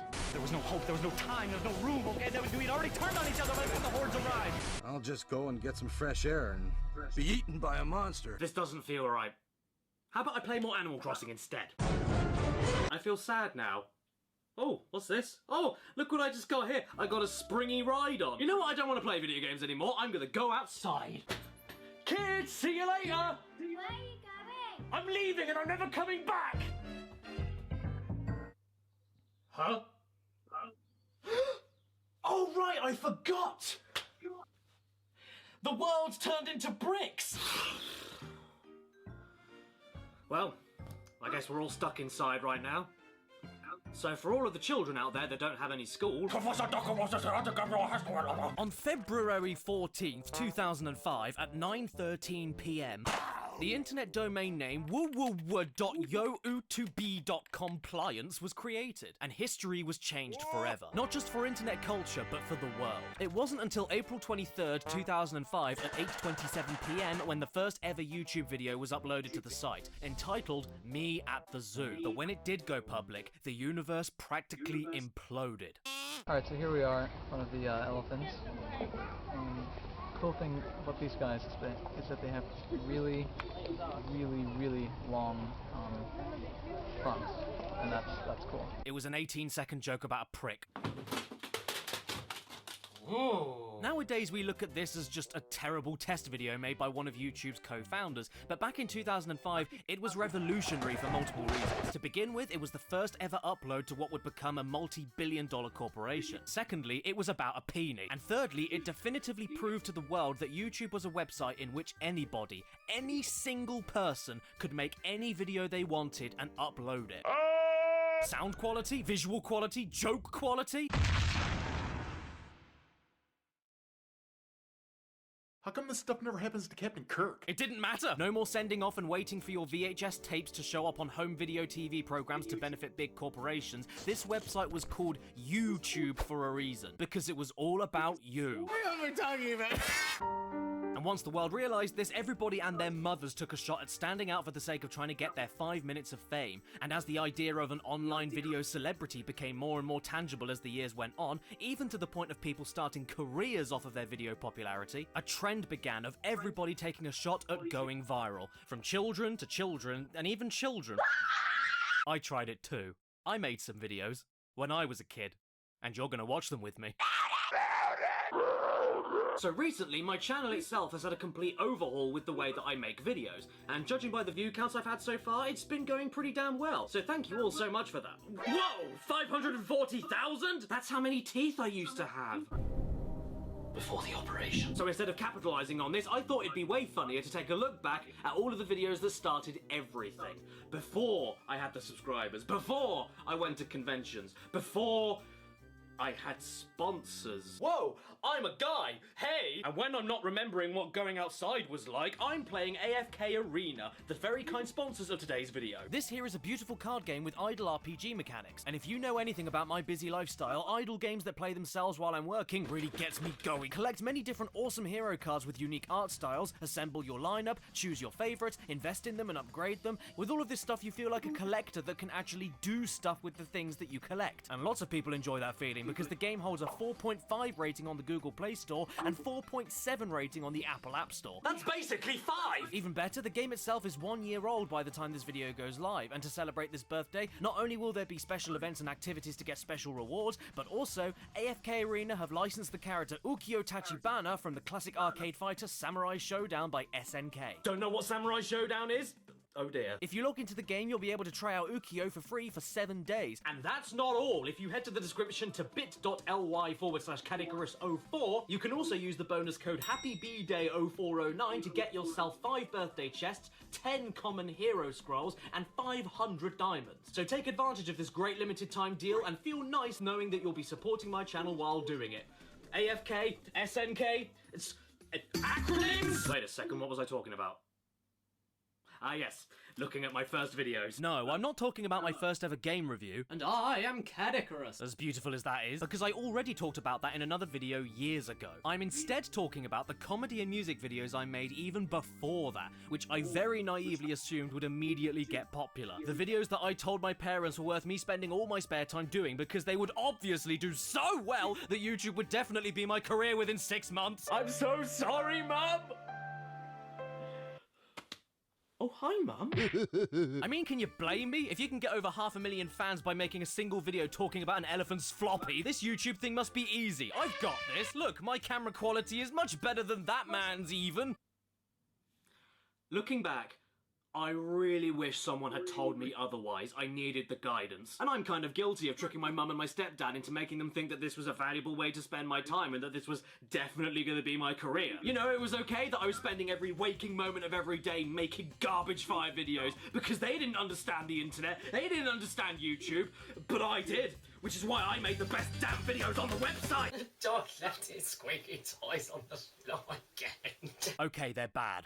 Watching really old videos of yourself, whether it's something that you made or on ancient family home videos, is exactly like your first kiss. It's surprising, it's awkward, it leaves a bad taste in your mouth, and there may even be a bit of blood. But everybody's videos suck when they start out. You don't know editing software tricks top to bottom, your writing blows, you've got no experience, your acting is as convincing as a plastic slide, you've got no confidence in your voice, so it's okay. It's completely normal and understandable to be bad when you're starting out. Still though, that doesn't mean the videos you made all those years ago aren't unbearable, because they are. Everybody's are. And, to be perfectly honest, with this lockdown we're all stuck in right now, I wanted to watch something that reminded me of the good old days. You know, the days where we could freely catch diarrhea and know that no matter what, we could use heaps of toilet roll with reckless abandon. The days where we could go out whenever we wanted and get a pint at the Volan vacuum. The days where we could book a holiday and fly anywhere, even to Barbados. The days where gross people didn't bother to wash their hands that much, and so every time you went to a public bathroom, it was a lottery if you'd end up in the hospital afterwards. It was exciting! The earliest video I have was made back in September 2011 when I uploaded my first intro for the channel to let people know how much I had planned ahead and how serious I was.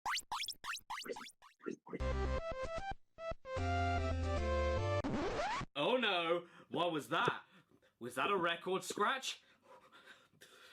Are things about to get funny? Nope, it's just a surprise reveal that my name is basically a pun, because my last name is Cadix, so I thought that the username Cad Icarus fitted really well with the name of the game franchise Kid Icarus, which I still haven't played yet. I don't want to play as a snotty little kid, even if he is an angle. This is pretty basic run-of-the-mill editing for someone who had just learnt this stuff at school, and this intro lasts for what feels like 30 years. You press the start button, the intro to the NES game slides in, the record scratches, the jigsaw transition scrambles the logo, here's my name, here's some mirrored explosions, there's my voice. Which back then I had to lower the pitch off by about 4 semitones because otherwise it would have sounded like And for the cherry on the cake, I even used copyrighted music for the backing guitar chord accompanying the explosion. For those wondering, it's the first chord of the song Cygnus X1 Book 2 Hemispheres by Rush. The best song title of all time, next to Kitchen Table by Stump. By the way, yes, back then this was originally uploaded as a single individual video. Because it's just that damn good it deserved it. Yep, I'm happy I got rid of this one very quickly, so onto some actual content. Oh, wait a second, what's this? A rogue video file from my first ever £50 flip camera in 2011? Please tell me I forgot to delete a video of me popping a spot on my nose or something. How awful could this possibly be?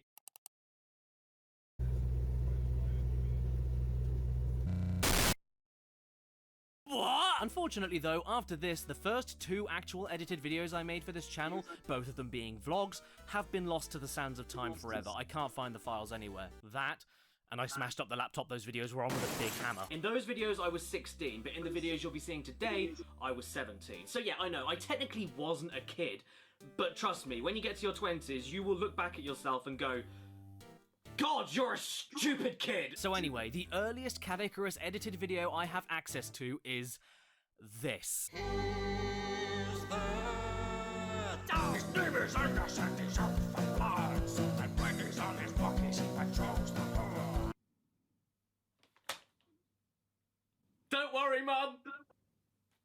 YouTube will be a successful business. I'll have 1 million subscribers, you'll see! If you couldn't tell, this is a music video about my mum's dog. Why did I do this? I don't know. Oh, actually, I do know. Because I was an imbecile. It sounds bad, it looks bad, I can't sing, and this was my idea of a joke back in the day. Hey dog, what you doing on the windowsill? I know what he was doing. I put him there. I cover all the basics with a song about a dog, you know. Dogs bark, dogs eat food, dogs hate baths, dogs fart smell like grandma, and the video ends at a generous 1 minute and 27 seconds. Except it doesn't. So what could be happening for the remaining 1 minute and 15 seconds? There was something dangerous on the floor. What is that?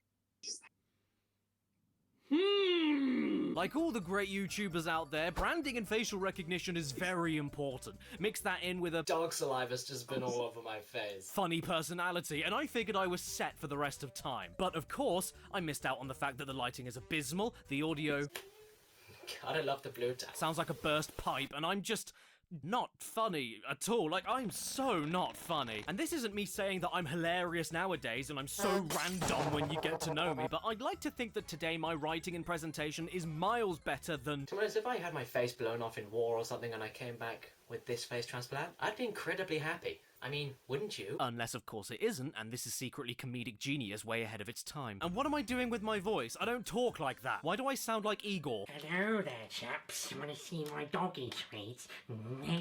But I mean, humble beginnings, right? And I also tried my hand at an ending catchphrase. If it is your birthday today while watching this video, then happy frickin' birthday. And remember to stay beautiful. Yep, this was the first time I said it, and continued to say that for nearly 7 years afterwards. And please remember to stay beautiful. Want to hear something really weird too? Back then, I actually treated these vlogging segments at the end of the bigger videos as separate videos. Like, I edited them and rendered them as separate videos to be uploaded separately as like a part 2 to the original video. Because I thought that would net me way more views and I would get at least an extra $1,000. But I thought about it for a second and realised I was a nutcase, and so I decided to stitch those 2 parts of the videos together and upload them as one, which pleases everybody, doesn't it? You get the sketch, and then you get a bit of me at the end, so everybody can see everything. Everybody's happy. If you don't like one bit, you can skip to the end. You don't like the end, you can just watch the beginning. It's fine.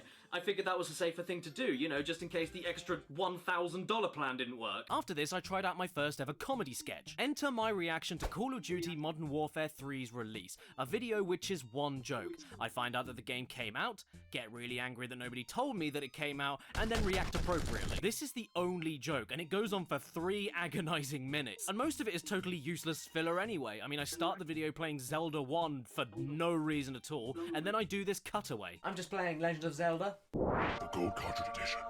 Am I bragging about owning a gold cartridge? They aren't that rare, James. Get your head out of your ass and put on some clothes that fit you, for God's sake. There's a few things I like about this video, though, as awful as it is. Firstly, it's the first time we all saw Ollie, who would go on to be my cameraman and partner in crime for other videos in the future. Well, I figured you must have got it. Nice looking at the script there, idiot. Secondly, this was the first time I properly started dabbling in action effects, like blood splatters and gun muzzle shots. I even replicated the kill cam from COD right here.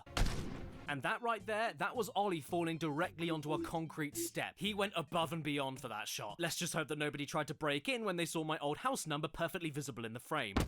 Thirdly, this shot here. I like it. It looks really cool. Fourthly, this moment here where I do a first-person shooter gag of pressing a controller to swap weapons. I'm surprised how smooth that turned out considering we had 3 pairs of hands to make that shot work. And finally, this moment here where my sister takes one for the team and properly rolls backwards down a hill, legs in the air and everything.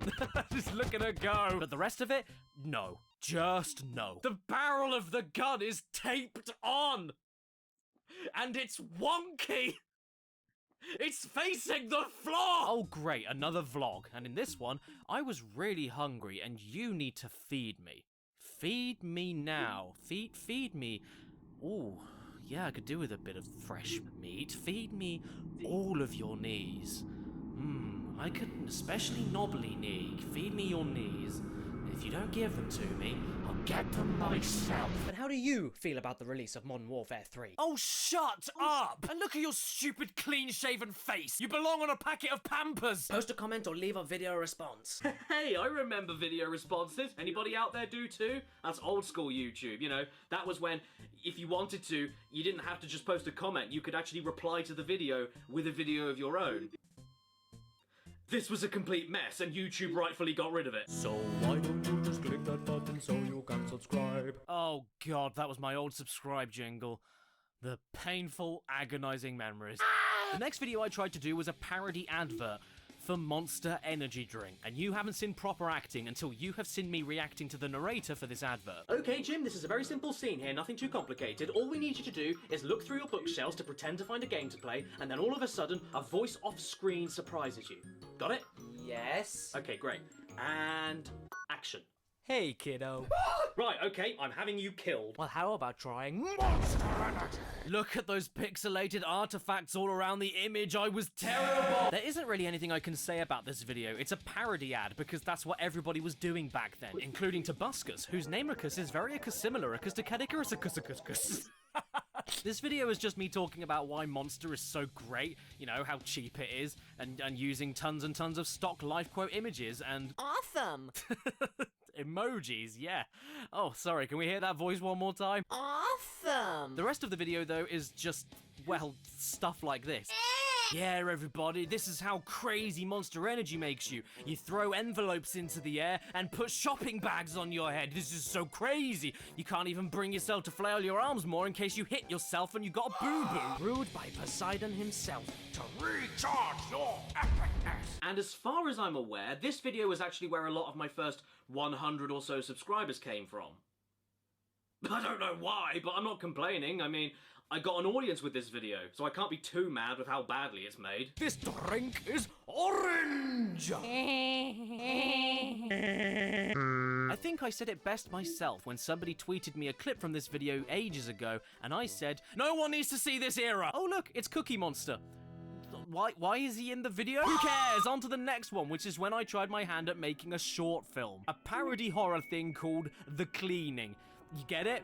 It's like The Shining, but instead of one verb where you're shining, it's another verb where you're cleaning, even though I suppose if one were to clean something, you would indeed make it shine, so this is basically the same as calling the sequel to Babe Hot Piece of Ass. Oh, nice one, Cads! Leave the script out, why don't you? That's the scariest part of the horror movie. This is a nearly 9-minute epic all about the day I discovered my vacuum cleaner could talk, and nothing of any value happens whatsoever until 2.5 minutes in, where we first of all find out I need to excrete. that vacuum cleaners can shat, and then we hear exactly what this vacuum cleaner sounds like when the dust bag is empty. Oh, don't ever stand on that wire again. Although the annoying thing is, there's nothing more I can say about this film. It's just 8 minutes of me mostly talking back and forth with a Hoover that has a mouth with no backing music or anything, spliced in with about 800 times that I look dead into the camera lens. Actually, you know what? Screw the script. This is the scariest thing in the whole movie. Oh, wait, no, I tell a lie. There's also this bit here when we're testing out if the Hoover can taste certain objects, and then I put my hand into the Hoover and it says, That tastes like my mother. do you want to hear the worst sound in the universe? Well, how about this sound that I use out of absolutely nowhere in this part of the video? I think it's time for a little payback. Hey, look. Why did I put that there? God, why did any of you subscribe? I unplug the Hoover, walk downstairs, get some biscuits, check you out because you so fat. Oh no, the Hoover moved downstairs somehow, and then that's the end. To be continued. Never. By the way, if any of you out there tried to make a video about a talking vacuum cleaner, I'll sue you for copyright infringement. On to the next video, where I pitch shift my voice to match the Legend of Zelda theme. And you know what? I didn't screw it up! I mean, you could do without the pointless video effects. Look, we get it. You can use an editing software. Good boy. And maybe you should think about getting rid of the intro section. But yeah, this really did take me as long as it looked like it did. I am a little bit proud of this one, even though I could do it 5 times quicker nowadays. And let's be real for a second, that's a face that only a mother could be proud of. Other than that, though, this video is not one of the worst things I ever did, I think. Down there, in the description. These separate vlogs, though, they're definitely the worst. Spread the word of CAD for me, that'd be fantastic. Ooh, pray tell me, what exactly is the word of CAD? Oh, don't worry, I know what the word is. Knobhead! This video, though, meh, I can't hate this one, it's okay. It's that time I tried to channel my inner Mike Oldfield, but instead of being mega talented and performing one of the best instrumentals of the mid-1970s, I'm instead doing Rudolph the Red-Nosed Reindeer with drumming that sounds like a broken down car. But still, I can't hate this one too much. Again, it's not one of the worst things I ever made. Except for, once again, the separate vlog bit, of course. But Caddy, who gave that to you? What are you laughing at? What happened that was so funny? Oh, and there's this one bit here where I'm talking absolute balls but can't stop looking over to my right. What is happening over there? Have an amazing Christmas and stay beautiful. You eat as much as you want, but please just stay beautiful. Work off. And then I made Arnold Schwarzenegger dubstep. I'm sorry. You know what? The weather is really nice today. Can we stop watching these and go outside yet?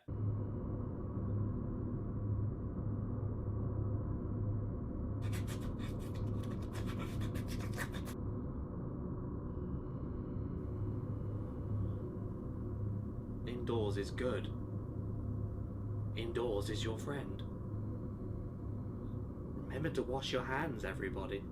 Ah! Okay, I don't despise this one either. It's okay for an old video of mine. It's more in time than I was expecting as well, but this bit right here, that makes me want to fill my lungs with fluid. I'm also getting pretty sick of these goddamning intro and outro videos. They're the worst. Stop it! My favorite part of this vlog in particular, though, is when I start apologizing to all my fans for the lack of a video for the next week because of a bigger project I was working on. Next week, there won't be a new video, but the week after, there will be a new video. Yes, Caddy, you've got to inform a whole audience leaning on your every word.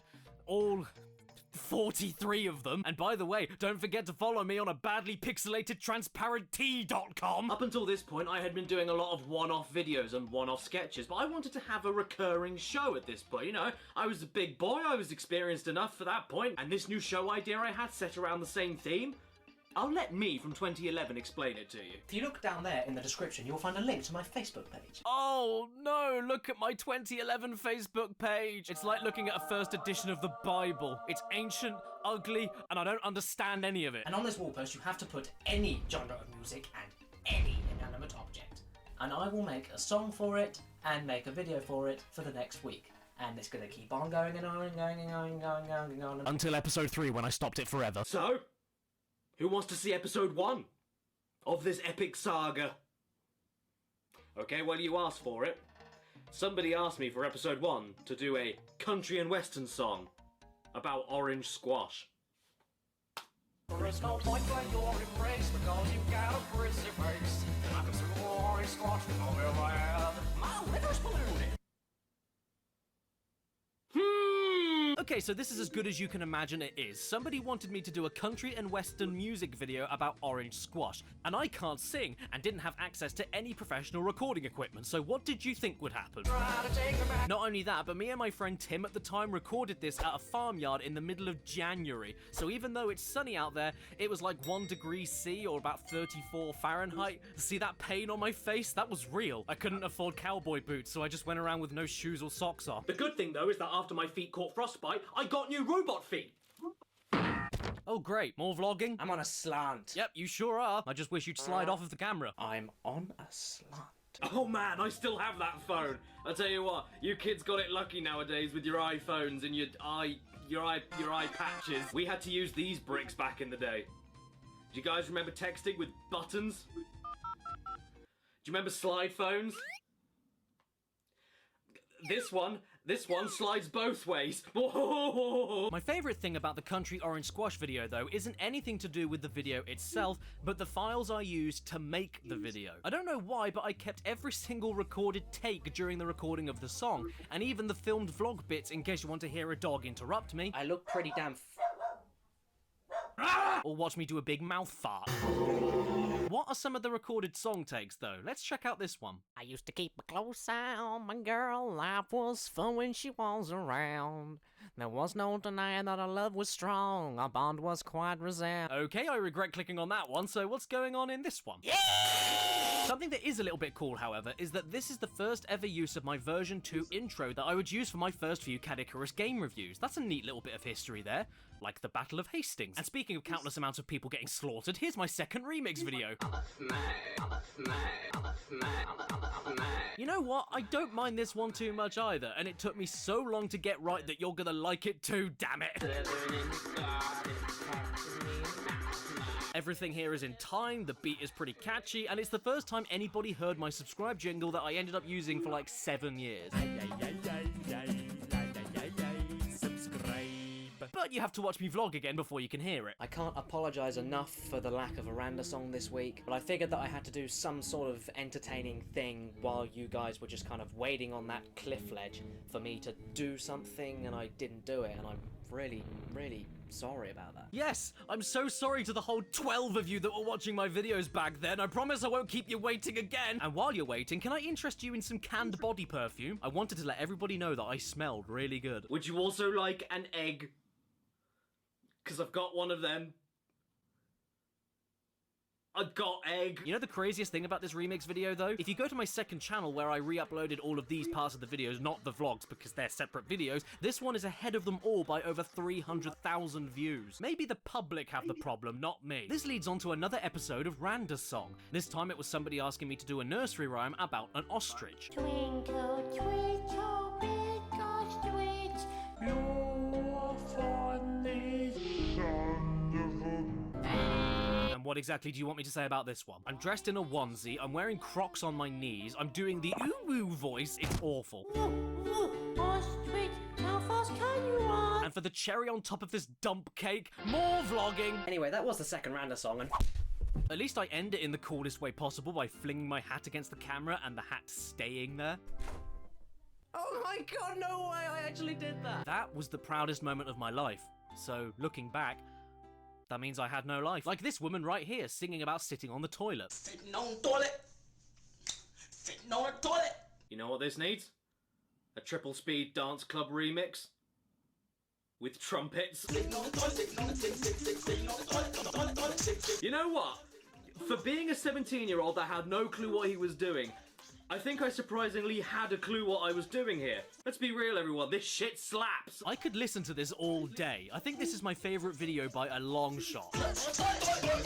Oh look, it's another vlog. Sometimes I get silly sporadic speech impediments. Did I hate my audience back then? Well, I think I must have done, because the final episode of Randa Song goes out with a proper bang, rapping about a Bible. Now, all cringe aside, I think this is the best quality video I ever made as a young teen. Don't get me wrong, I still can't stand to watch this video, and I still prefer the sitting on the toilet remix, but as far as like quality goes, yeah, this was definitely my peak back in the day. The camera work from Ollie is at its best, as is the camera quality. My effects aren't too awful, and they're meaningfully placed, not like the Zelda pitch shifting video where I turned myself into a lampshade for most of it. The shots and the cuts that I spliced together were quite stylish, some of the visual gags I actually liked, and some of the rap lines I think aren't that bad either. The number of pages, 1,300. I went to the library, I roared, I thundered. How many books is that? Don't give me a trick. Then she looked up on her data and she answered 66. Good God! When I eventually did a vlogging video related to this one, I even tried rapping in that one. I'd like to take this opportunity to say a thank you. Without you beautiful people, I just don't know what I would do. Okay, that's enough of that. This then,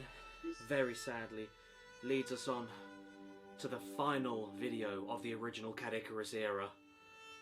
My swan song, my magnum opus, my Requiem Mass in D minor. How to pull birds. Hello, my duckies, and welcome to How to Pull Birds.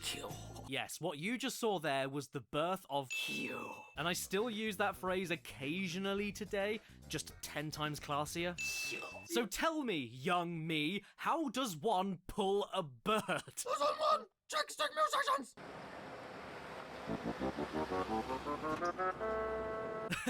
Okay, as awful as this part of my video making career is, I have to admit I do really love that shot. That took us about half an hour to get as well. The timing with every type of bus and lorry that drove past, and the speeds they were going, and Ollie not having the camera ready, and it was a nightmare. The premise of this video is very simple. I am trying to tell this girl at a bus stop how I feel about her. And by the way, that's Ollie's girlfriend's sister. Wouldn't that have been awkward? But for some reason, I can't talk, so instead I whip out my phone, get the kazoo out of my pocket that I carry around everywhere because you never know when you need a kazoo, and gear myself up for a song.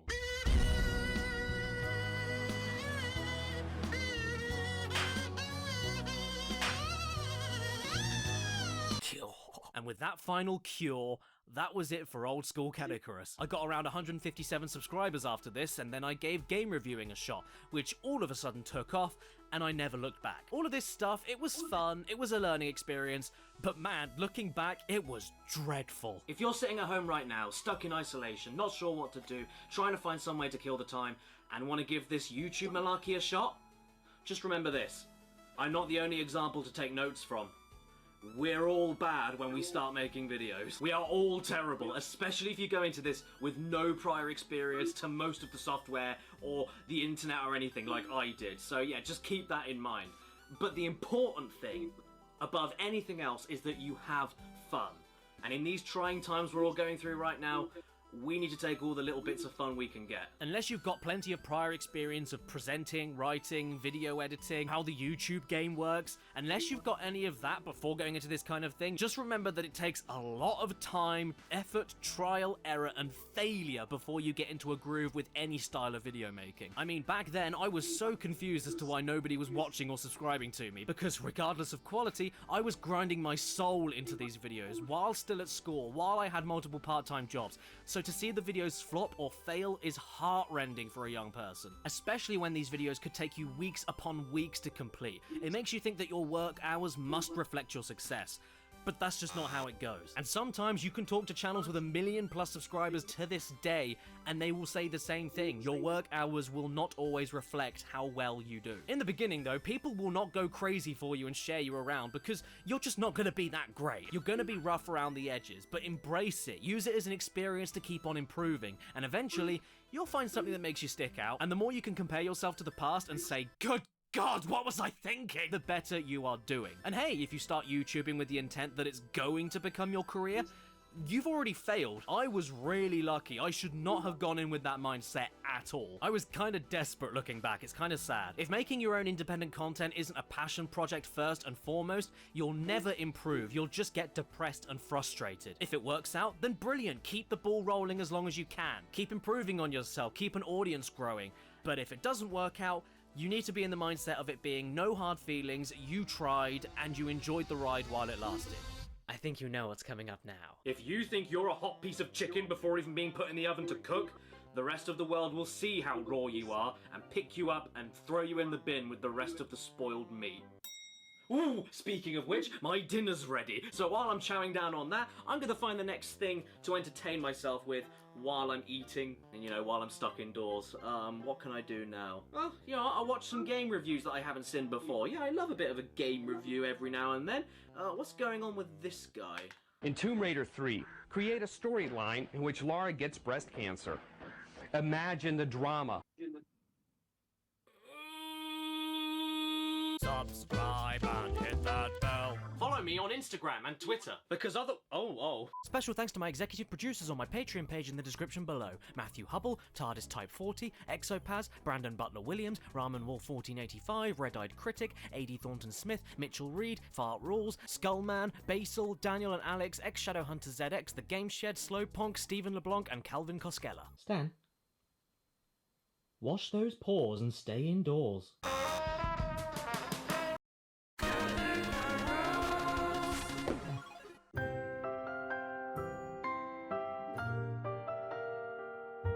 Goo goo gaga.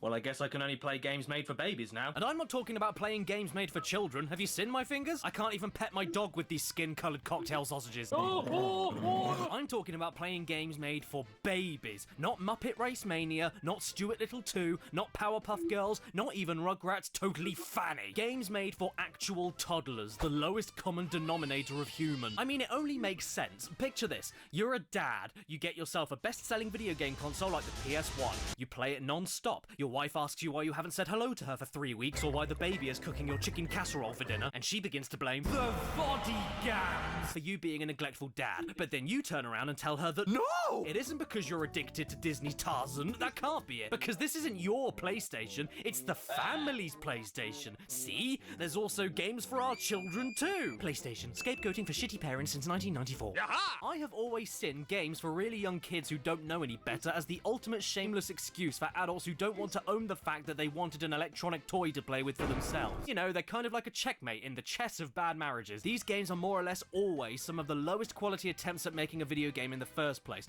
Because why bother with the effort when it's a stupid little cretin called Benjamin that's gonna play it and won't care about any of the glaring issues the game has? They just want the thing that has Peppa Pig's face on it. They'll make their parents buy it. It doesn't matter if it's good. It's guaranteed cash. What's that? You don't want some healthy strawberry and peach biscuits for a snack? Well, how about we stick Peppa's face on them and I told you they were Peppa's skin flakes? That's tasty, right? Now shut up and eat your pepper chops. See, that's why I think these games are the smoking gun that parents addicted to video games are able to use as a getaway reason for why they bought a console in the first place. They have little to no merit aside from just existing for extremely young kids in a family. Adults will never buy them for themselves. Well... And they are all mostly objectively terrible cash grabs with a kids show skin stapled to it. So what else could they possibly be other than a justification for a terrible mum or dad to feel like they aren't ignoring their kids while playing video games? By giving them a video game, no matter how terrible it is, proves that this console wasn't a selfish purchase, it was made for your family, right? Well, that, or the kids recognise a famous character on the box and then start screaming and punching you in the shins until you buy the game for them. But the joke's on them, because if you buy it for them, they get to play Tweenie's Game Time when they get home. Now indeed, I have talked plenty about PS1 baby games on my channel before. In fact, I used to do it years ago before my channel underwent some changes. I took a look at 321 Smurf, designed for 4-year-olds to be a kid's first ever kart racing game. And it's okay, a few too many Smurfs though. I took a look at the Tweenie's Game Time, one of the ugliest and most insultingly simple games I've ever played that reminded me of a Razorhead. And it also didn't have the budget to give the characters clothes. I've got a wizard's hat. Well, where is it? I took a look at Thomas the Tank Engine, a massive activity factory that was surprisingly content-packed and lovingly made when it had no reason to be. All of those creepy faces aside. Henry slept with my wife. Only problem is, it was Japanese exclusive, so the fan base from the country the series was made never got to see it. Man, I wish I could go to Japan. In one of my earliest videos, I even took a look at Santa Claus Saves the Earth, and that was...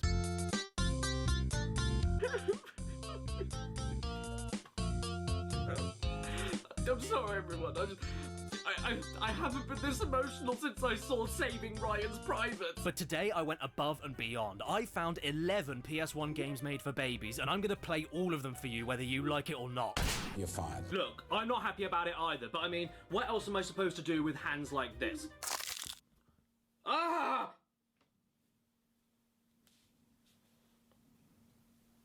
Well, I've already come this far, so I might as well keep going. The first game I'll take a look at is Disney Learning with Winnie the Pooh.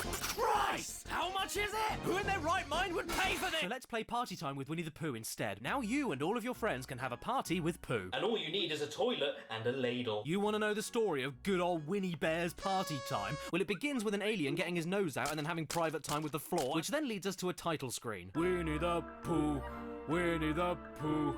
Chubby little cubby with black dead eyes. Okay, time to enter my name. Hello, my name is Munt. And you know what? I'm feeling a bit hardcore, so I'm gonna dabble with a bit of hard difficulty mode today. And I think I'm gonna pick Tigger because he looks a little drunk and needs some help getting home. Weirdly enough though, there's no choice to pick Eeyore. I think he might have finally done it. The real story begins and it turns out there's a treasure map that appears out of thin air and we all want to follow it to find Rabbit's secret stash after it gets thrown into the air. My pot! Gopher pops up from under the ground like the filthy vermin he is and gets the map stuck on his back, angers a load of bees and runs away. So we have to chase him to get our map back. The game begins, Gopher runs for about 3 seconds and then we're stuck in a loading screen. We play about a minute of a mini game and then we're stuck in a loading screen. Gopher runs for about 3 seconds, we slump along like we were caught evading our taxes and then we're stuck in a loading screen. We play another mini game for about a minute, watch Tigger get possessed by Beelzebub and then we're stuck in a loading screen. This game's loading screens are perfect for children because obviously they're so well known for their high attention spans. I know it looks a lot like Mario Party, but it really isn't. Oh lord, watch out, Tigger's coming for you! It's completely linear with nothing interesting happening on the board sections aside from just moving forward. There's no luck element to make things more interesting. And how far you move along the board is based entirely on your performance in the minigames each character lands on. And as far as my performance in the minigames go, it's quite frankly terrible, since every time I push bombs back in this minigame, they decide to teleport back to me and make me fail. The other minigames are just as insipid though. When you aren't driving around in a circle 15 times, you're stuck in a tiny arena collecting fruit and throwing it into a basket. This one happens quite a lot actually, and I'm really good at it too because I can drop an unlimited supply of bananas behind my feet every half a second. Well, that was a good start. I wonder what else I can find online. Ah, there we go. Blue's Clues, Blue's Big Musical. What? Come on, guys! Why are these games for toddlers worth so much money? I can't afford these prices. I'm not a policeman. So while I'm fishing around for a better price, why don't I check out Molten Menace by Fisher Price? Oh yes, in the 90s and early 2000s, a video game didn't even need to be about a movie or a TV show to sell out to the kids. Sometimes you could even base them on baby toys and get away with it. Alrighty then, so what's going on here then? Let's go! Yeah, come on team, let's go! What is this? Why is everyone running like an inflated chimp? Is this how I'm supposed to run? Have I been doing it wrong? Why does this man look like he wants to kiss me? Why is this man eating his own face? Time to test that training. But I haven't even done any training! Asylum Entertainment, you say? Good to know that's where I'll end up after playing this! Oh god, another name entry screen? Fine. Rumpy Pumpy. You know, for a video game with a story for children about an erupting volcano murdering everyone in a city, I'm pretty confused by the noises they went with for planes crashing into buildings. How did they even make that sound effect, and who decided that was where it would fit best? You know what, this reminds me, I need to finish the sound engineering on my car safety short film. So all you do in this game is move around a city to rescue people and animals. You do this by grabbing them with a claw machine, or by just being near them. That's it, that's the whole game. What, you were expecting more? Power-ups? Enemies? Jumping? No! This is a game you put on when Benjamin won't shut up! It doesn't matter if you're in the air or on the ground, you are doing the same thing with more or less the same controls, and there's nothing else you can say about it. It's bland, it's repetitive, and when this lady jumps into her plane to check all of her controls are working, she sounds like this. Check. The back of the box states that it builds problem-solving and thinking skills, but I've got to vehemently disagree with that. Oh, that's a nice word. There's no problem solving going on here. You just move and collect stuff, nothing more. I suppose the game is kind of educational though. I mean, I now know that paragliders can suspend you in the exact same place in midair forever. I now know that volcanic rocks erupting into my face will make me dizzy. And I now know that giraffes can climb on rooftops. Oh, nice, look at that. The sun's out.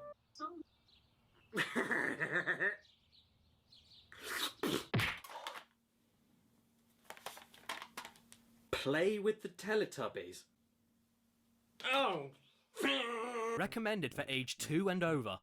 Would 1-year-olds find this too much? Okay, hang on a second, guys. I thought this was called Play with the Teletubbies, not Watch the Teletubbies Stare at You.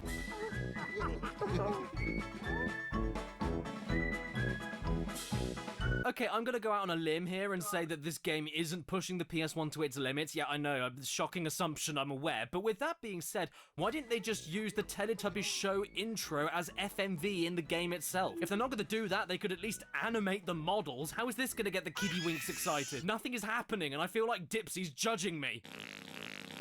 Where have the Teletubbies gone? Well, there. And after one of the most static introductions to a kids game I've ever seen, we now have a character selection screen that's even worse. This is all you have, folks. No music, no sound effects, just the abyss of deafening silence while the Teletubbies look over their shoulders for the police after they committed arson. I suppose it doesn't matter, but for now I'll go with Tinky Winky, for no other reason than because while he walks around, he sings about wetting himself. Pinkle winkle, Tinky Winky, pinkle winkle, Tinky Winky. Ooh, look at that! I found Tinky Winky's red handbag. Let's pick it up. Tinky Winky. Again. What? He found picking up the handbag so enthralling that he wants to do it again. Aren't you gonna look in there at least? There might be something even more fun inside. Again. Did I just beat level 1? Okay, then I'll go over to the windmill instead. And after I click on it, it throws me into another cutscene. And I'm gonna ask this again. Why, when there's so little on this disc to begin with, don't they just use clips from the show whenever there's a cutscene that copies exactly a part of the show? It would look so much better than this. I don't want to see the Teletubbies twitching on the floor after being beaten up and mugged. Oh, okay, so they can use FMV. They just chose not to for whenever the Teletubbies are on screen. You know, the things that the game is about. Hello. Hello. Hello. Hello. Hello. Hello. Hello. I'm Ella. And I'm David Bowie. This is our dog Alice. You know, if I buy a game called Play with the Teletubbies, I expect a game where I, play with the Teletubbies. If I were a toddler that was a fan of the Teletubbies, why would I bother playing this game where all I can do is watch badly redone scenes of the show with fat and ugly models, when I can just watch the show itself on VHS? Equally, if I wanted to watch random people I don't care about engage in illegal dogfights in the woods, I'd just watch that instead. When did this game come out? 1999. Well, if that's the case, then the best thing about this painful FMV sequence is that all of these dogs are definitely dead now. Okay, then let's keep on looking around. What's going on with this train, then? Ladies and gentlemen, we apologise for the delays on your journey today, but a mental infant has decided to grab each end of the train and pull it apart. Thank you. Fascinating. Oh, Tinky Winky, I like your blowhole. You know what? I'm officially hooked. Let's keep looking around. What's hiding in the game towards the screen then? Ah, it's the Pleasure Dome. We go inside, and as soon as we do, the game becomes Resident Evil, complete with pre-rendered backgrounds, fixed camera angles, and utterly horrific atmospheric sound effects in the background. I don't know what to do though, so let's click on this thing. It was time for Tubby Toast. Oh, hello there. Man, why do we have a narrator all of a sudden? The Tubby Toast Maker takes us to a mini-game where we can, what else, make Tubby Toast, then sit down and eat it. And all the while, the vacuum cleaner with eyes stares at you while you eat. Don't you hate it when they do that? Oh, and you can make Tinky Winky cough over and over again like he's dying from the plague. Inside the dome, you can also make a bowl of tubby custard, except you can't, because this simpleton decides to turn on the machine without putting a bowl underneath it first, so it ends up going all over the floor. And instead of cleaning it up himself, the crazy bastard decides to sneak away from the crime scene, leaving footprints of blood in his wake. Oh well, at least Nunu loves a bit of blood. Again. How about no? You know what? Before I get into the next game, I think I need to change the scenery around here a little bit. In order to play like a baby, I must feel like a baby. So how about I do the rest of this video in an inflatable chair? I got it at the inflatable shop at a discount because they had no more inflatable dolls left. Get it in my... This is taking way too long.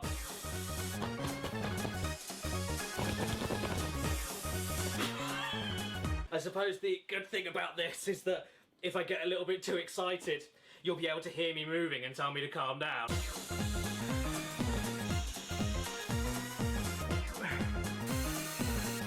Who needs inflatable dolls for action when you've got a chair?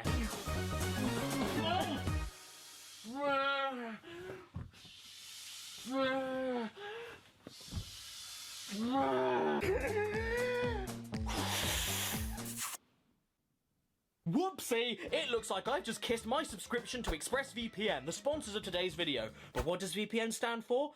Violating potatoes. ExpressVPN is an incredible data encryption service I have used for over a year now, which keeps your info completely secure whenever you're online and protects you all from the dodgy men you see in cafes. Don't be fooled, he doesn't like the way you look. He wants a date with your bank account details. Not only that, but it's fantastic at shielding your IP address to make your browser think you're hiding in another country. And I'm sure you have a completely legal reason to do that. I won't tell anybody. Don't hurt me! This allows you to access services that are region locked, like specific Netflix shows, and you can even get cheaper prices on flights or download games released earlier in other countries. Get it on Windows, get it on Apple, get it on Android, get it on your face. Whatever you do, head to the description below and go to the link expressvpn.com/caddy and find out how to get 3 months of this service for absolutely free. Who knows? When you use it, you might even be able to find a cheaper price on Blue's Clues for the PS1. I mean, seriously, the clue that they need to find is someone dumb enough to pay that much for a baby game.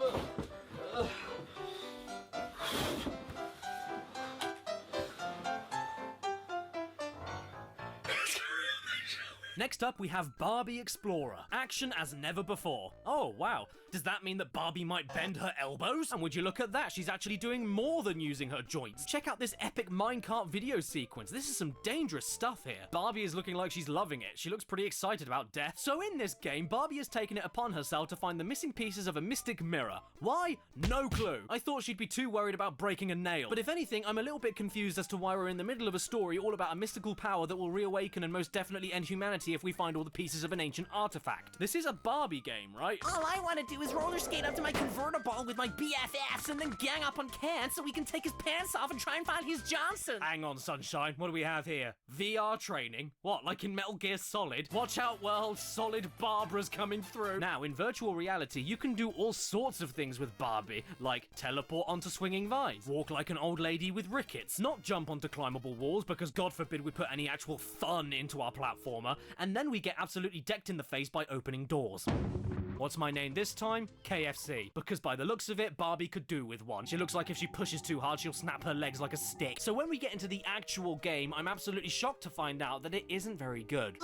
To begin with, this basically feels like the original Tomb Raider. You don't have tank controls, but everything else you do from climbing to jumping has an abysmal delay to it, which would be fine if the game itself was built around it and wasn't a fast-paced linear corridor platformer like Crash Bandicoot. You try playing a game like Crash where you don't only have Tomb Raider delay, but also a jump arc that you are so committed to once you do it, you basically already had kids with it by the time you land. I mean, it makes sense, everything here has a purpose, but it's easily the stiffest platformer I've ever played. Bubsy 3D isn't this stiff, and at least Bubsy has more directions he can move towards so that his body doesn't constantly clip on angled parts of the wall and make Barbie bring out her funeral fashion pack. I mean, what else do you want me to say? Barbie looks like she has a mustache, there's no sound effects at all while she's pulling rocks that weigh as much as a truck, she outright absorbs herself into the walls, and please tell me, where are you going, Barbie? Egypt, Africa. Egypt is in Africa. That's exactly like saying United Kingdom, England. But then again, judging by your face, I don't think geography is your strong point. This is a game starring Barbie,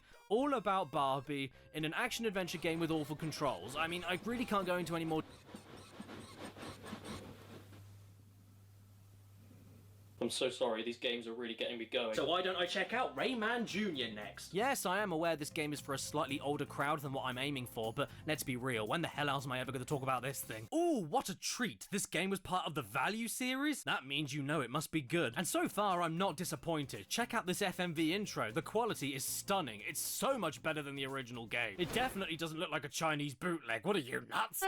When I was 5 years old and playing the original Rayman all those years ago, you know what I thought was missing? Math! Because that's what all kids want in their escapist magical action platformer on the PS1. School revision! This is Homework, the video game! What's my name? Oh, gee, you know, I don't even care anymore. Fathead. And get this, they actually tried desperately to make a story out of this. It turns out that the bad guy from the original Rayman, Mr. Dark, who's so terribly named he might as well be called Uncle Bad, has stolen a book of English and maths. And Rayman has to go and get this book back by solving random English and math problems. So if Rayman and the gang already know everything about English and maths, why do we care about a single book going missing? Can't we just go and get another one at wuss? So each stage of Rayman Jr. gives you a category of puzzle to solve based on either literacy or numeracy, whether it be picking the correct number that's said to you to open the correct path, finding the correct rhyme that's said to you, working out simple equations, or picking the correct plosive sounds of words that match another word, just for a few examples. You still awake? Great! Because while doing all of this is still Rayman after all, so you get to partake in classic Rayman 1 trial and error, no mistakes allowed platforming. And even though the puzzles themselves are really easy, if you accidentally land on an incorrect answer or flick the wrong switch while fighting enemies, which is very easy to do, you don't get a second chance. You lose a life. Just like in real school! And this is even assuming you avoid falling off platforms with knockback, which has nothing to do with the incorrect answer, and is just the trial and error gameplay screwing you up. You have 5 lives per stage, which sounds like a lot, but each stage goes on for 30 minutes each. Half an hour of simply walking to the correct number that is spoken to you over and over again while dealing with frustrating platforming. And if you're on your last life and make it to the very last part of a stage only to get hit by the flat end of a pencil, because as we all know that's the sharpest bit, or get attacked by nothing in the ceiling, you have wasted 30 minutes of your life and have to do all of the mind-numbingly slow and boring question answering again. That's why each stage takes so long. It's the long-winded and ridiculous lengths the game forces you through to answer just one question, which are often extremely slow and boring platforming to begin with. Do you want me to have fun while I learn or not? Oh, and can you imagine doing that with Rayman? Do you think it would feel like lying on top of a space hopper? Rayman Jr. is the ultimate joke game for strict parents. I mean, you can just imagine a kid back in the day asking for Rayman on the PS1 for Christmas or something, and then they get Rayman on the PS1, but with learning in it. Oh, sorry, little Billy, we got you this Rayman because we thought you wanted it. You weren't specific enough for a 7-year-old, and it... Hang on, when did my tiny hands come back? What's going on? Why are you doing this?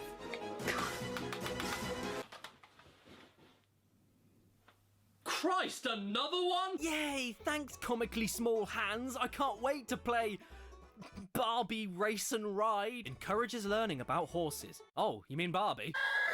Barbie, software for girls.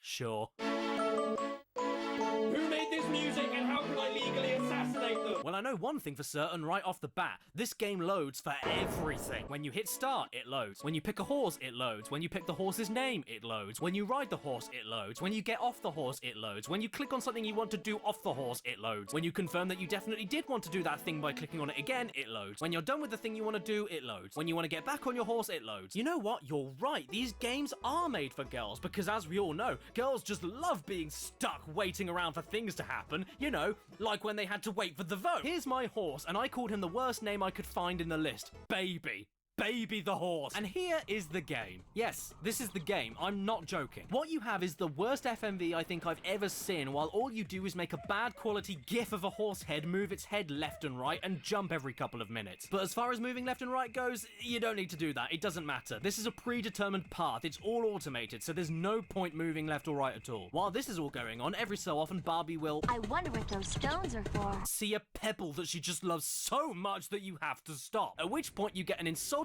easy mini-game, or you just get to point at a stupid animal which goes... And then you get back on your horse and carry on until you're stopped again. This is the entire game. Just pointless and inconsequential horse riding that then gets interrupted with pointless and inconsequential mini-games. May I ask, where's the racing? And I never thought I'd ask this, but where's the horse education? All I know so far is that some insane people out there call their horses baby.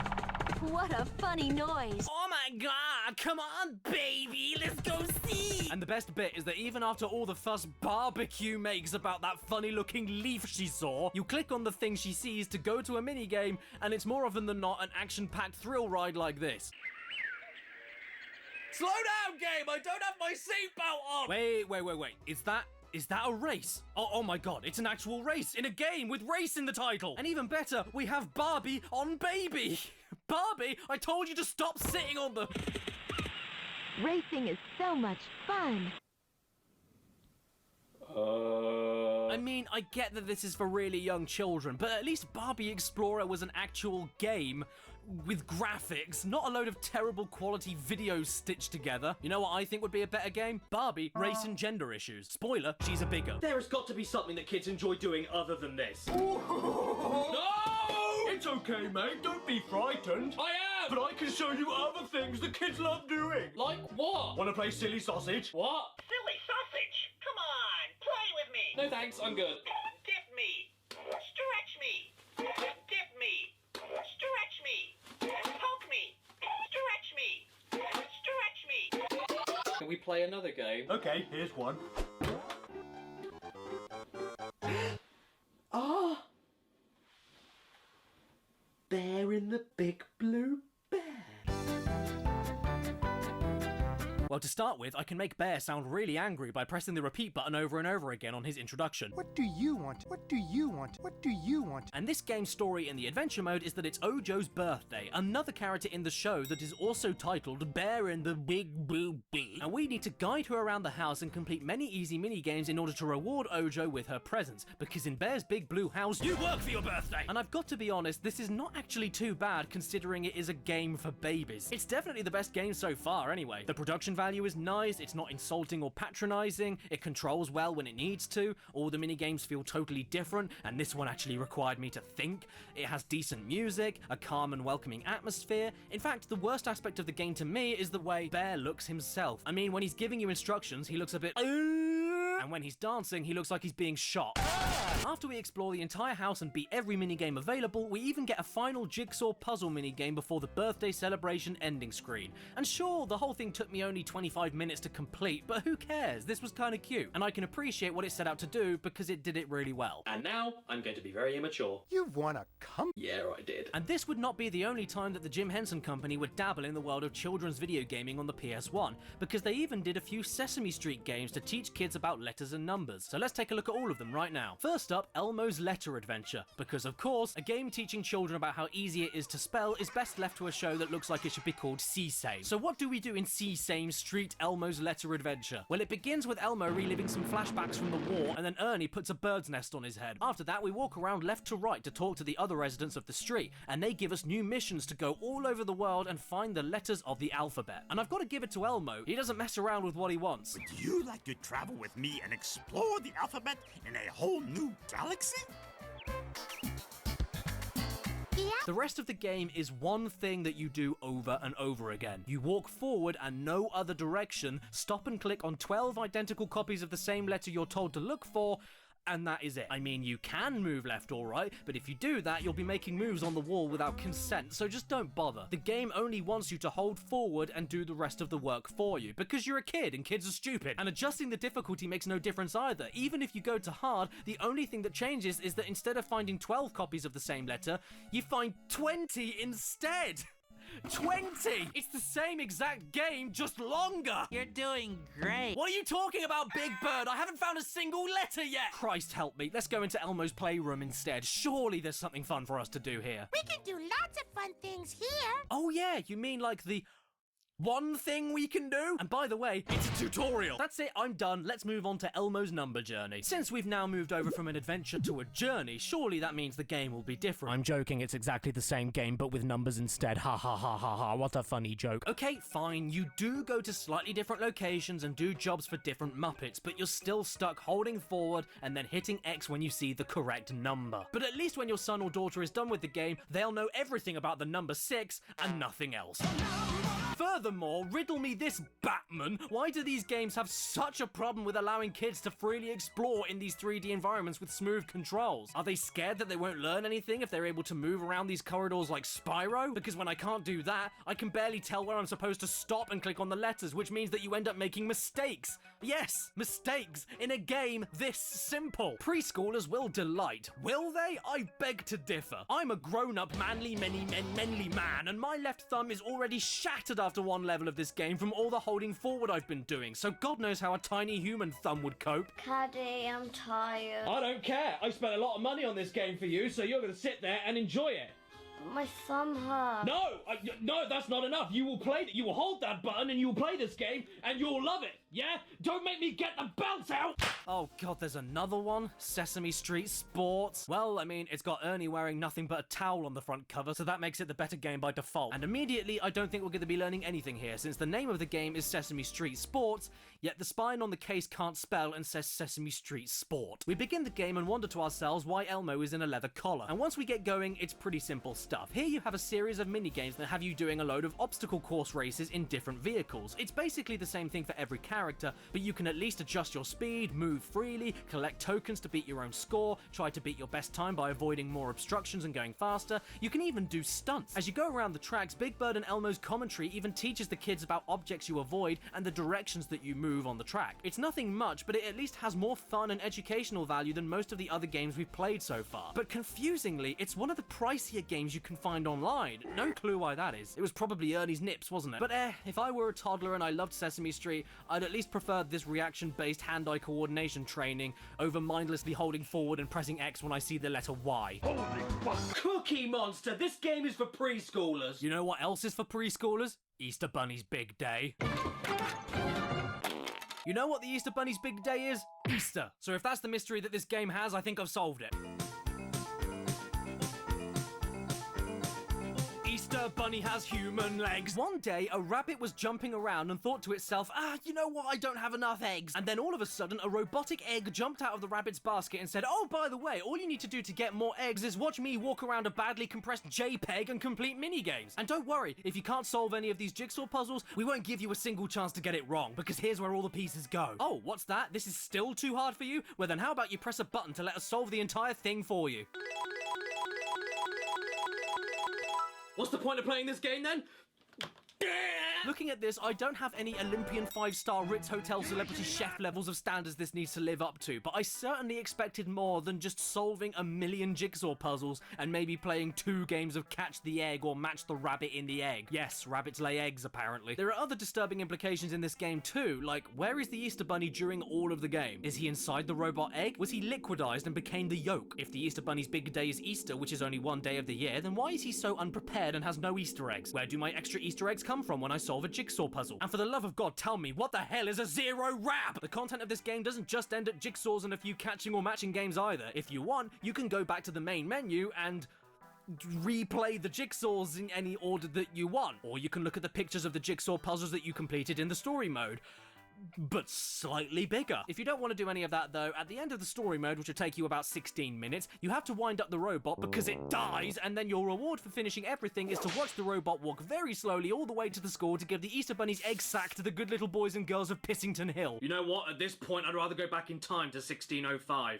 Sure, they didn't have any video games back then, but at least you could blow up Parliament. You want to know what the really fan bit is, though? I'm not done with baby games for the PS1. There are tons left to get through, but I'll save them for another time. Get excited, though, because for this video, I've been using my new hacked PS2 to record all of the footage you saw today, and this monster can play any PS1 or PS2 game from any region, which means I can play more USA exclusive games like Easter Bunny's Big Day, so get ready for Arthur Ready to Race and My Disney Kitchen, because I can play them now. I also need to get a working copy of Bob the Builder, because this one I have is wrecked and refused to work. Bob the Builder, can we fix it? No. And just like your daughter that you left unattended, I think it's about time we put this video to bed. But before I go, I have a question for you.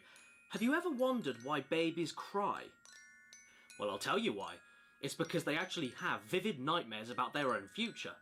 And they can see their parents buying them these games. So the next time your baby cries, just remember that you're not fit to be a parent, and they're better off being a dirty orphan. Subscribe and hit that bell. Follow me on Instagram and Twitter, because you should already. Special thanks to my executive producers on my Patreon page in the description below. Zach Stewart, Brandon, Exopaz, TARDIS Type 40, Slowponk, Ramen Wolf 1485, Red Eyed Critic, Stephen LeBlanc, Logan Contracia, Fart Rules, Matthew Heineman, Brandon Butler Williams, Daniel and Alex, The Game Shed, Skullman, Mitchell Reed, Basil, Ex-Shadowhunter ZX, and A.D. Thornton Smith. Stan? Do you really like it? Is it wicked?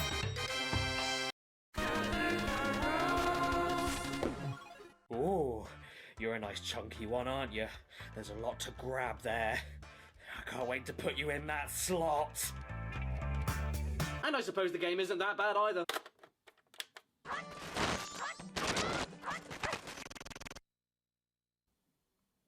And this is why cartridges stay in pens. You know what you need? A hole in the middle. Bang!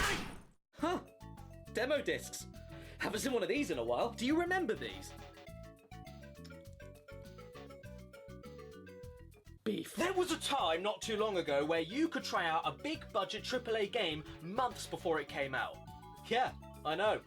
It's unspeakable nowadays, but yeah, most if not all big games that you were looking to buy for a certain console gave you the chance to try before you buy. Kind of like a t-shirt. You go to the shop, find the shirt, try it on in the changing room, decide you don't like it, and then burn it in the street. Now you listen here, I'm not a big dum-dum. I'm fully aware that today you can still download free trials of games on Steam, Nintendo's eShop, or elsewhere. But when it comes to big budget AAA releases, it's not as common as it once was to get a free trial of a game, because there's just no point anymore. Companies want your pre-order money. They want you to buy first and decide if you like it later, which I find so sad that I'll eat every baby lamb until they stop. And what do we do when we're sad? We make a nice and healthy milkshake.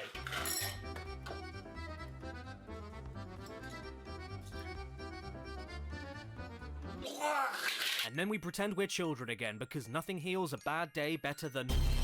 When it came to free trials of games, no company were as prolific or memorable as getting them out as PlayStation were in the mid to late 90s. And they genuinely helped my younger self decide what games I should save my pocket money for, and which ones I should walk past in the shops and...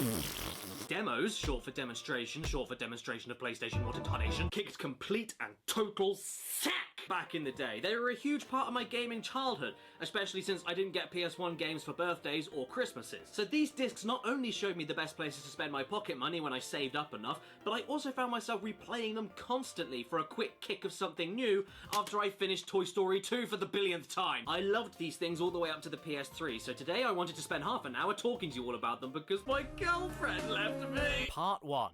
A history part of the video. Back in the early 90s, these trial versions of games could be commonly found stuck on a floppy, and that isn't as nice as it sounds. Since PC games like Wolfenstein 3D were so small in terms of file size, it was pretty easy for the developers to chop them up into single episodes or a group of stages and load them onto cheap old floppy disks, which could then be sold en masse incredibly cheaply. And this was called shareware. By the way, this song I'm about to play you, I downloaded earlier today, and it's 1 megabyte bigger than the entirety of Doom was back in 1993, just to give you an idea how easy this was to do. This would then allow you to easily get a taster of what the full game would be like straight away, and often for the same price as a corn on the cob. Then, if you really liked it, you could buy the full corn on the cob. This method of bite-sized game distribution proved popular enough that when the original Doom came out, id Software thought that people would rather spend their $3 on 2 baguettes so they could make a baguette, and made it so the first episode of Doom wasn't on a floppy disk, but uploaded to the internet for completely free as shareware. The idea being that because it was so small, easy to digest, and doesn't cost anything, like your mum, you could easily download it and then would be encouraged to share it around even further with friends or family and stir up even more hype. Then once the shareware trial ended, your computer screen would then give you a price for the full game that you'd have to mail order. We take a larger game and break it into several smaller parts, and we put the first part out in shareware so that people can try it and see if they like it. And if they do, they can order the rest of them back through us. Shareware, whether on a low-price floppy disk or a free download, was essentially interactive advertising, and it's ingenious. It's an ad that you chose to be a part of and actually enjoyed. I mean, the last ad I enjoyed was when the cat was playing the accordion and then he got stepped on. Aside from shareware available to download, though, you could even get catalogs with images and descriptions of hundreds of shareware floppy disks ready to be mail-ordered directly to you. Is that his mouth or his butthole? You could try out such heart-stopping classics as Clyde's Adventure, Bricks, Funny Face 2. What's in the box? Borders, Corners and Frames, oh my. Moraf's World. Is that a loaf of bread with a beard? And my favourite game of all time, Craps. Slowly but surely, though, shareware turned into my last cat. It fell in the toilet and died. Not just because technology was speeding ahead at a rapid pace. Whoa, look at it go! But because shareware itself was way too easy to, well, share, and often way too easy for people to edit and exploit. Like your dad. Plus, since some of these full versions of the games weren't that much bigger than the demos, you'd find that people would just complete the shareware trial and then move on to the next thing, meaning that no real money went anywhere. Another problem was brought up by the main developer of the original Doom, John Carmack, leading to Doom 2 not getting a shareware release at all, because he said that most people considered that they had finished the original Doom just by finishing the free shareware episode. It was too much content for free, and for most people, the gameplay was too similar for most of the demo, so investing in the full thing wouldn't be worth it to them. This didn't stop shareware at all though, it would continue to be uploaded online ready to be downloaded, and floppy disks still kept coming out, even from the change of 5¼ inch floppies to 3½ inch floppies. You'd get free shareware preview levels of games on floppy disks bundled with other games from the same publisher, there'd be free promotional shareware floppy disks handed out to magazine subscribers, some people would completely screw up the disks and change assets, music and sound effects from some shareware, and then resell them to unknowing customers. It was out of control. I knew it. Put it in your pants. I never thought I'd say this, but it was the Wild West of floppy disks. Long story short, even though great for distribution and word of mouth, shareware wasn't financially viable enough and too exploitative to be a decent long-term business plan. Part 2. And then CDs happened. Hi, I'm Chris Sorrell. Let me take you through the world of medieval. Sure, CDs were on PC games, but I'm talking about when CD technology hit the video game mainstream, specifically with the PlayStation, which dominated the CD console market in the 90s. CDs were like babies covered in soup. They had a lot of stuff on them, they were really thin, and they wouldn't like it if you scratched them. More importantly though, they were just the right shape and size to fit inside your trouser legs. Not the babies, the discs. I don't have any games in my pants, what are you talking about? Games were getting more technical, they were getting bigger, they were getting much harder to explain and show off, and they were getting expensive. So playable demos of games during this era were probably the most important to get right. They couldn't get away with the shareware business model. You can't just learn how to become a communist for nothing, you needed to pay for it! Companies needed to make money back on full game purchases, which shareware sometimes didn't do, and needed to get people financially interested in trying the games out to begin with to cover the costs of advertising the games in the first place. They couldn't give you too much and let you edit everything so you felt like buying the full game would be pointless like with Doom, but had to be good enough to make you want to get the full games and actively make you want to buy more demos in the future so companies can keep promoting upcoming games and keep the cash cycle going. Or they could just be like Nintendo and don't do demos at all. Just make your customers spend $60 on Superman 64 without any clue. I'm sure they won't mind. We can't mass produce demos. Cartridges are too valuable and expensive. Part 3. Magazinis are good for your peenies. So what better way to get people interested in buying these PS1 games than by, instead of offering tiny individual demos, bundle small portions of multiple games on a single disc, including video trailers for games not ready to be played yet, and then hiding it inside a thing you have to pay for, a book. The gamer's favourite thing. Yes, in the UK at least, most if not all PS1 demos came as gifts alongside the official UK PlayStation magazine. And that's not including all the demos that came with kids' meals at restaurants and stuff like that. This meant that PS1 game demos could appear anywhere. Game stores, video rental shops, Pizza Hut, the dentists, in between my fingers, in space, the morgue. Putting these demos in magazines meant the advertising was more widespread than ever. Just go to the supermarket, buy your dead granny some flowers for her funeral, and while you're at it, pick up a demo, smash court tennis. And up until a certain point, anybody could buy these things. You see here where the magazine is talking about how the newspapers hated GTA for how violent it was?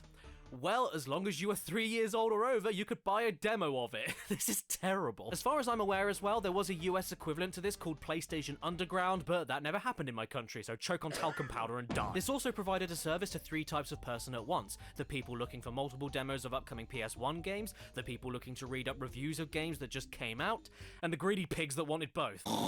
Even better, since a lot of the console users in the mainstream at the time weren't massive computer whizzes, that meant that CDs were not only far easier than floppy disks to physically replicate for manufacturing, but also meant that the average user didn't have the knowledge to do anything bad with the discs, copy them or repurpose them for reselling. Besides, there was too much data on these discs to upload all of them for free on the internet like what early shareware allowed you to do anyway. For internet back in the mid-90s, trying to do that with these discs would take you a Even if people could do all of this though, the effort wouldn't be worth it anyway, because these demos didn't offer enough content for each individual game on the discs, but offered just enough with the amount of games on them that the demo disc being a free gift along with a gaming publication made it a sure, why not kind of purchase. And that, for gaming advertising, was a goldmine.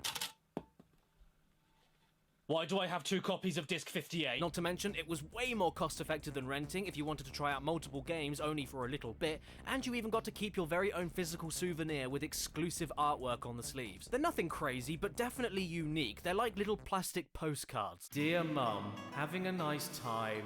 Wish you were here.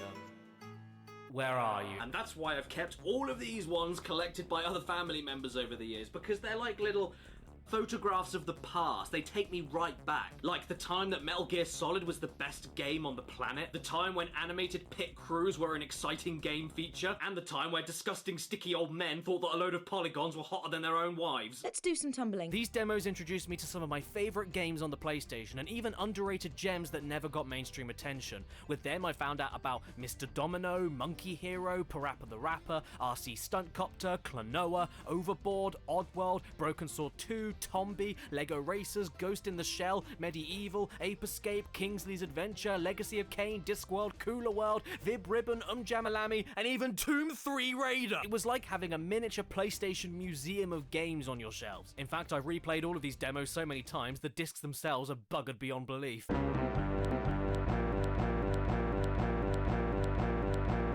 Or they would just stop and boot you back to the main menu immediately.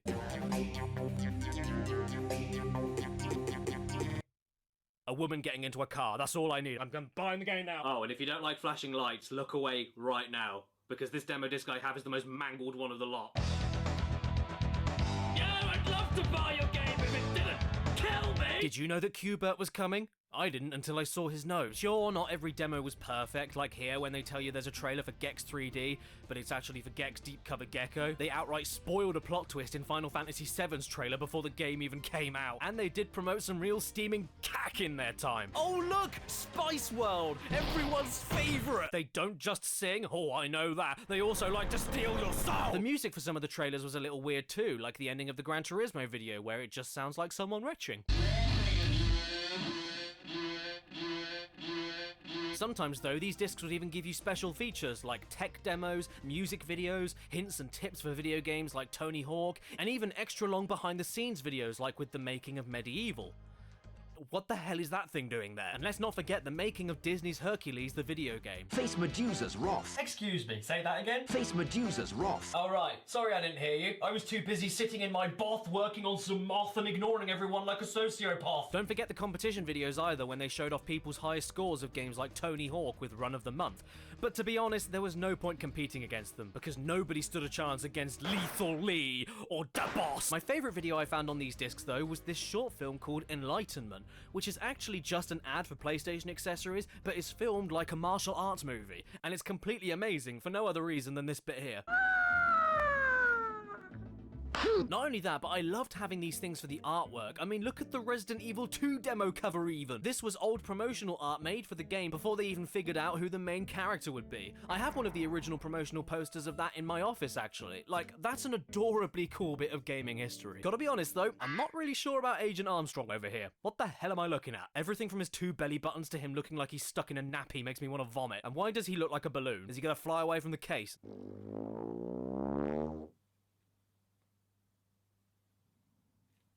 He'll be the second Armstrong to go to the moon. There wasn't only the cover art though, just look inside the sleeves of these things. Even though very tiny, these little screenshots and their rounded rectangular borders make them look like windows into the past when looking at them today. And, what's that?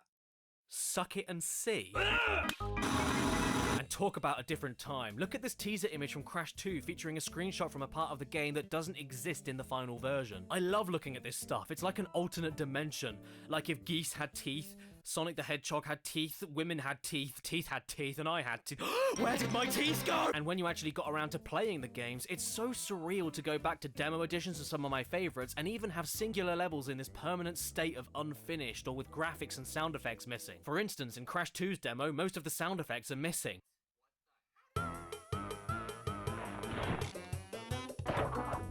And whenever you try to slide jump, Crash just stops in his place after he lands and doesn't keep on running. In Spyro 1, the hub world music wasn't finished yet, so they just used the theme song from the main menu. And in Karashi/Intelligence Cube, there's no music at all.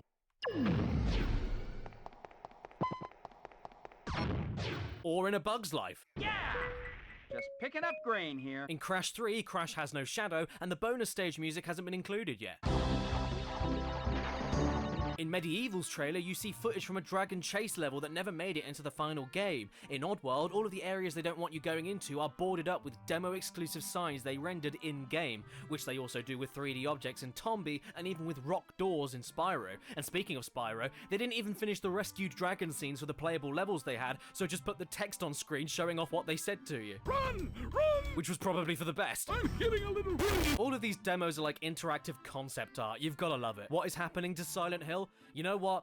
I don't know. Looks weren't everything though. To top it off, the gameplay all of these demos gave you tasted just sweet enough where you could tell if you wanted the full thing or tell if a game will be a piece of feces. And the variety of games on the discs never left you feeling ripped off for paying for the magazine that it came with. Let's be honest though. We're all cheap bastards, aren't we? Everyone loves a freebie. Little finger up there. So what better way to introduce PlayStation owners to the world of demo discs than by bundling the console with an exclusive demo disc of its own.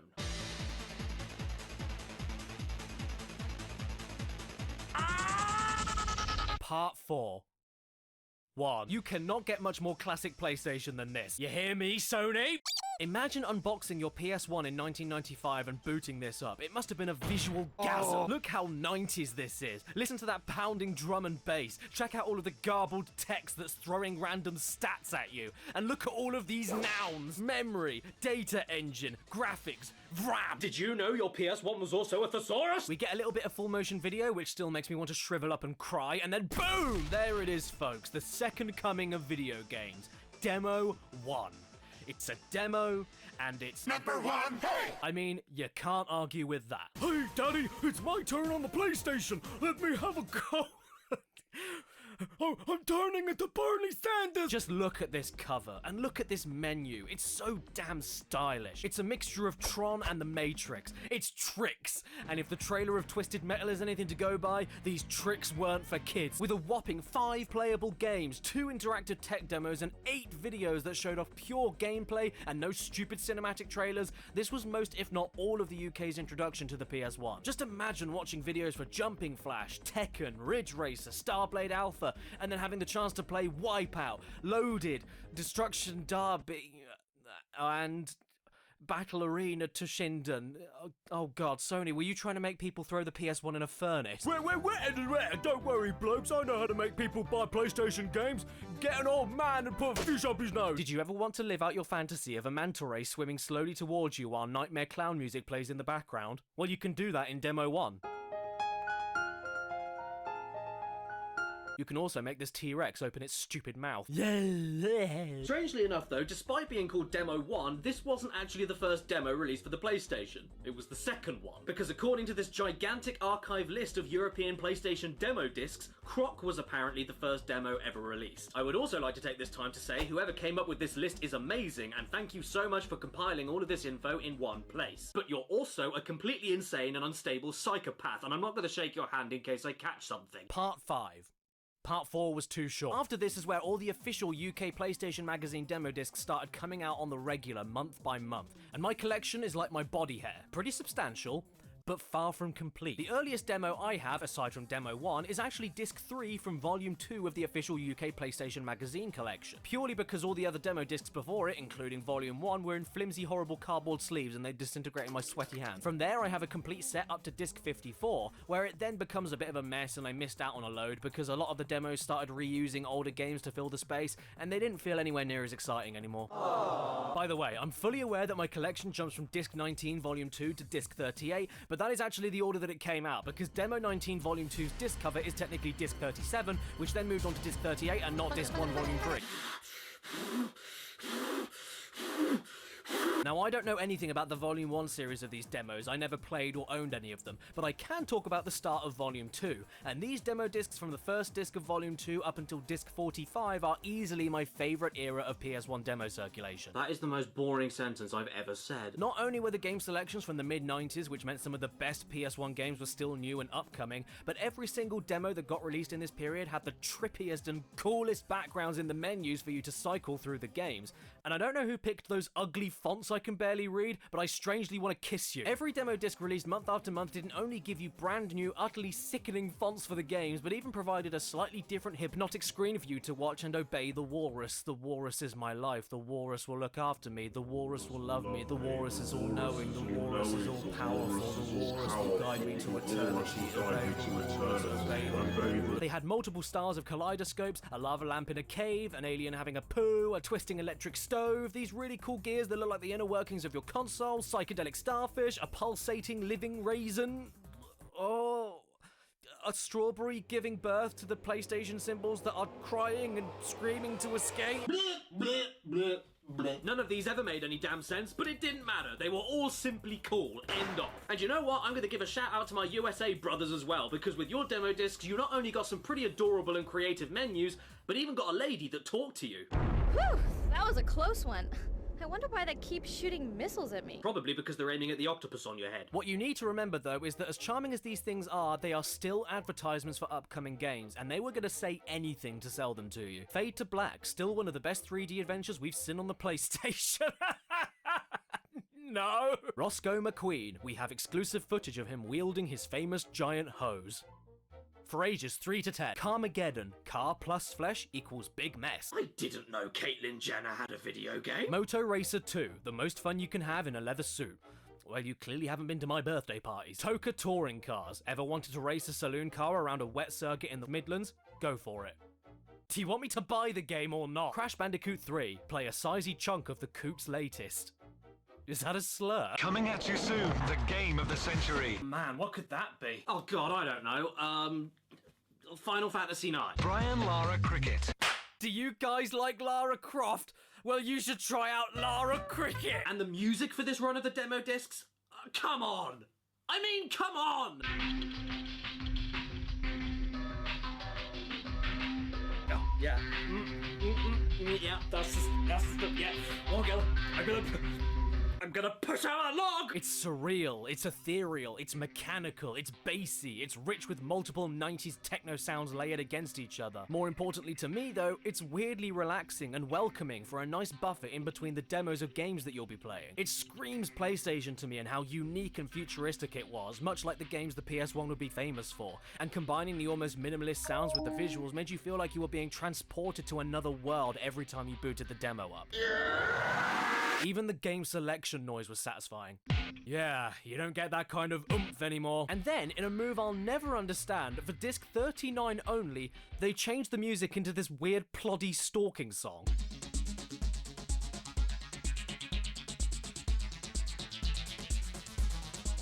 And got rid of that metallic and chunky selection sound to replace it with shutting the garage door. Immediately after that, I guess they had a few complaint letters because it went back to normal, thank God. But that's the great thing about demo discs, you never know what you're gonna get when you pop it into the PlayStation. Like here in disc 42, when you're promised a video showing off gameplay of A Bug's Life the video game, but then all you really get is a trailer for the movie, which was already out when this demo came out. Thanks for that, official UK PlayStation magazine. Good to know that you're a filthy liar. Hello! At least there are some pretty great trailers though, like for Circuit Breakers, when they managed to play the game and crash their own cars in perfect sync with the electric guitar shreds in the music. Lest we forget, when Disc 9 Volume 2 was released to the public, we all got our first taste of PlayStation's Net Rose. For those unaware, Net Rose was PlayStation's development kit for indie devs just looking to make their own games for fun. With a special mail order, you could grab yourself a region-free programmable black PS1 along with C-language code programs and manuals, then allowing you to hook up the PS1 to a computer and develop your own games from scratch, which you'd then be able to upload to the Net Rose servers and potentially have your games featured in demo discs, and I mean full games, for free. A concept way ahead of its time for sure, and there are some damn good games that would get featured like Adventure Game, Terra Incognita, Blitter Boy, Hover Racing, Time Slip, Super Bub Contest, and the incredible Cone Man, which still has the greatest death sound in video game history. But for all the good games Net Rose had, what was the first one that they ever showed off to demonstrate the power of the technology? Inside My Tubes, the video game. I think the best thing to come out of Net Rose though is the tackiest advertisement I've ever seen. I made better videos in Windows Movie Maker when I was 13. Have you ever dreamt of creating your own game? Oops, sorry, games for PlayStation? No, I haven't. Have you ever dreamt of using something other than Comic Sans? Oh, Jesus in my Christmas. We have an address, people. I'm looking this up. What do you think that building is up to now? Nobody wants it. Well, you know what? I'm not surprised. If you can't even end your trailer correctly, why should you have a building?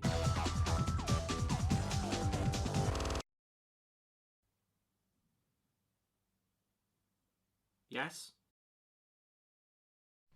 Oh, now I definitely want one. When you weren't getting your jollies from a magazine demo disc though, you were getting demos bundled in with other games from the same publisher, and they all had their own cheeky ways of showing them off. Universal Interactive games like Crash and Spyro would hide demos for the other series in their main menus behind a cheat code, drumming up the mystery and playground gossip about what the special secret code was and what was hiding behind it. Namco would take a more simple approach and leave the demo disc in the box of another game with a sticker on the case letting you know it was in there, which was great when it wasn't there. Konami though would go above and beyond, like with my copy of Metal Gear Solid. It not only included a demo disc of the upcoming Silent Hill, but even a sweet little booklet that included a story prologue, controller map, and an exclusive miniature poster. In fact, these singular exclusive game demo discs proved so popular and collectible that the UK PlayStation magazine dropped the numbered entry discs for a couple of issues. There was one time they used a singular demo for Abe's Odyssey, which according to the following issue didn't work on most people's PlayStation, so that was a good one. And in 1998, they left you with a collector's edition Tekken 3 only demo disc. It did come with a really cool booklet, which I no longer have, but still,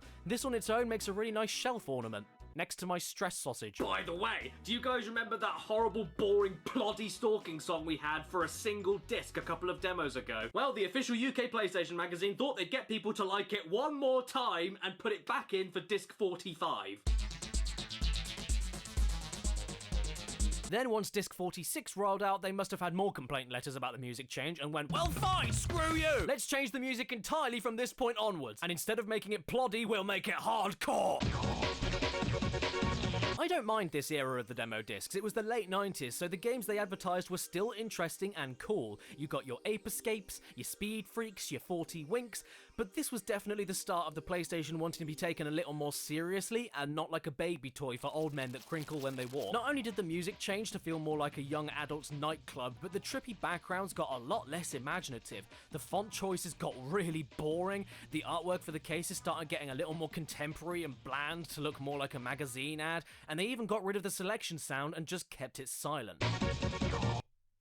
Like I mentioned earlier, my collection of demo discs is nice and complete from Volume 2, Disc 3, all the way to Disc 54. Because after Disc 54, everything went majorly downhill. The charm and the character of the menus and the background music was completely gone, and the game selections and the trailers even started aiming more and more towards a boisterous audience. They were trying to attract the British young lads going down to the clubs every night. Do not get me wrong for even a second, you still did get some gold hidden in the carpet of gum and cigarettes. You got your Spider-Mans, your Muppet Race Manias, your Tomby 2s, your Tony Hawks, but the amount of focus on boring regular people on the front covers was absurd. The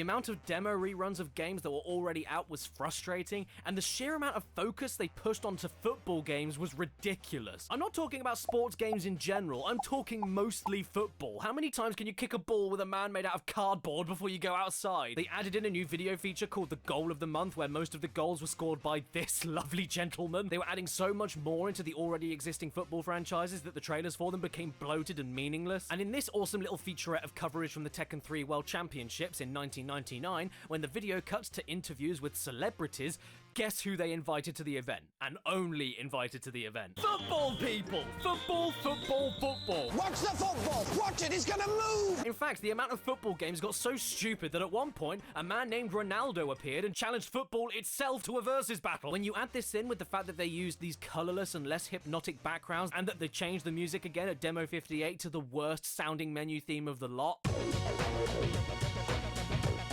and kept that exact copy-paste style all the way to the final demo disc at number 108 for 50 issues, it's obvious who their target demographic was until the last days of the PS1. Even the selection noise sounds like someone starting a punch-off in a bar fight.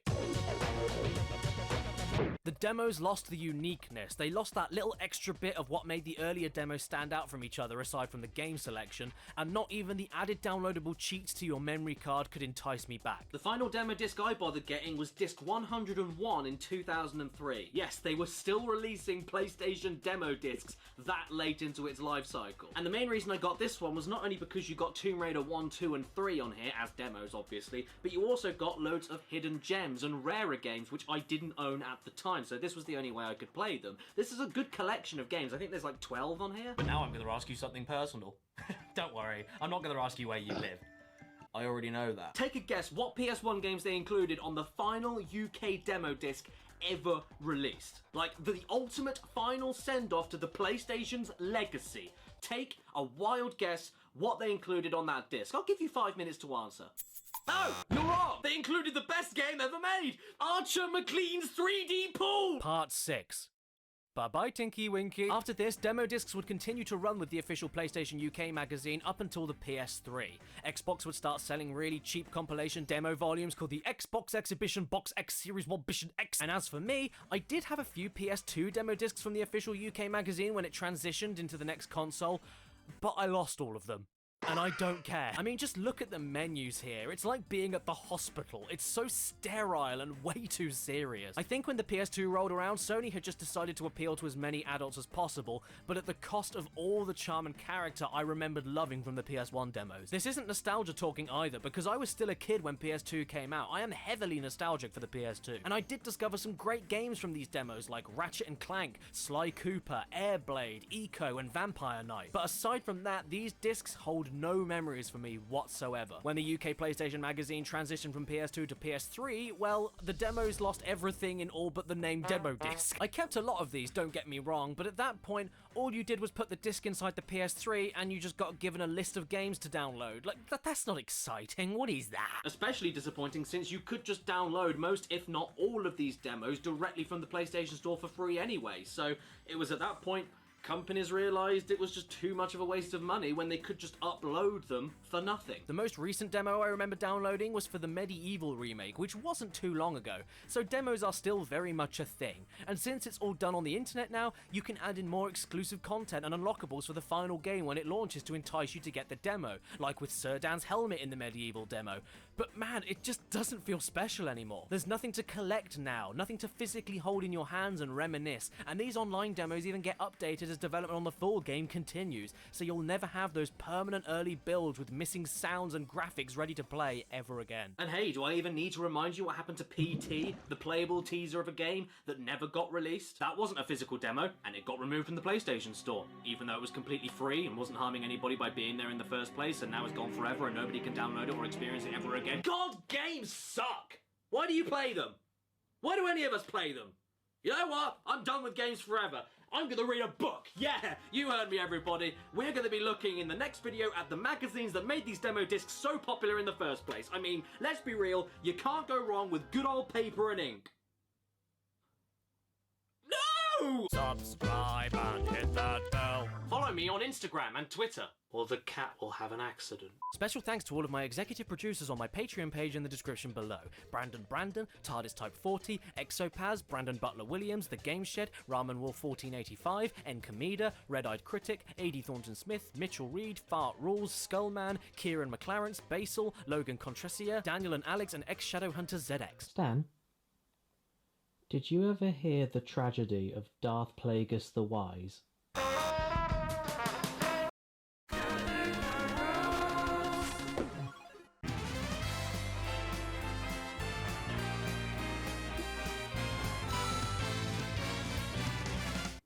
What?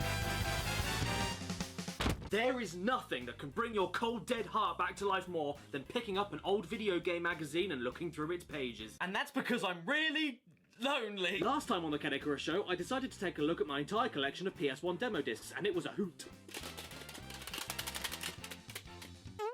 Then then, after I went through 46 separate demo discs and got over 12 hours worth of gameplay footage and trailers, we all came to the conclusion that I was sad. But I failed to touch on something rather special in that video. Magazines. It's packed with stories, activities, and fun things to do. And I'm not talking about any old magazines like Portable Restroom Operator, Modern Drunkard Magazine, Potato Review, The Croquet Gazette, Trout and Salmon, Sheep, Goats and Alpacas, Lighthouse Digest, Wind Tunnel International, Funeral Service Times, or my favourite, Girls and Corpses. Dude, I can't wait for Hiroshima the musical! I'm talking about the official UK PlayStation magazines that hid those demos inside them as free gifts to begin with. Yes, we're talking about books today, children. Isn't that exciting? Now everybody, please make sure you get out your dictionary. Here is Stephen Fu, age 23. Occupation, chef. The best PlayStation game? Too many games to choose from. And the worst? I don't buy bad games.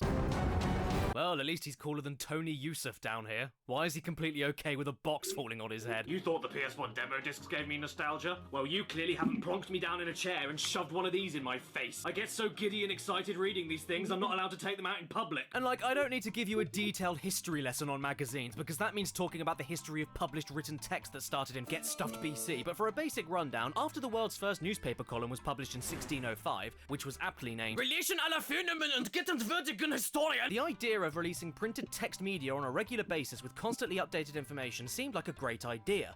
And then 6 years later, King James thought it'd be very funny to release the same book over and over again for the next 400 years. Newspapers covered general topics and worldly goings-on, but that was just not very fun. People didn't have hobbies in the 17th century. Until somebody called Arm Leg Nosefoot decided that if lots of people loved throwing waste buckets on the vicar's head, then they could probably sell a regular releasing publication covering all the latest gossip in the world of poo in wood. This turned out to be true, and hobbyists with the same common interests started buying into the idea of these less formal, more satirical, and more interesting news books that covered a single specific topic they wanted to know everything about in as updated of a way as possible. The first documented example of a magazine was a German philosophy and literary magazine that launched in 1663.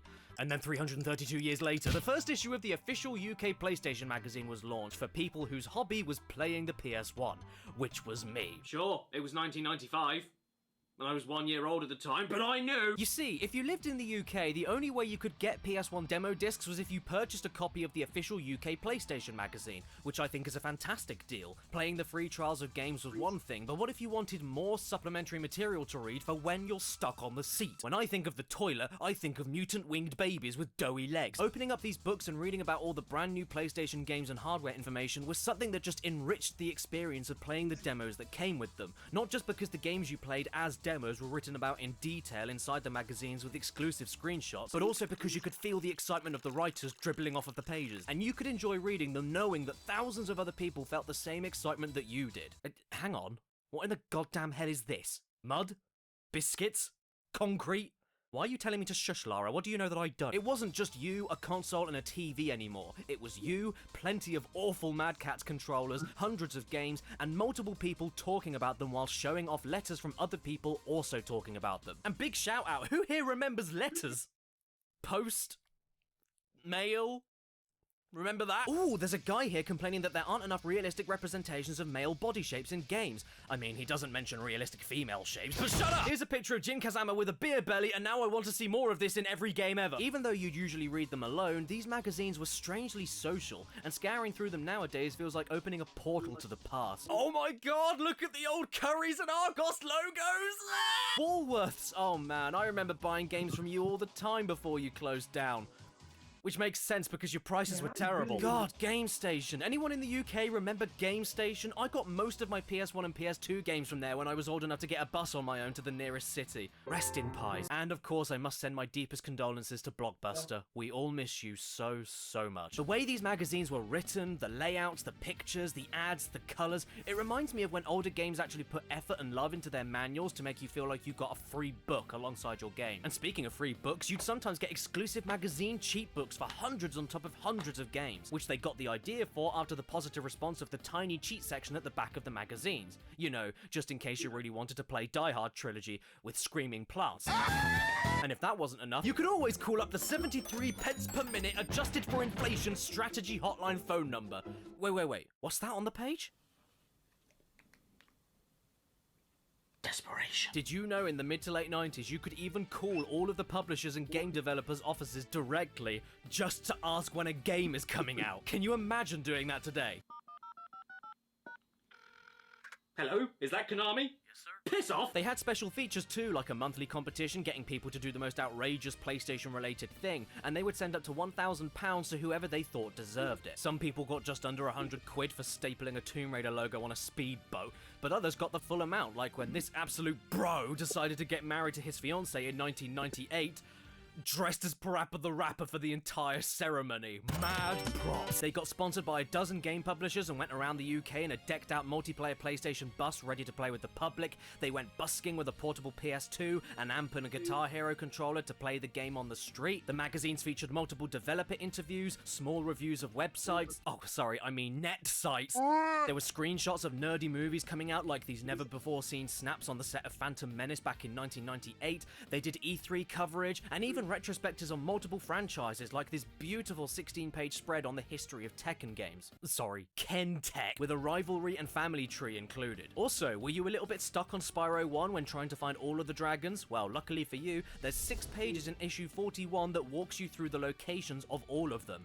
And many other walkthroughs of this style would be featured in other issues. Not complete 100% ones, but just enough to give you a helping hand in case you were really stuck. It's a really useful magazine. There was one time where the magazine got pictures of some employees of Capcom dressed up as zombies with minced beef hanging out of their stomachs, scaring everybody queuing up for the midnight release of Resident Evil 2. And another time where a lady called Melissa thought that if there was a movie about Crash Bandicoot, Brad Pitt should play Crash Bandicoot. The UK PlayStation magazine was packed with so much charm, character, third-party franchises and exclusive article segments that came back month after month that it was enough to convert Nintendo fans stuck with mostly the same franchises. Hell, it could even convert the biggest die-hard Sonic fan. I must go quickly! You even got to find out things about your friends that you had no idea about, like in issue 50 of the PS2 magazine, where my mate Ben here, as in the guy who animates Asduff movie Ben, managed to play the original Killzone before anyone else in the UK, and he was featured in the magazine because of that. And while eating dinner with the magazine editors and all the other members of his group were talking about Killzone, you know, the brand new game that they just played that hadn't come out yet, he decided to say, Ben doesn't like spicy food. Dude, what is wrong with you? This is good! The official UK PlayStation magazine was just classic. In fact, you could say it was the Badgers Nadgers. It was the 90s. Something else I really like is the A to Z section, which would compile extremely brief reviews of most of the PS1 and PS2 bestsellers at the time. And as each issue came out, they wouldn't only just copy and paste the reviews for following issues, they would often update their scores and their review sentences based on how well certain games have aged and how much lifespan they got out of the games after being able to play them a little longer than on the week the game originally came out. They did this in the Platinum section as well, when PS1 games would sell over 400,000 copies in its first year. They would re-review those games that just became Platinum, or as you Americans call them, greatest ugly disgusting hits. Re-reviews like this you don't tend to see that often on review sites nowadays, and it's nice to see it in a monthly review column here. I also love to keep these things and read them back for the really old game reviews. Some of them are pretty damn accurate and well argued for the time, and others make absolutely no sense to me at all. This is by far the best tennis game available. 6 out of 10. Gex 3D versus Rascal. Oh, that's a difficult one. What a close pairing. Anyone could win that. I really don't know. Final Fantasy VII, 10 out of 10. A Japanese RPG? You're joking. Why is that so hard to believe? Crash Bandicoot 2's soundtrack, 5 out of 10. Usual plinky plonky music. Are you mental, magazine?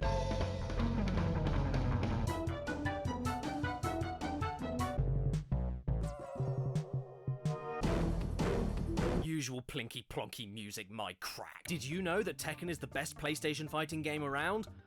But Tekken 2 is rated higher? Did you know that In the Hunt was dated in 1996? This is dated? Seriously? By the way, Battle Arena Toshinden is handsome. Yeah, this is handsome, didn't you know? Apparently, Ultimate Parodius Deluxe is predictable. Yes, Parodius is predictable. Did you nincompoops rate Cheesy 7 out of 10? You rated this game 7 out of 10. What about Enter the Matrix in the PS2 magazine? It was given an 8 out of 10. Are you insane? Do you know what my favorite survival horror is? Devil May Cry. The official UK PlayStation magazine was also unbelievably successful back in the day, not only going on to becoming the best-selling PlayStation magazine in the UK even throughout the PS2, PS3 and PS4 end of the magazine, but for a few months it was the best-selling video game magazine in the world, reaching record-breaking heights in February 1999 when issue 42, featuring a Metal Gear Solid review and hour-long demo, sold over 450,000 copies in that single month. Goddamn, Roy, what did you do? I have no idea. And that success still carries on to this day. It's nowhere near as popular as it once was, what with the internet and everything, but the magazine is still going strong. In fact, I love reading these things so much that I started collecting every single issue of the magazine from August 2011 to this very day. 113 issues I have so far. I have nearly 10 years worth of this crap, and this is why my postman loves me.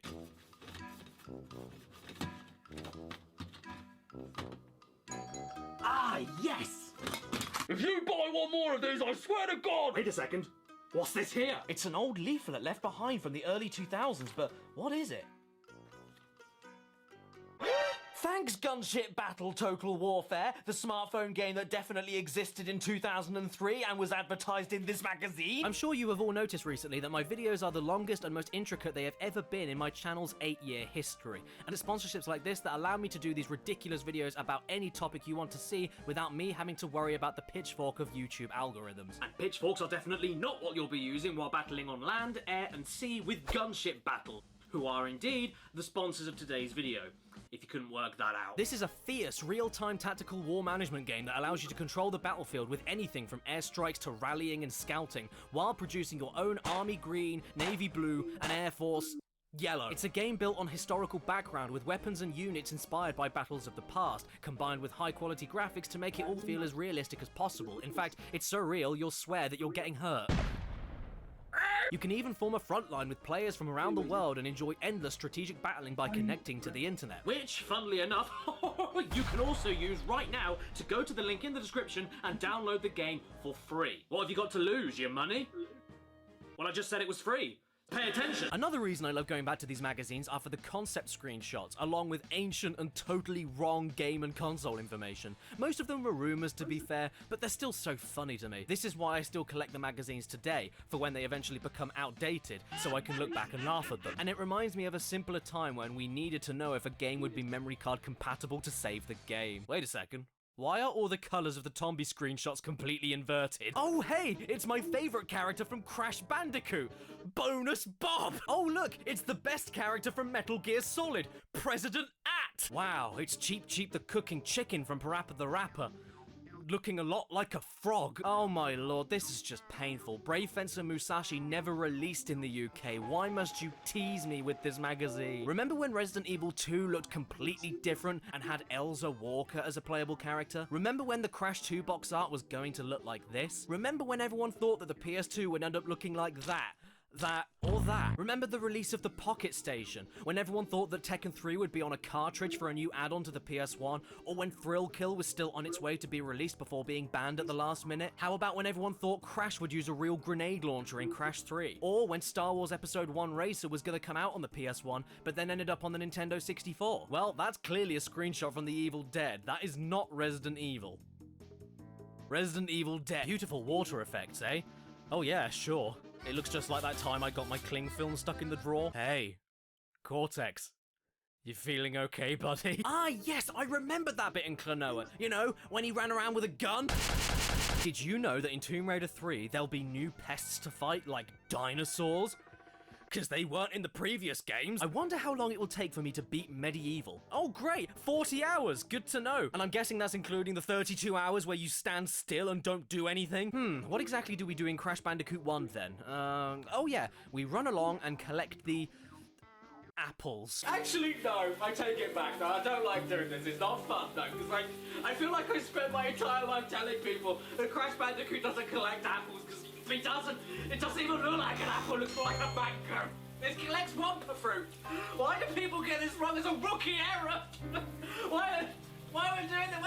When he don't collect apples, it's Wumpa fruit. Why are people allowed to make this magazine? PS2 magazine has a lot of this stuff too. You know, back in the days of 32-inch HD-ready TVs costing you £1,400 or £2,000 adjusted for inflation. Remember when Shadow of the Colossus was Eco 2? Or when LA Noire looked completely different and was going to be a PS3 exclusive? Remember when Ape Escape 4 was rumored to come out on PS3 from these leaked screenshots? Check out this old concept image for the PSP with an iPod touch wheel and no analog stick. And who can forget the pure majesty of the original DualShock 3? It's so banana. I mean, it's so beautiful. Oh wow, look at this. They even gave that Mega 64 Katamari video a shout out before YouTube was even a thing. That just doesn't feel right. Oh my good god.